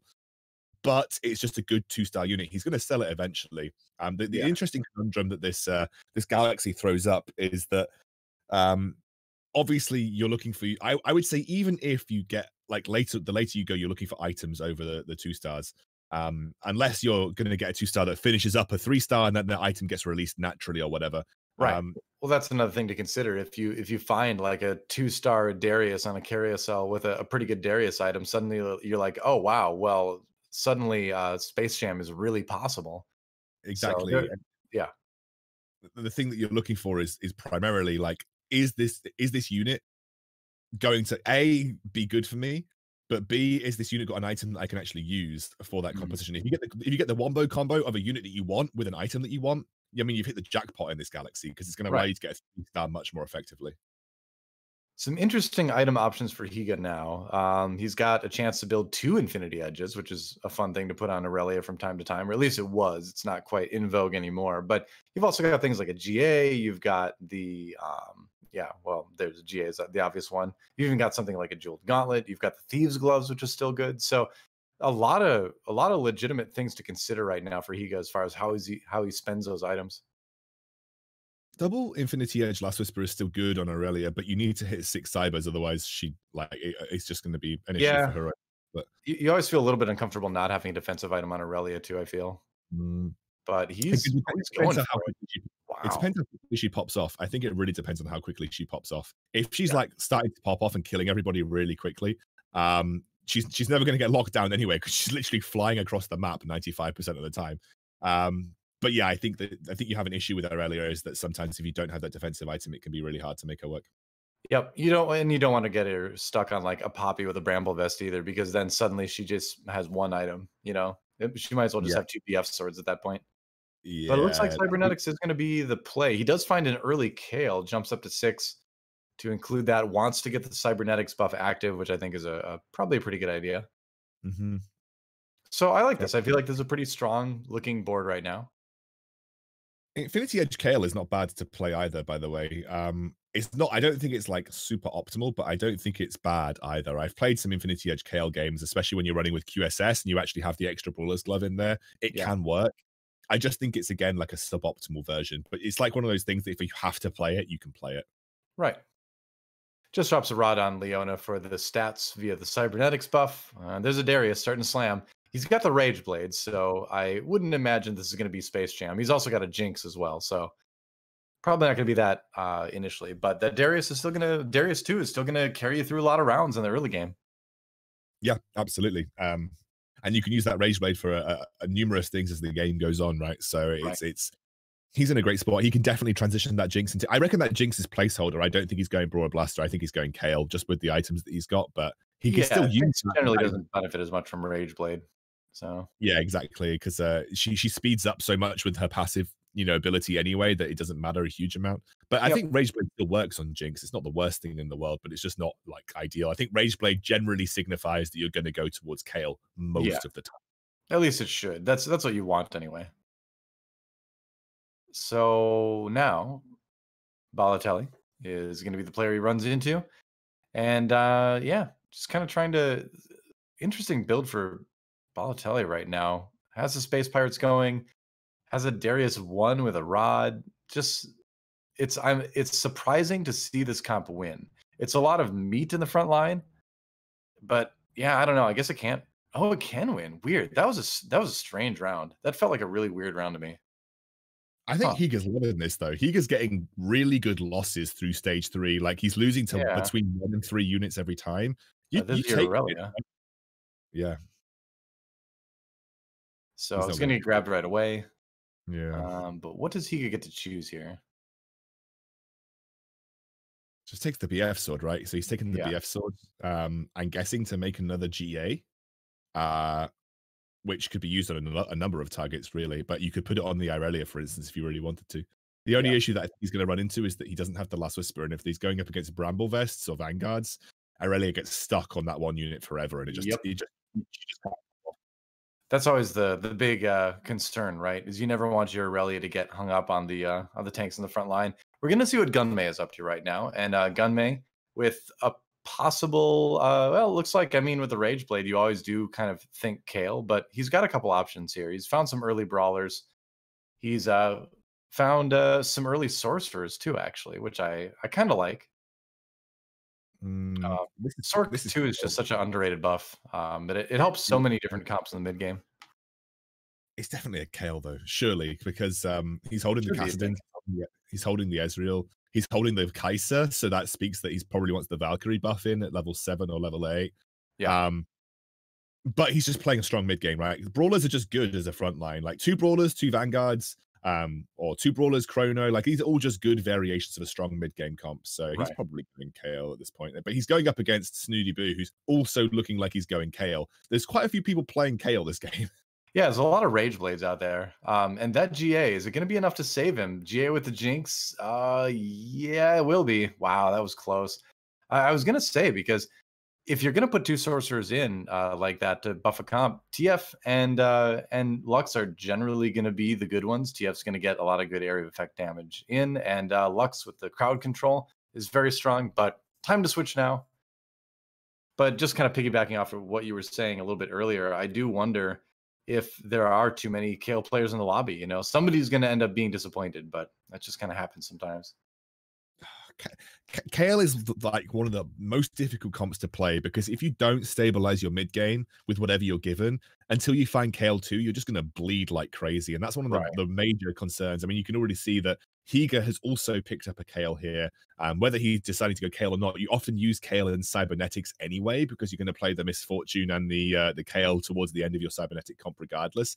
Yep. You So want to if blade you're Master Valkyrie. So yeah, yeah. It's just this is just definitely a rough spot, I think, if you're a big Kale player here. And you're gonna have to find a position where you probably go to level 7 and then roll down and hope that you hit the Kale too.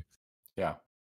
And that's hard to do because it's still just a 15% chance for a 4 cost at level 7. So you really don't get any sort of guarantee from doing that. As a former Star Guardians player, that at level 7 you need to roll down to find the Soraka. Like, there's a lot of times you're just not going to find any 4 costs that you need at that point, let alone a 2 stars. Kind of ludicrous to even expect. He's got the Bramble Vest though for his Shen. I like the Bramble Vest on Shen. I think it's a great item for him overall. Yeah. He's got the redemption, and we've seen a lot of that this tournament. I think we've just seen a lot of players prioritizing redemption. I genuinely think it is a very, very strong item. Spatula. So Celestial Spat, I think, is a very tempting choice here for Gunmei, because if you are running Kale, a lot of times having Celestial in easily is going to make a big difference in terms of Oh, Kale not needing any sort of item that heals her then. I run Celestial Spat in Kale because you can get rid of the Zaya and add in a more Yeah. useful Blade Master. Yeah, it's usually very good. And you can see he slams that right away. You can gain the Celestial and the Mana Reaver now with the Kassadin. So that was a nice little compositional boost from the Infiltrators for Gunmei. Just getting some really strong synergies online, you know? Yeah, he's waiting for his next blade. Yeah, he's waiting for his KO because he needs the next Blade Master. He's actually just missing the most crucial Blade Master, so Yeah. he's actually keeping it on just so that he has the Blade Master for the Irelia here. But yeah, I do love the addition of a Celestial Spat to the Kale comp because it just makes your composition a bit easier to work. Is Balotelli actually playing Darkstar? Is he I think he unironically is. playing Darkstar? Yeah, I haven't seen anyone play Dark Stars in a tournament for a while, not since this last patch, because Dark Stars just generally melts too fast to the point where, Mm, yeah, sure, your Jin is doing damage, but you're not going to be able to carry with that. The only situations I've really seen Dark Star succeed in lately has been when someone gets a very early high roll Xerath 2 with tons of good items on him, you know? Otherwise, yeah. it still seems a little bit late despite the karma buffs. A little bit weak, I should say, despite the karma buffs. Yeah, one of the major issues with Darkstar is it doesn't have a good mid game. Like there is no mid game for Darkstar. Since Shaco got nerfed and Shaco 2 specifically got nerfed, there isn't Yeah. anybody who can actually carry your mid game for Darkstars. And like you said, your front line is designed to die. That's the point of Darkstar. Your front line is kind of designed to die because that kind of makes you oh my god, sorry, I just got distracted by the fact that Kervo is playing mech again. Hey, if it's working, go for it, right? And he's been Exactly. using that Kaisa too with the GA that he's been finding to just get a little bit more area effect damage in. If it ain't broke, don't fix it is the way that we say it. But yeah, I think What if it um is broke though, in a different you way? use it more. If it is broke, you should use more of it. He's adding the BF sword to the Malphite here to win this. That's pretty fun. Oh, that was a play. That was a play from Yeah, him I there. mean, because you're gonna sell that Malphite eventually, so why not? You know, I like it. it's like Malphite took off the like 500-pound wristbands he was using and unleashed his true power there for a second. And then he's out immediately. Thank you for your service, Malphite. I'm wondering. Oh, there's the Thresh. That's big. That's a huge pull for the Kale comp this early on. Now you can transition into 4 Chronos. Yeah. Um, I think he's keeping on the Vi right now because it's Vi 2 and it's pretty strong. I don't blame him. I think that's a good choice. That's a He good way also to has sort of snipe a DPS in the back line, so to speak. Get yeah, him out of definitely. easy. He also has the option to go for 4 Celestials by keeping the Zaya around. You know, if he wants to go to 8 and go for 4 Celestials with a Celestial spat, sorry, go to 9 and go to 4 Celestials, it's definitely something he can consider. Yeah. So right now as well, could have had Cybernetic in. Maybe he needs to find another unit for that, but opting for the 2 Kale 1s instead. So what do you get? There's another Aurelia, but I didn't check the items, which is probably what he's more gearing towards. Does grab the Aurelia in the end. It It does gives have a him sword in it, so there's nothing wrong with that. It does make an Aurelia too with a sword, so you really can't complain about that. a Deathblade Aurelia is what you're taking here, right? I guess Yeah. it's something that can still pop off given the right positioning. Well, With I the wonder, do you build that or do you save it because you're going to have another round of single item components coming up on infiltrators? Do you really need the Deathblade right there? no, you don't. I think you could save it for sure, and then Yeah. you might want to use that extra BF sword to build something on your Kale, for instance. Yeah, I think just getting an Aurelia too is a nice enough bonus. And the fact that the sword is on there, icing on the cake, right? You can build around it, but you can also just kind of leave it too. Look at this shop for him. He gets his upgrade for Blitzcrank. He's got a Wukong 2 sitting in the shop as well. That's Yeah. a big shop. I'm locking that, I right? was gonna say, yeah, this is one of those rare moments where you actually lock the shop. You know, you don't do that very often in TFT, is lock the shop, but this is one of the moments where you definitely need to. And he does go for the Deathblade on the Aurelia too early on. She's definitely going to benefit from it.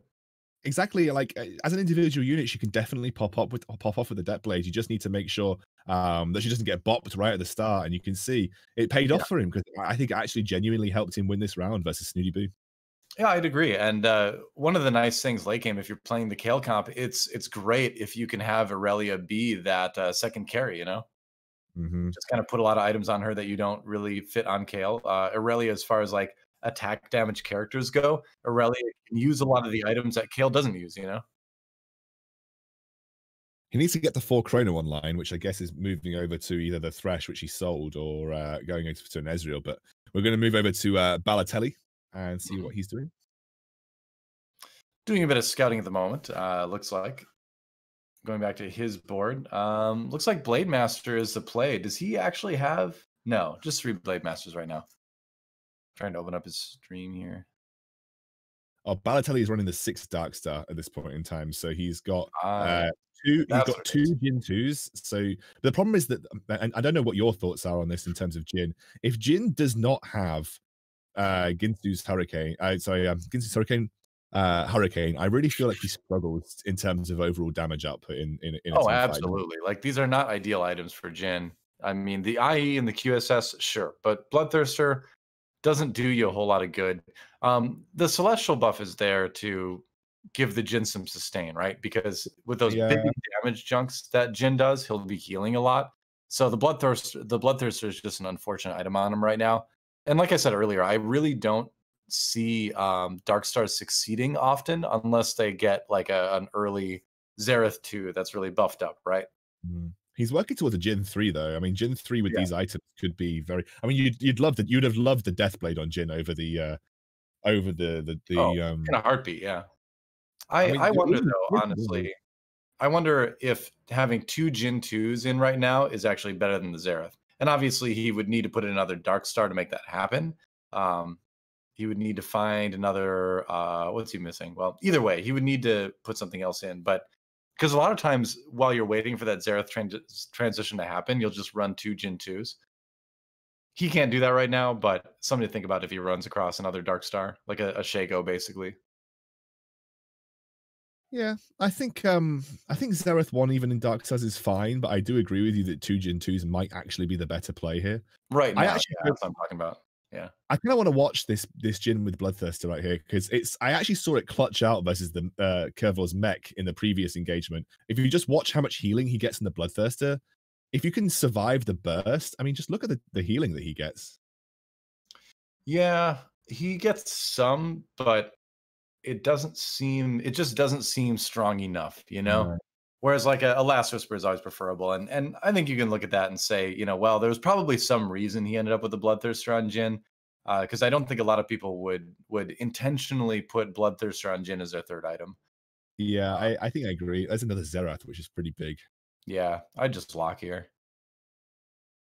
You don't want to sell the Jin 2, but you definitely want that Xerath. So yeah, just lock it.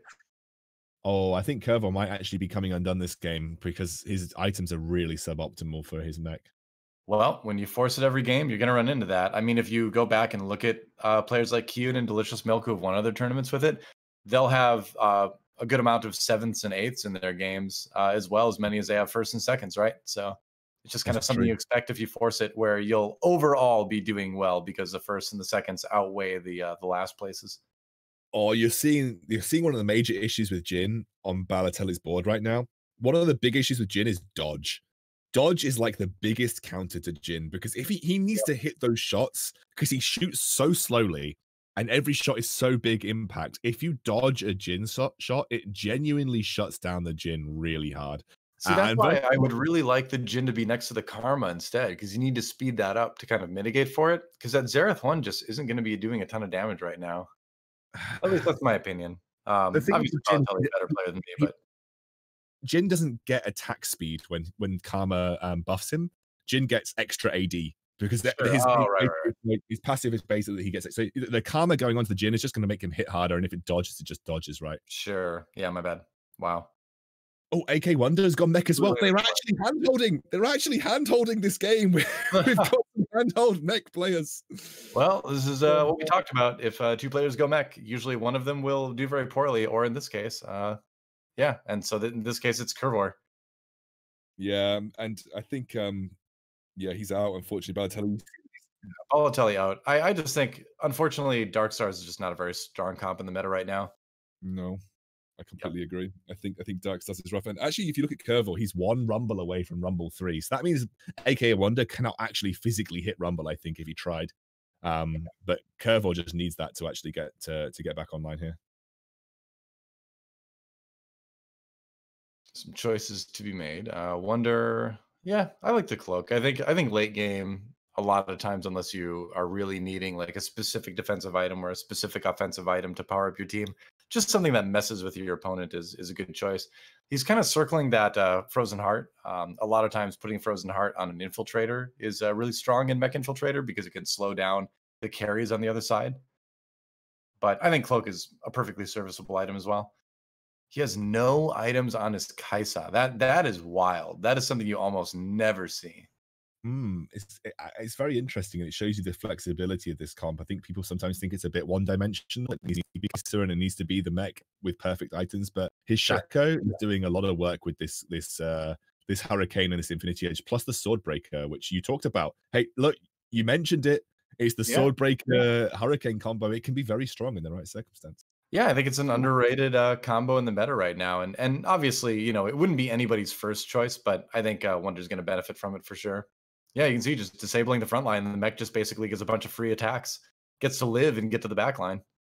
Gets to disable the Jinx here as well. Yep. Pretty huge. Yeah, it's actually really strong. Easy win over Fluffy there. And I think AK Wonder may be on track to take possibly almost certainly a top 4, but maybe even higher than that with this, despite having very unorthodox items on the comp. He's got the Titan's Resolve, which works quite nicely. He's looking over at Curvo saying, you know, oh, he's actually, you know, Curvo's holding the rumbles. I can't get them right now, but actually I love what he's doing. He's just holding his gold at this point in time, and he's saying, cool, you know, I'll wait for you to die. You're going to lose at some point. Curvo has hit the rumble 3, by the way. You just saw it pop up on the screen there, but irrespective, he's got 50 health. He's saying, look, I'll wait for you to die. Once you're dead, that's when I'm going to start rolling. That's when I'm going to start looking for my upgrades. Yeah, that's kind of a common sort of thing to keep in mind. If you're a player that wants to climb and you find yourself contesting someone else in the lobby with your comp, if they're way lower than HP with you, don't try to roll against them. Just wait for them to die and wait for all those champions to go back to the pool again. Looks like the mech is not going to come out victorious this time. The KL pretty unopposed there. So Gunmei getting a win in that round. Curvo is out, by the way. Curvo is out. And Chalice is, I mean, it's not bad for Kaisa. I mean, I could give it to Kaisa, but it's not ideal, right? I mean, Kaisa's a natural choice for that. Curvor out. I think you mentioned that. I think Wonder's pretty psyched about that now. As he's got a good chance with all his money to hit a Rumble 3, possibly something else. Shaco 3 would be huge. Shaco 3 would be huge. That might set him up nicely for end game. I think Shaco 3 would be what I would be aiming for here. I think my mech is just there to buy time for my Shaco and my Kaisa. And obviously any extra rounds that he goes through in terms of carousels, if he gets there, there are items that he could try and find for his Kaisa, which would potentially make a difference too. He's actually gone to level 8 here. So like you said, this is one of the things that we can do with mech now. We can more effectively get to the higher levels, and that's going to allow him to add extra synergies, like the Lulu, like the Valkyrie if he wants it as well. Yeah, Valkyrie is an option, which is a pretty common one, I suppose, to go to. Probably the most common one. Demolitionist is also another strong one you go for. Darkstar as well is something that's powering up lately. The interesting thing is if you're relying on Shaco, then having Darkstar be one of your synergies in mech is not bad at all.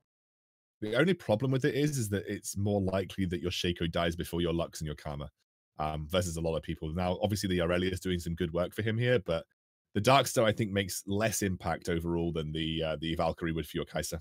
Yeah, I think there's the question is, if your Kaisa 3 has no items, then is your Shaco 2 with items a higher priority? That's a hard question to answer. I think obviously Shaco 3 I think would benefit from Darkstar much more. And maybe you go for the Valkyrie now because Kaisa is your 3-star.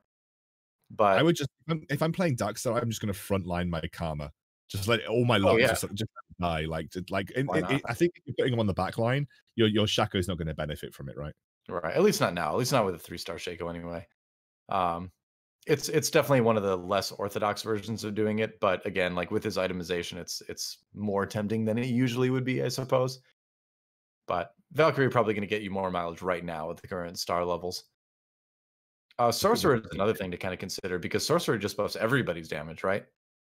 But you need to find the right. Look at this Aurelia Doa. Yep, she's killing people. That's pretty spicy.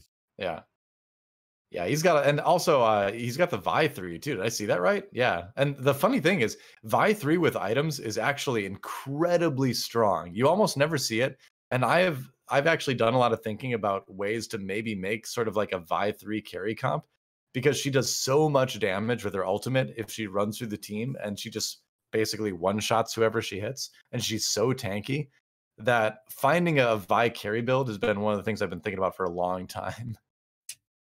I like Ionic Spark on her. Like, it's one of the few items where I'm like, wow, Ionic Spark gets insane value because you're gonna pedal the spark all the way through the enemy team, and usually you Oh can yeah, get a couple of hits with it. So I love Ionic Spark on her. I think this is great positioning for the mech here. This might be a good win. That might keep Wonder in the game. definitely possible. Aurelion Sol just kind of like chilling out, slowing everybody down, but might not be quite enough here. Doesn't seem like it. Yeah, Aurelion Sol's a pretty low impact, especially with this item. I think Aurelion Sol's quite. Oh, well, I was saying that is Or only is versus enemy. and he can't chase him down. I was gonna say that's an Aurelion Soul too. That's a big thing to think about. And AKA Wonder is out. Wow. So the Aurelion Soul 2. That's kind of the big difference there. Is Aurelion Soul 1 is a Mm. non-factor, but an Aurelion Soul 2 is still a pretty scary stat stick, if nothing else, you know? Look, I want to say that I'm disappointed that AKA Wonder went out in sixth, but also I'm really happy to see the mech players handhold sixth and seventh. That's just what made me a little bit happier about I don't think the you need to result. be ashamed of that. I think that's No, fine. no, Yeah. It's and yeah. like we were saying earlier, it's definitely weaker. There's no doubt, there should be no doubt in anyone's mind that Mech Infiltrator is, I think, finally weak enough that there is a significant risk with trying to go for it in a game, even if Mm, uncontested. yeah. That said, it's still a build that can win lobbies, so you've got that. But I think we are finally noticing a difference here.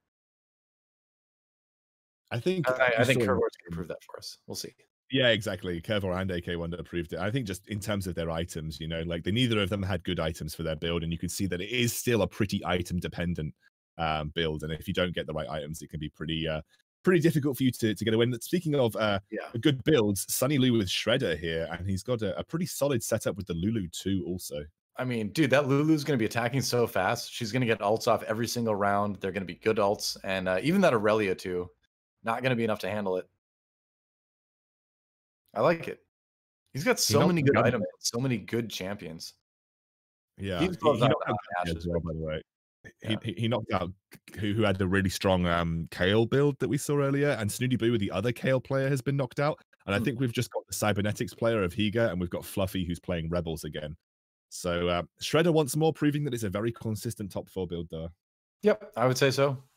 And this Shredder is even popping off with less than opportune items. But when you find things like the Lulu 2 to put items on, that like we said before, Lulu 2 is the ultimate band-aid for any comp, right? If she's polymorphing half the enemy team, then whatever you have, no matter what items they have, can have plenty of time to do damage. Oh, that said, a big misfortune too in the back with the Rebel medallion is pretty strong and not quite strong enough though. Wow, It's that was strong close. enough, though. That was close.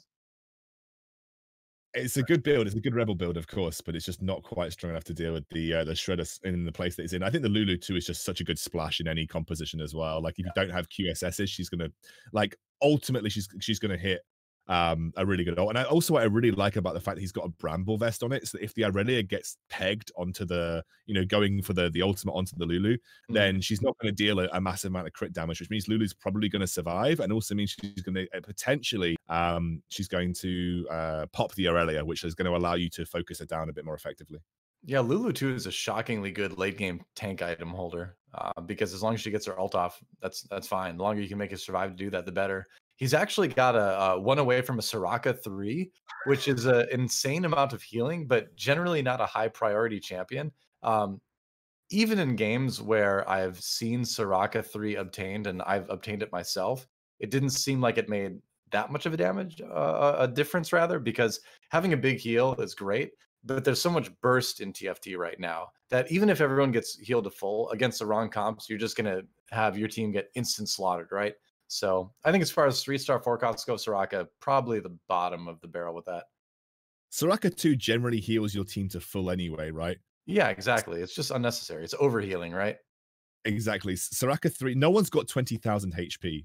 Yeah. As say that, Sunny Lu actually loses this pretty huge, actually. That's going to be a win for the Ooh, Cybernetics. there you go. Yeah. So Cybernetics taking a win with that one. Higa taking it in the first of the games in our final round of the EU qualifiers. It's going to be interesting to see what the scores look like after this one as we take a look at the standings in a moment here as that all gets calculated. I don't know if the other game is done yet or not, too. We might have to wait for that. Yeah, we'll have to wait and see what happens with the scores. Yeah, I'm looking at the live score updates, and it looks like Kervil's still doing okay at 34. I think he has been still at the top of the standings despite that pretty bad loss there. Sonny, who has had some really good performances with Shredder so far as well, he's now second at 34. Higa, who just had that win with Cybernetics, finds himself at 32. Dark Hydra, who we haven't really had a chance to focus in on too much, despite you being particularly excited about him, is at 30 here as well. Playing well, So he's apparently. Yeah. yeah, apparently so. Leduc, who is a very prominent EU content creator, does a lot of build guides, kind of meta-defining guy. He has not having a good series so far. He's down at 13. I think it's probably pretty safe to say with one game remaining, he would be hard pressed to break that barrier into the top 8 here. In fact, I think it's impossible. Yeah, other players we can mention too. Salvi is a player I like to watch his stream, and he is not succeeding right now at the moment. Some big surprises. I would say I'd be pretty surprised if Fluffy didn't make it in. That'd be a notable omission, I think, from Giant Slayer Series Season 2 if he doesn't make it through the qualifiers. AKA Wonder, been playing some mech, but doing it okay. He may make it in. There's still a lot of room for things to be shaken up a little bit here, but it seems like players will, you roughly add maybe 4, so you add like the average 4 or 6 to the lowest right now. So that means you're looking at least like mid 30s is probably your only way of securing a spot in the top 8. So the players right now at 20 just probably not going to have a chance, even with a win of getting in. Yeah, I think if you're sitting at 26, 27 and you get a first place, for instance, you're probably looking like you're going to feel comfortable getting into the top 8, like maybe sneaking in at the bottom. I think the players that are already sitting in 30s, mid 30s are good, and they're in a good spot. But we are heading into that last game. AKA Wonder playing mech as well did find himself a sixth place in that game, so it was not enough to tot him up into the top 8 currently. And obviously he's in a lobby with Kervor.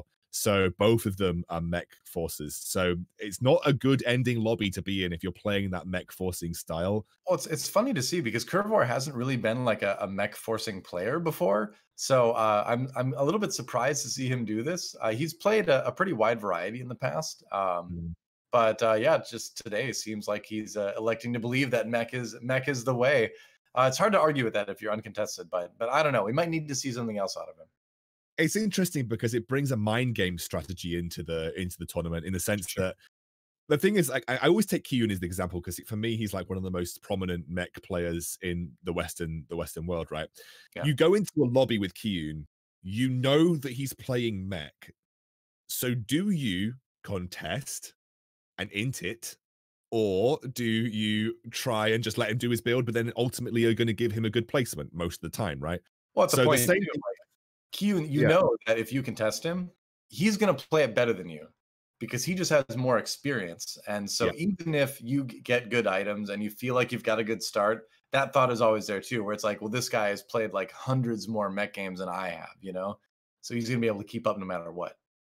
And he can probably deal with people contesting him because he's dealt with it on the challenger ladder over and over again, through different games, right? So the question is that has Kervo come into this tournament, just started, maybe he had success with mech off the first 2 games. He just thought, tell you what, I'm just going to force it, right? I'm just going to go in, and everyone's like, oh, Kervo's forcing mech every game so far. Do I care about my points, or do I care about limiting his points? And so for a lot of people, they're going to choose their own points over limiting his points. Of course. So he just goes into every game and he's like, screw it, let's just force mech. And then it ends up in a good result for him because everyone's like, well, he's been forcing mech every game of this tournament so far, so he's going to do it again. And do I want to contest it?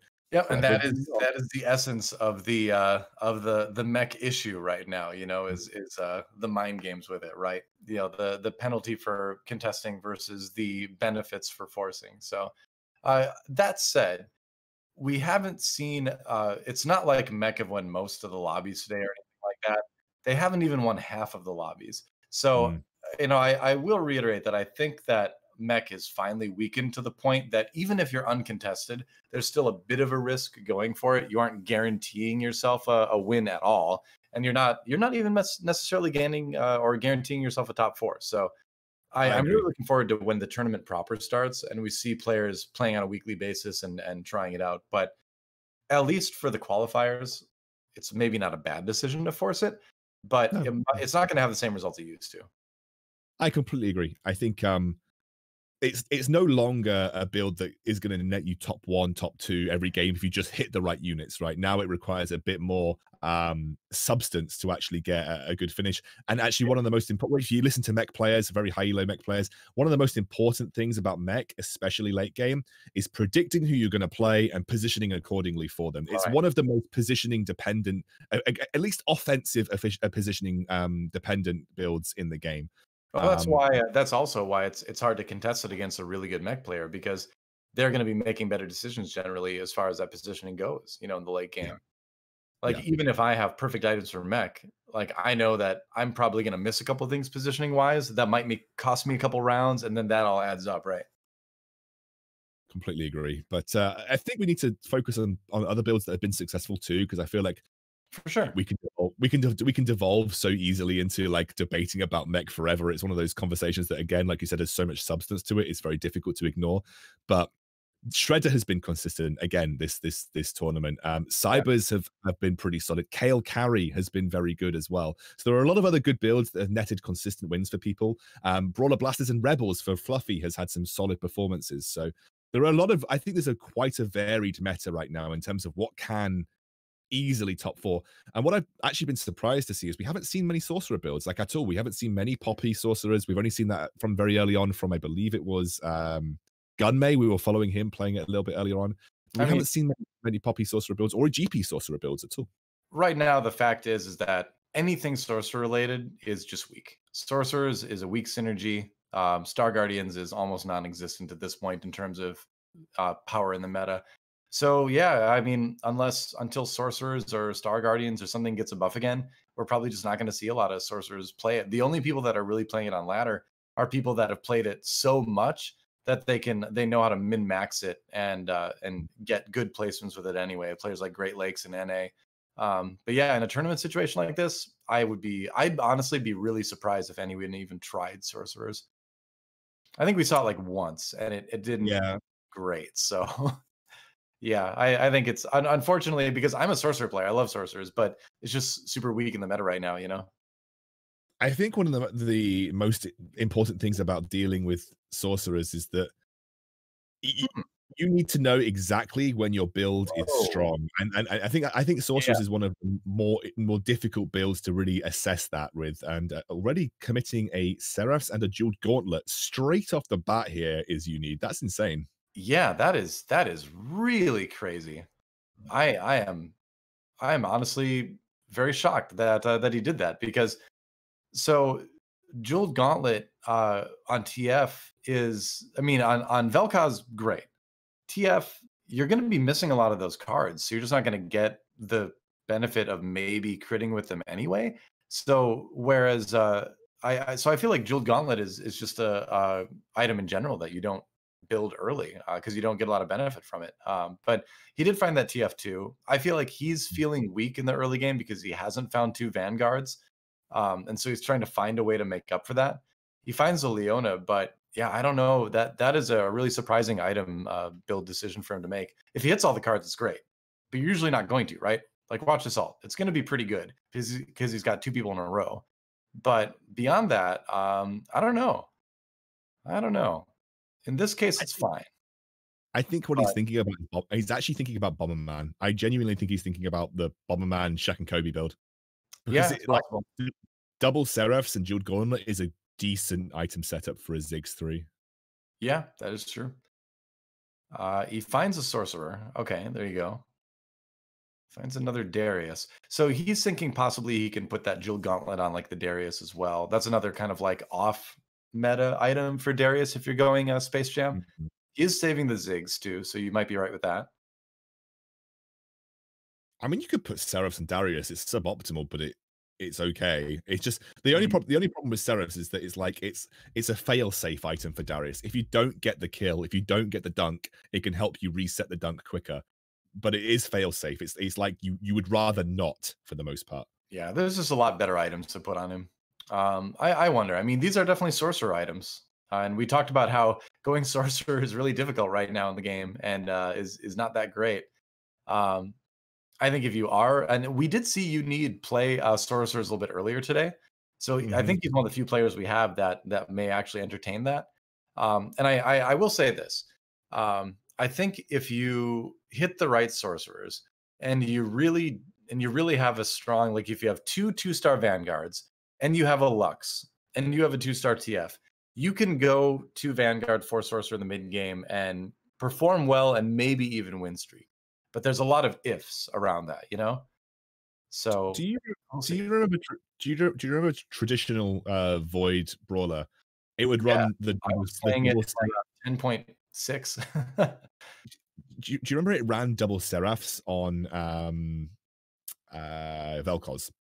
Yeah, you You would run. whatever items you could on Vel'Koz. Yeah. Yeah, I think it's one of those things that he could genuinely pivot into that if he wanted to. I think if you went Void Sorcerer and went double Seraphs, sorry, Void Brawler went double Seraphs Dual Gordon, that's not a bad situation to find yourself in. Yeah, for sure. I would agree. Yep. On board with Salvi now, it looks like. Um, so we'll see what he is up to right now. Just putting together a bunch of 2-stars. So just simply saying, hey, I've got a lot of stats out of the 2-stars, and I'm going to try to take that as far as I can. He's got a lot of Zayas here as well, so he has leveled up though, so he's not playing a Zaya comp. Yeah.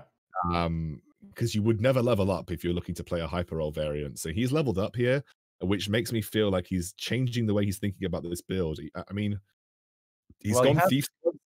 he doesn't really have any Zaya items, I guess, because he built the Thieves Gloves as well. So I think he's just kind of seeing what the game gives him, you know?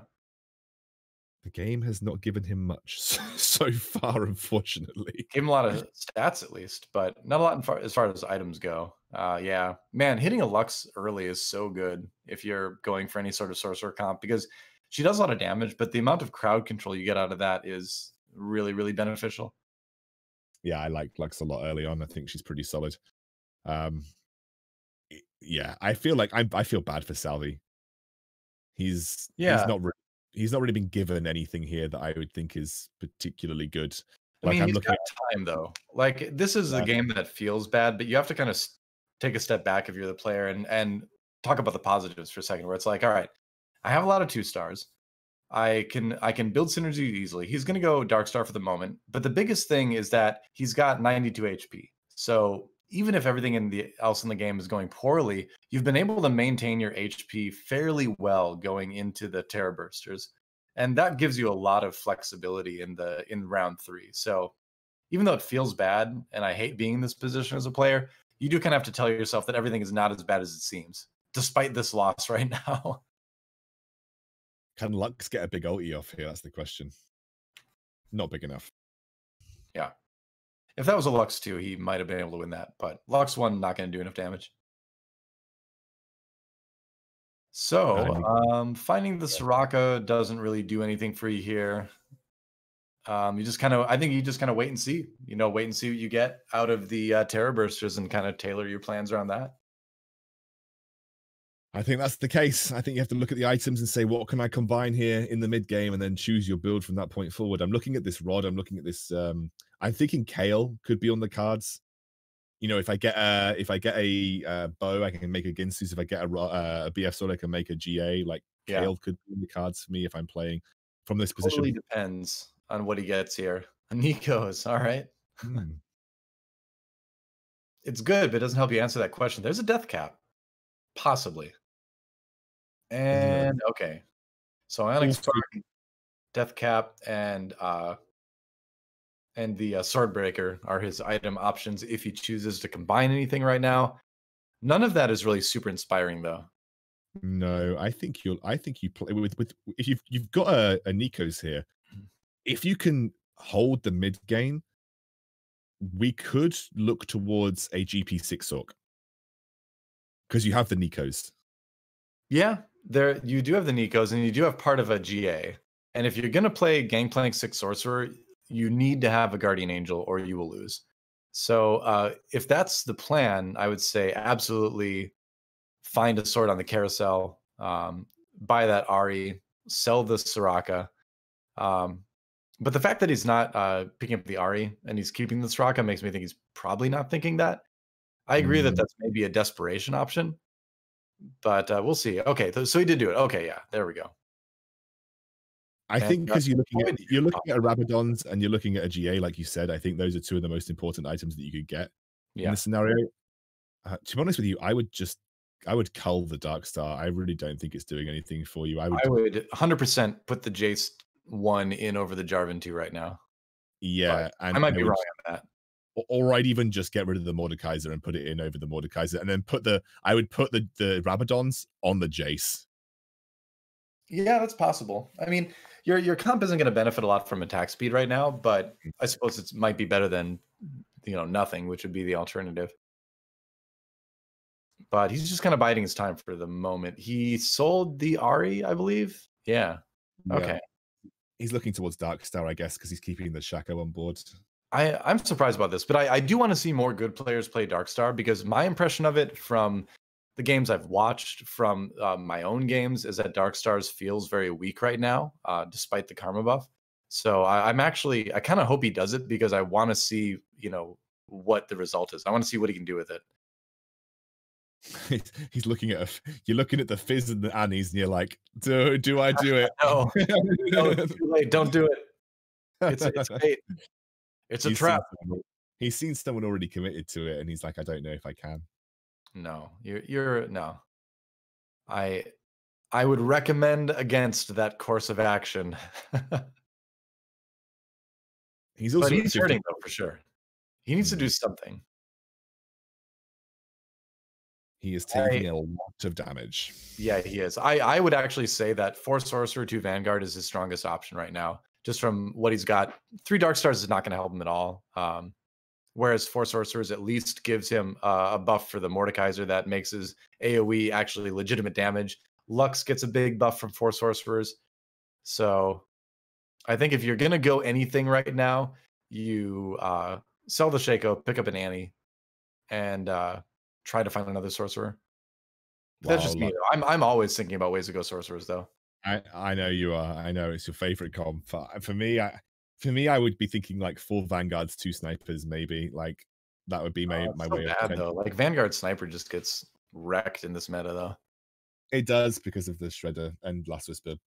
And Void. There's so many things that are so good against Vanguard Sniper right now that's why it's too bad, because that was another build I really enjoyed running, but there's way too much stuff that's specifically good into it right now. And I think that's honestly another reason why Dark Stars suffers too, because a lot of the things that are good against Vanguard Sniper are also good against Dark Star, in terms of absolutely eviscerating a front line and then quickly dealing with single target damage carries.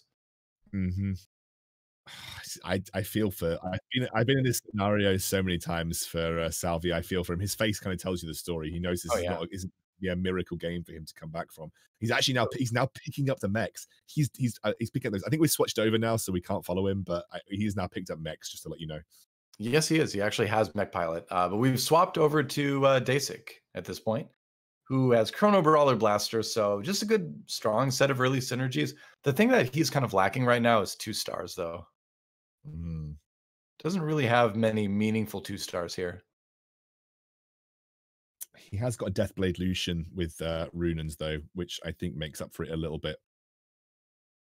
It's pretty strong. If he can start that first chain off, which he has already, like, it doesn't matter that he's 1 star. He's still pretty strong. Yeah.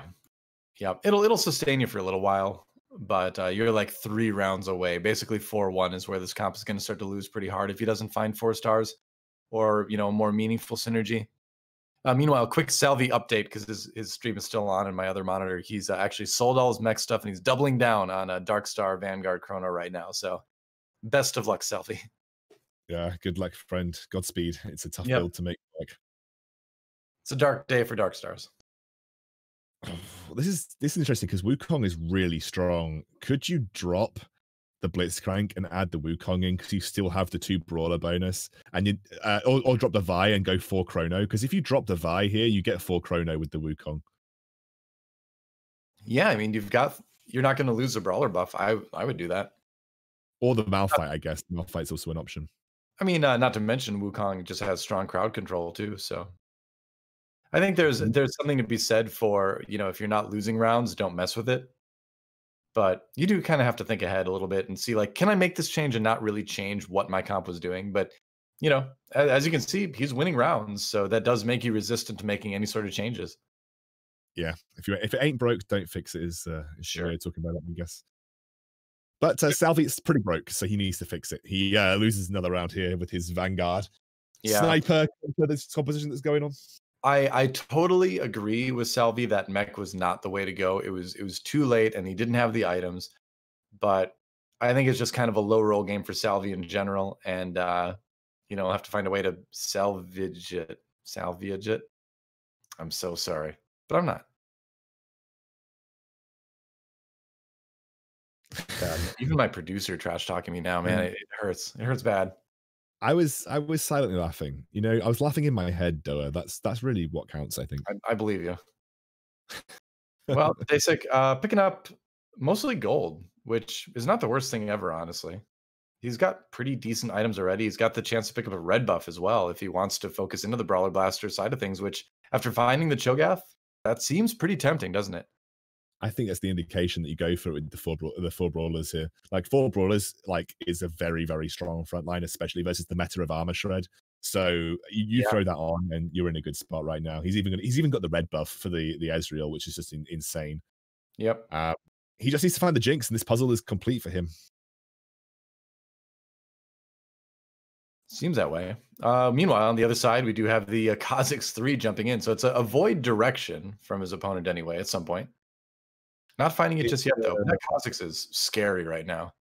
It's that really annoying Kha'Zix that we talked about early on, which is the Rapid Fire Cannon Infinity Edge. This is more about the Kha'Zix than it is about the Vel'Koz, and it can be very strong as the game progresses.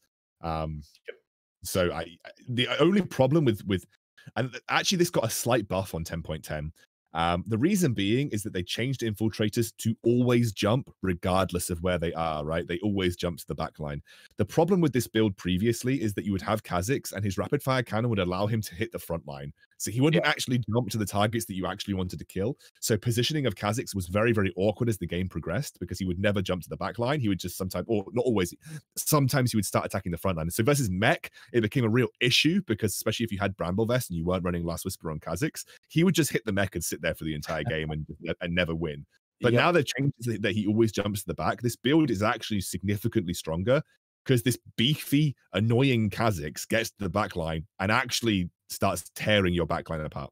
Well, the funny thing is that the changes to infiltrators was actually also a nerf to Darkstar because putting infiltrator spat on Xerath was really popular because he would gain that infiltrator speed buff without jumping because of his long attack speed. But now that he would always jump, you don't want to do that anymore. So just yet another reason why Darkstar's is hit because even one of their kind of item tech choices was taken away too.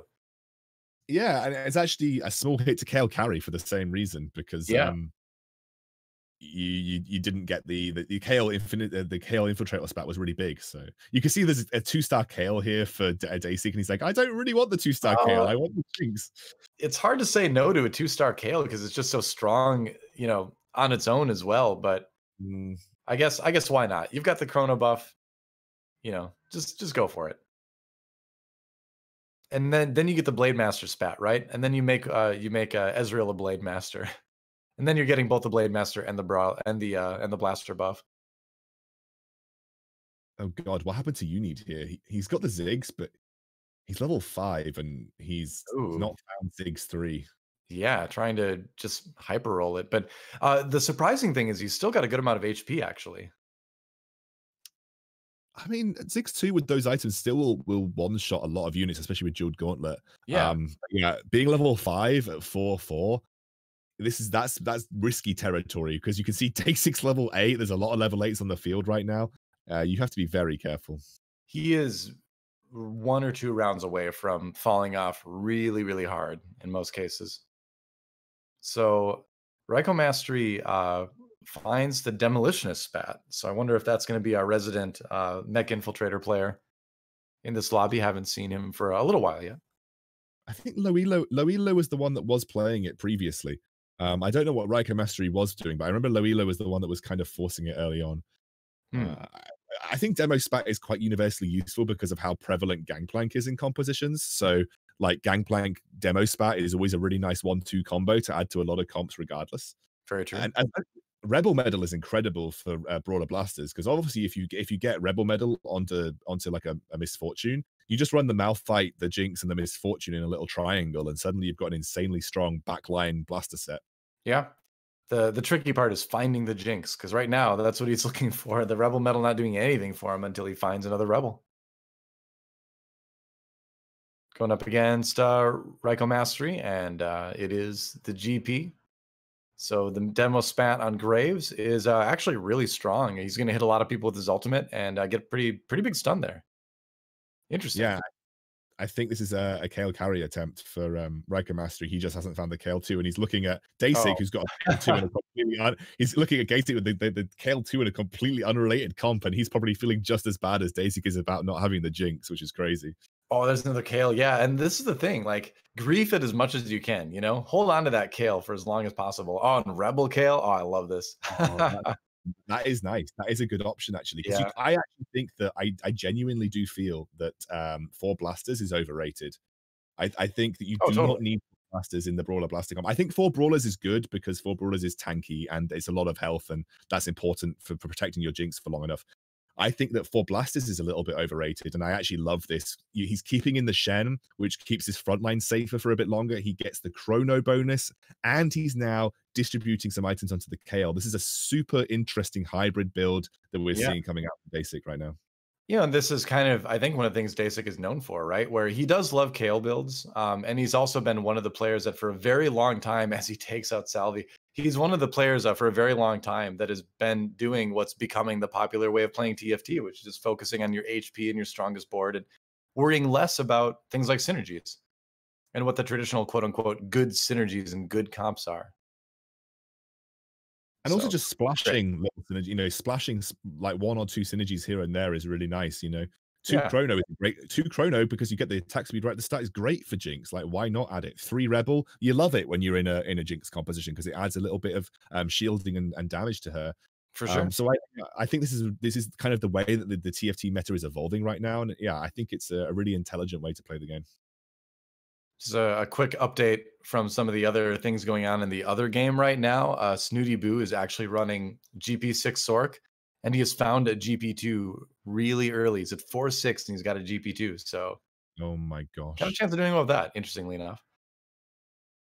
that's A insane. rarity. That's insane.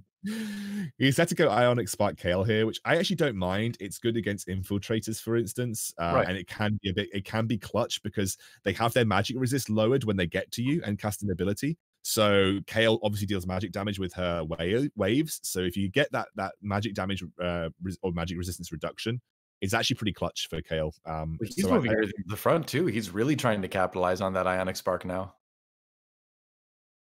He does run into a mech. It's good though because the trap claw is going to stun the Kai'Sa gets stunned anyway. She doesn't even get her ultimate off. That's insane. Loilo is going to take a huge amount of damage here. This might even be game ending for him.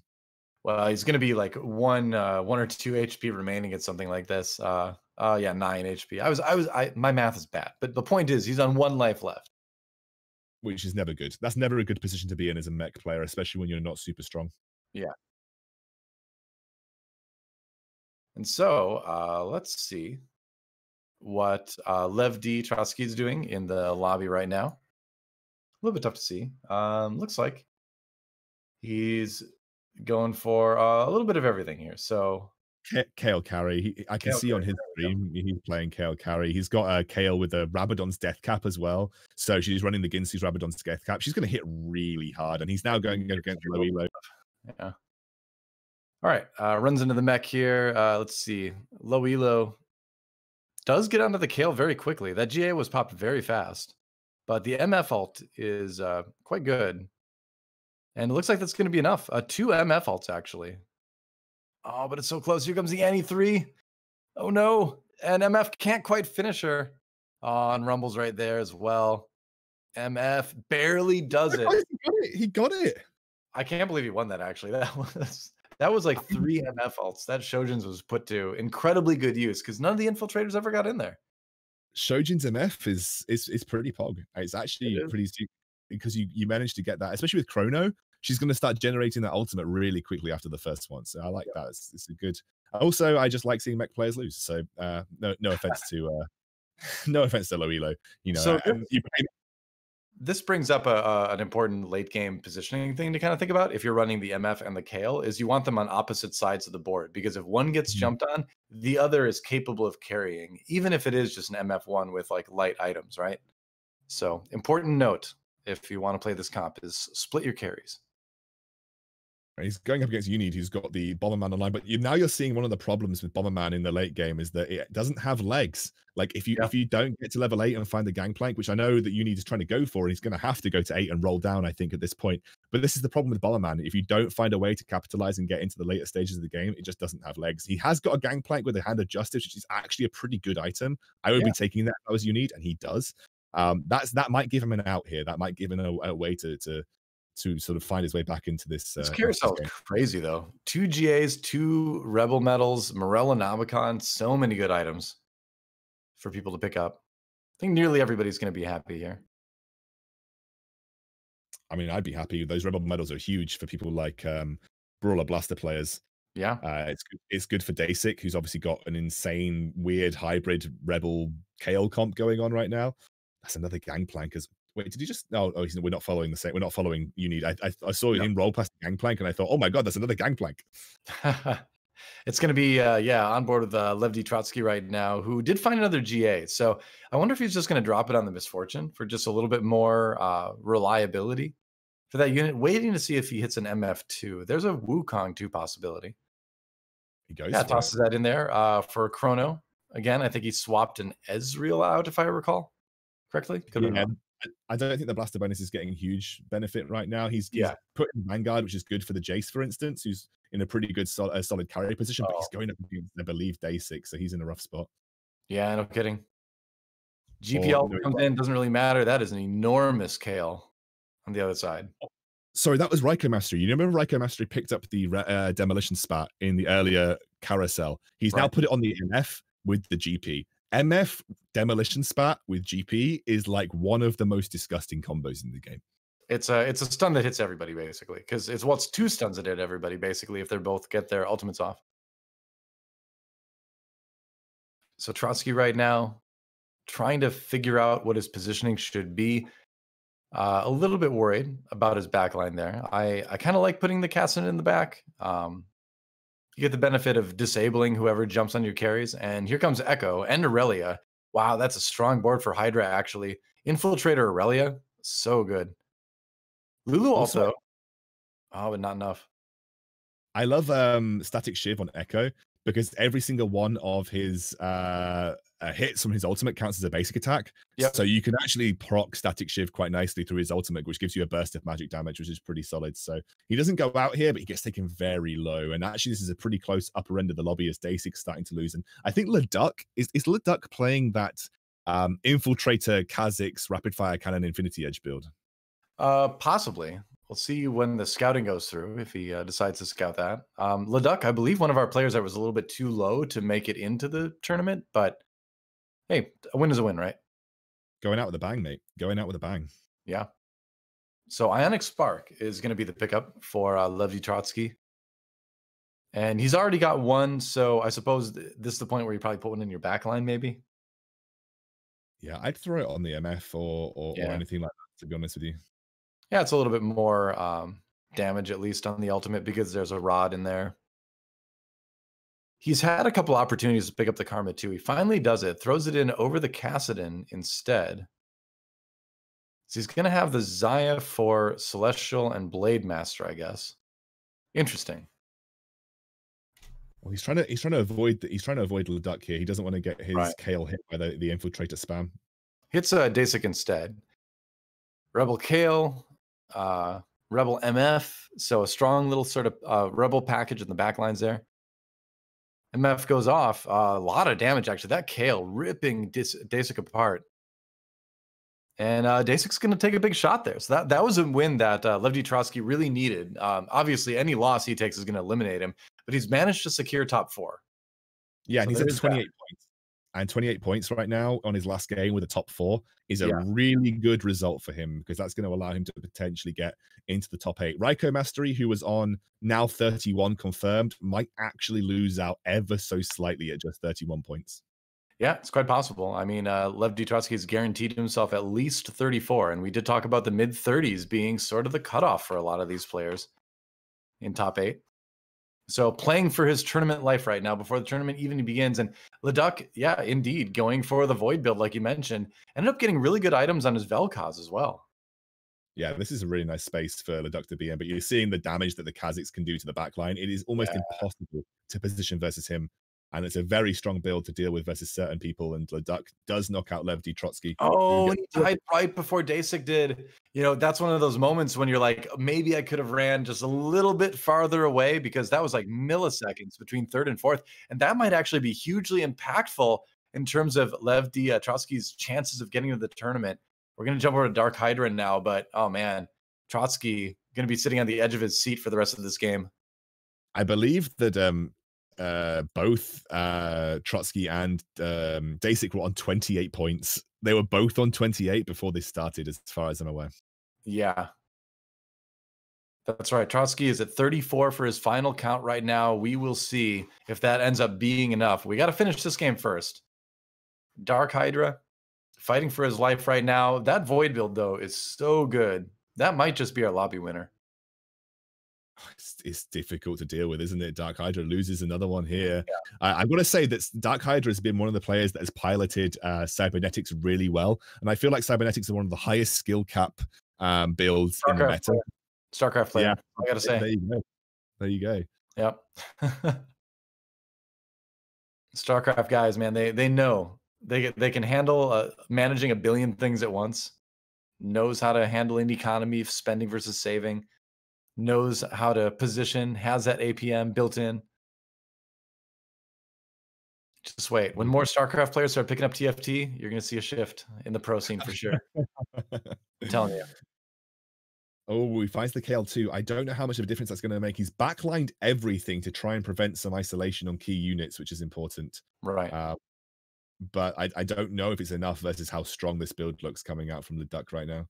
Well, his board is going to move no matter what anyway, you know, so a lot of that isolation is going to be presented. That Lucian just dead in the water almost immediately. Meanwhile, Echo trying to get an ult. Oh, man, Echo had to like walk around a little bit to get that final hit to pop the ult, so his ult came really late.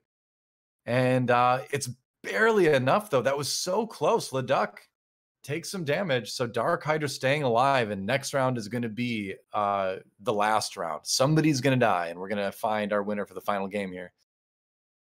Comes down to positioning. I think for Leduc, it's trying to prevent the Irelia from getting onto your Vel'Koz.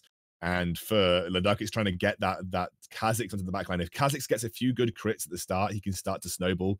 And that will be good. But obviously for Leduc, it's just about preventing that Kha'Zix from instantly dying on that backline to the Irelia. He sees the Vel'Koz gets moved over at the last moment, moves the Irelia. Oh, but it moved back. Leduc with the juke baits the Irelia onto the wrong side, gets stuck on the Vide for a little bit. That might be enough. We will see the moves from Leduc. Vel'Koz all comes through, but it may not be enough here. It's not enough. The Kha'Zix is dead. That's it. Cybernetics takes the win, and Dark Hydra again piloting very well. I think he's had an incredible 6 games. I think he's in a great spot. I think he potentially even he may actually be our winner. I know that's his second place that we took note of. So we'll have to see what the stats are at the end of all this. Meanwhile, moving over to the end of the other game. We're not done quite yet with the gameplay here. The other lobby's still going for the moment, but it's down to the last 3, I believe. Trying to see it on the screen right now. So I click over to Gunmay here. Yeah, the final 3, Curvor, Sunny Lu, and Gunmay. Gunmay piloting, let's see. 4 Celestial. Oh, Darius stuck mid-dunk. We did see Space Jam win a lobby earlier today. Yeah, I think, again, a bit of an underrated build in the meta right now. Totally, yeah. but going up against this Kaisa with the Morellonomicon, and it is only the Zezerot minion remaining. So Curvor going to get that crucial win and stay alive. So we still have 3 players standing after that round. And I'd really love to see, obviously, Curvor's playing mech again. No surprises there, but I'm interested to see what Sunny is playing because he's had 2 very good games in a row. I'm wondering if it's just another Shredder game from Sunny. Could be, yeah. On I guess Curvor's view right now, see what he can do. He is the one about to be eliminated. Playing Mech Infiltrator like we've seen him do a bit today already. Kind of a little bit subpar mech items. No Bramble Vest. Does have the Titan's Resolve, but that's not as impactful as it was. It's interesting that he's got the Karma in there too. Is that what is he playing? Just oh, so Sunny Lou's playing just a normal looking KL carry build right here, but he has got a pretty solid looking MF too. So what's the plan going to be? Who do you jump on? I think you just jump in the middle if you're Curvor, yeah. It's kind of where he's positioning. Might be able to take out that MF quickly, but it is an MF2. This might be a little bit of a rough round for him. I mean, he has got early. Oh, MF can also the side. MF did not hit the mech at all with their ultimate. That's going to give the mech pilots a chance to come back and do some serious damage. I think it's got a bad matchup versus Space Space Jam most of the time, though. I genuinely feel like it's a bad matchup for Space Jam a lot of the time. But you know, Curve will get a lifeline here. He's got a lifeline for a potential second place. I think, regardless, his top 3 has secured him a spot in the top 8 of our tournament. Should be, yeah. But yeah, I mean, he's it just shows you Mech is still very strong in the right circumstances. It definitely is, and I think the big story here is that he's got the infiltrator spat on Kale, so he's able to be a bit more flexible with his infiltrators. That's the way he's working the Karma in right now, and he's also got the Morellonomicon on the Kaisa 3, which is such a crucial item, and just straight up like Shaco 3 is just going to be doing a lot of damage. We'll see if you can beat this though. Cybernetics for Sunny Lou right now, I believe. No, he's got the Kale build, of course. Yeah. He just beat his ghost pretty effectively, right? So it's a big MF ultimate. That might be it. That might be enough to take him down.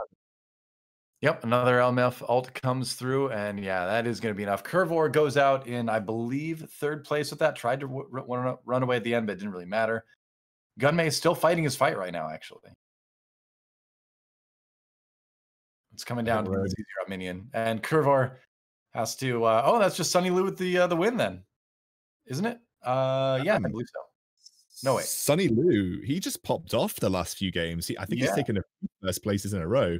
That's a really big result for him because I believe, if looking at the calculations, he has the top point. He's the top point earner in our entire tournament. Sunny Lou taking the first spot at 44 points, as far as I can see. It's kind of got to be bittersweet for Curvor seeing his ghost beat the other player to give Sunny Lou the win. But in the end, let's check out those point standings in a moment and see who makes it through. Yeah, I'd be really interested to see the cutoff points here. I genuinely think, like, yeah, low 30s right now. Low 30s is just about the cutoff point. 31 for Unid, right? And unfortunately, Raiko Mastery just missing out on the sidelines. That's right. So our top 4, it looks like Sunny Lou, Curvor, Dark Hydra, Higo, Gunmei, Disick, Liv D, Trotsky, and Unid. And like you mentioned, some players just on the outside of that. Fluffy and Wonder not making it through. Salvi, another player that a lot of people are familiar with, not getting out as well. But as the European representative yourself, what's the biggest surprise, both in terms of who made it and who didn't make it? I think Sunny Lou getting top spot surprised me a lot. I think he's a great player, but I just wasn't expecting this kind of performance from him. And plus, he showed a great breadth of builds in this tournament, so that's very impressive. I think Fluffy not making it. I think Raiko Mastery. I think Raiko Mastery might have missed out on a tiebreaker situation here because he's on equal points to Uni, so him not making it. Right, down to first. Raiko did not get a first place. The Uni got a first place, so it's a tiebreaker. I think Leduc. I think Salvi. Most people consider Salvi one of the best players in Europe. He just had obviously a bad run of luck. That last game where he had to force Dark Stars and got 8th. I feel so bad for him because that was one of those games where you just can't do anything. You were just given a hand, you had to play it, and it was just a bad hand. Well, But he was in a Salvi, rough spot anyway, where even if he would have taken first, it still would not have been enough points to get him into the top 4. So kind of a series of rough games for him, I'd say. Yeah. but I think overall, Dasic making it is not a surprise. Dark Hydra not making it is not a surprise. Yeah. Yeah. And it sounds like we're getting Sunny Lou in here for an interview, possibly. Sunny Lou, are you there? Yes, I'm here. Can you hear me? Yeah, you're a little bit quiet, but we can hear you. Congratulations, you're the points winner today. You're making it into Giant Slayer Series Season 2. What do you think was your key to victory today? I think my key was that I played really consistent all the way through. I think, and it's like I didn't like have one bad game. Like I tried to minimize my mistakes as much as possible. I felt like that worked good for me. So, what is your preferred approach to the game right now? Obviously, you showed a bit of variety today. Do you just simply go for I need to preserve the HP no matter what? Do you go for I need to build around my items no matter what? Like, what's kind of at the forefront of your mind when you're approaching like an average game of TFT? I think my general approach is like to try and look like first I look at my items, and then I see like, okay, I can maybe go this or this, and then after that I like scout the lobby. Like obviously there's some comps that are stronger than others right now, so I try to always look for them, like Kale, and I played Saya twice. Like Mhm. so I try to play to my items, but also like I kind of try to see what comp is open as well at the same time. Cool. I've got a question for you because it's something that's become quite prevalent in high elo play, especially like rounds 3 and 4 mid game. How do you deal with assessing in terms of playing your strongest board? Like, what goes through your mind in terms of what synergies you want to play, and kind of like assessing which is the best board for you to play during that time, during the like when you're thinking about transitioning? Because I think that's one of the skills that gave you such consistent victories. It's just that ability in rounds 3 and 4 to get those really strong boards out, regardless of where your comp wants to end up. So like what do you actually think about when you're trying to make those decisions in the mid game? I think there are certain like key units that are very strong in the mid game. Like Kassadin, for example, is very strong if he's 2-starred. And also like Jace 2, as I used in this last game, also very strong. But also like 2 Chrono is very strong, like in the early and mid game. So I always try to like use 2 Chrono because it's a buff to the whole team. And yeah, like Sniper is also very strong. It's just like I try to use like key units, like for example Caitlyn as well. Caitlyn like always kills one unit if she's 2-starred, like no matter what. So Karma was recently buffed by quite a bit in the last patch. Do you think there's a more room for builds to kind of be built around Karma, powering up, say, like a Jinx or something like that? How do you feel about Karma in the game right now? I think Karma 2 is overpowered. I have no idea why they buffed her, to be honest. Like, I used Karma 2 before the buff even. Like in Kale comp, I tried to play Karma onto my Kale, and so I'm like, I don't know why they decided to buff her that much. I think she's really over buffed, to be honest, as a 2-star. Interesting. But I Dark don't Stars. mind. Oh, but Dark Like Stars playing is her. still. Oh, Go ahead.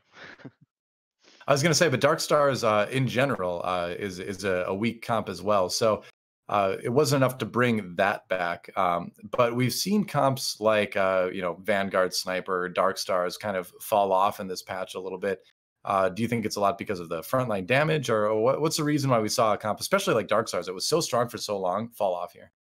I think it was a little bit like the Seraph nerf, like that, like took a while, and then like 2 Vanguard buff is also huge. Like you basically, if you don't have Lost Whisper, you can't play anything into Vanguards basically. But now with the Deathblade change, it's a little bit better. Like if you throw a Deathblade into Jin, but it's still like not a top tier comp. So I usually try to avoid playing it because I don't think it's as good as some other comps.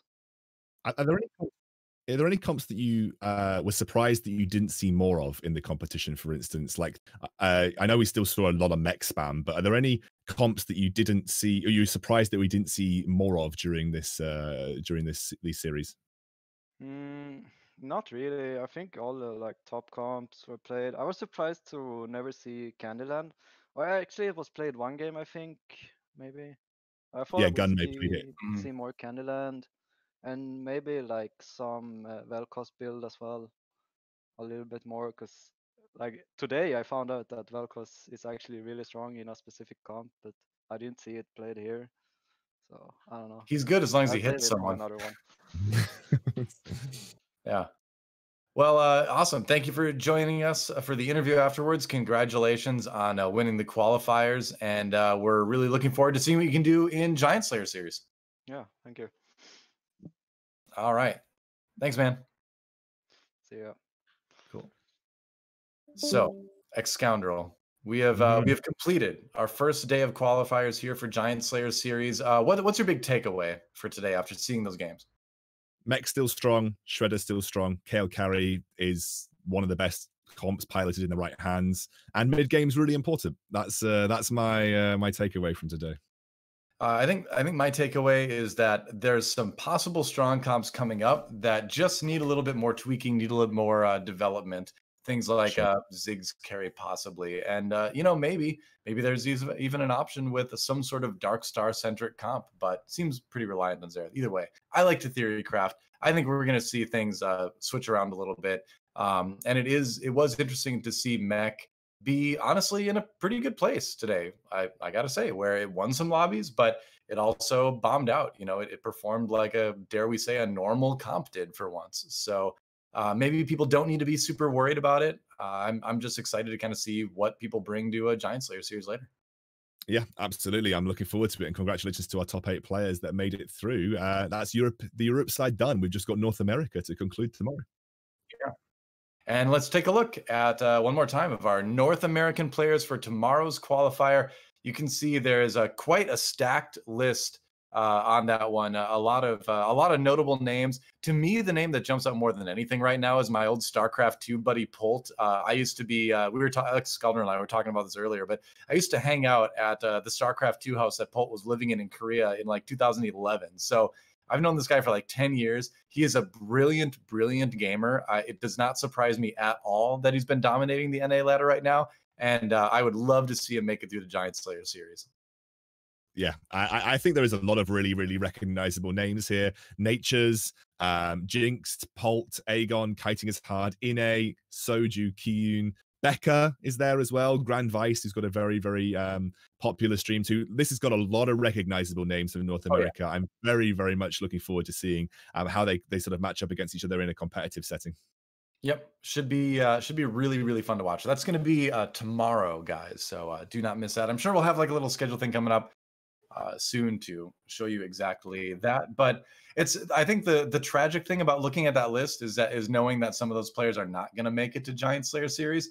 But at the same time, I kind of like it. Like, we need more hardcore, serious competition in TFT. Giant Slayer's been bringing a lot of that with different tournaments, but it's cool to see the scene go towards a more competitive direction rather than just here's a popular streamer in this tournament here. It's like, I want to see who the best of the best at TFT is, and sometimes that overlaps with streamers, but a lot of times the best players are out there grinding the ladder alone, solo, no audience, and so getting to highlight them really excites me.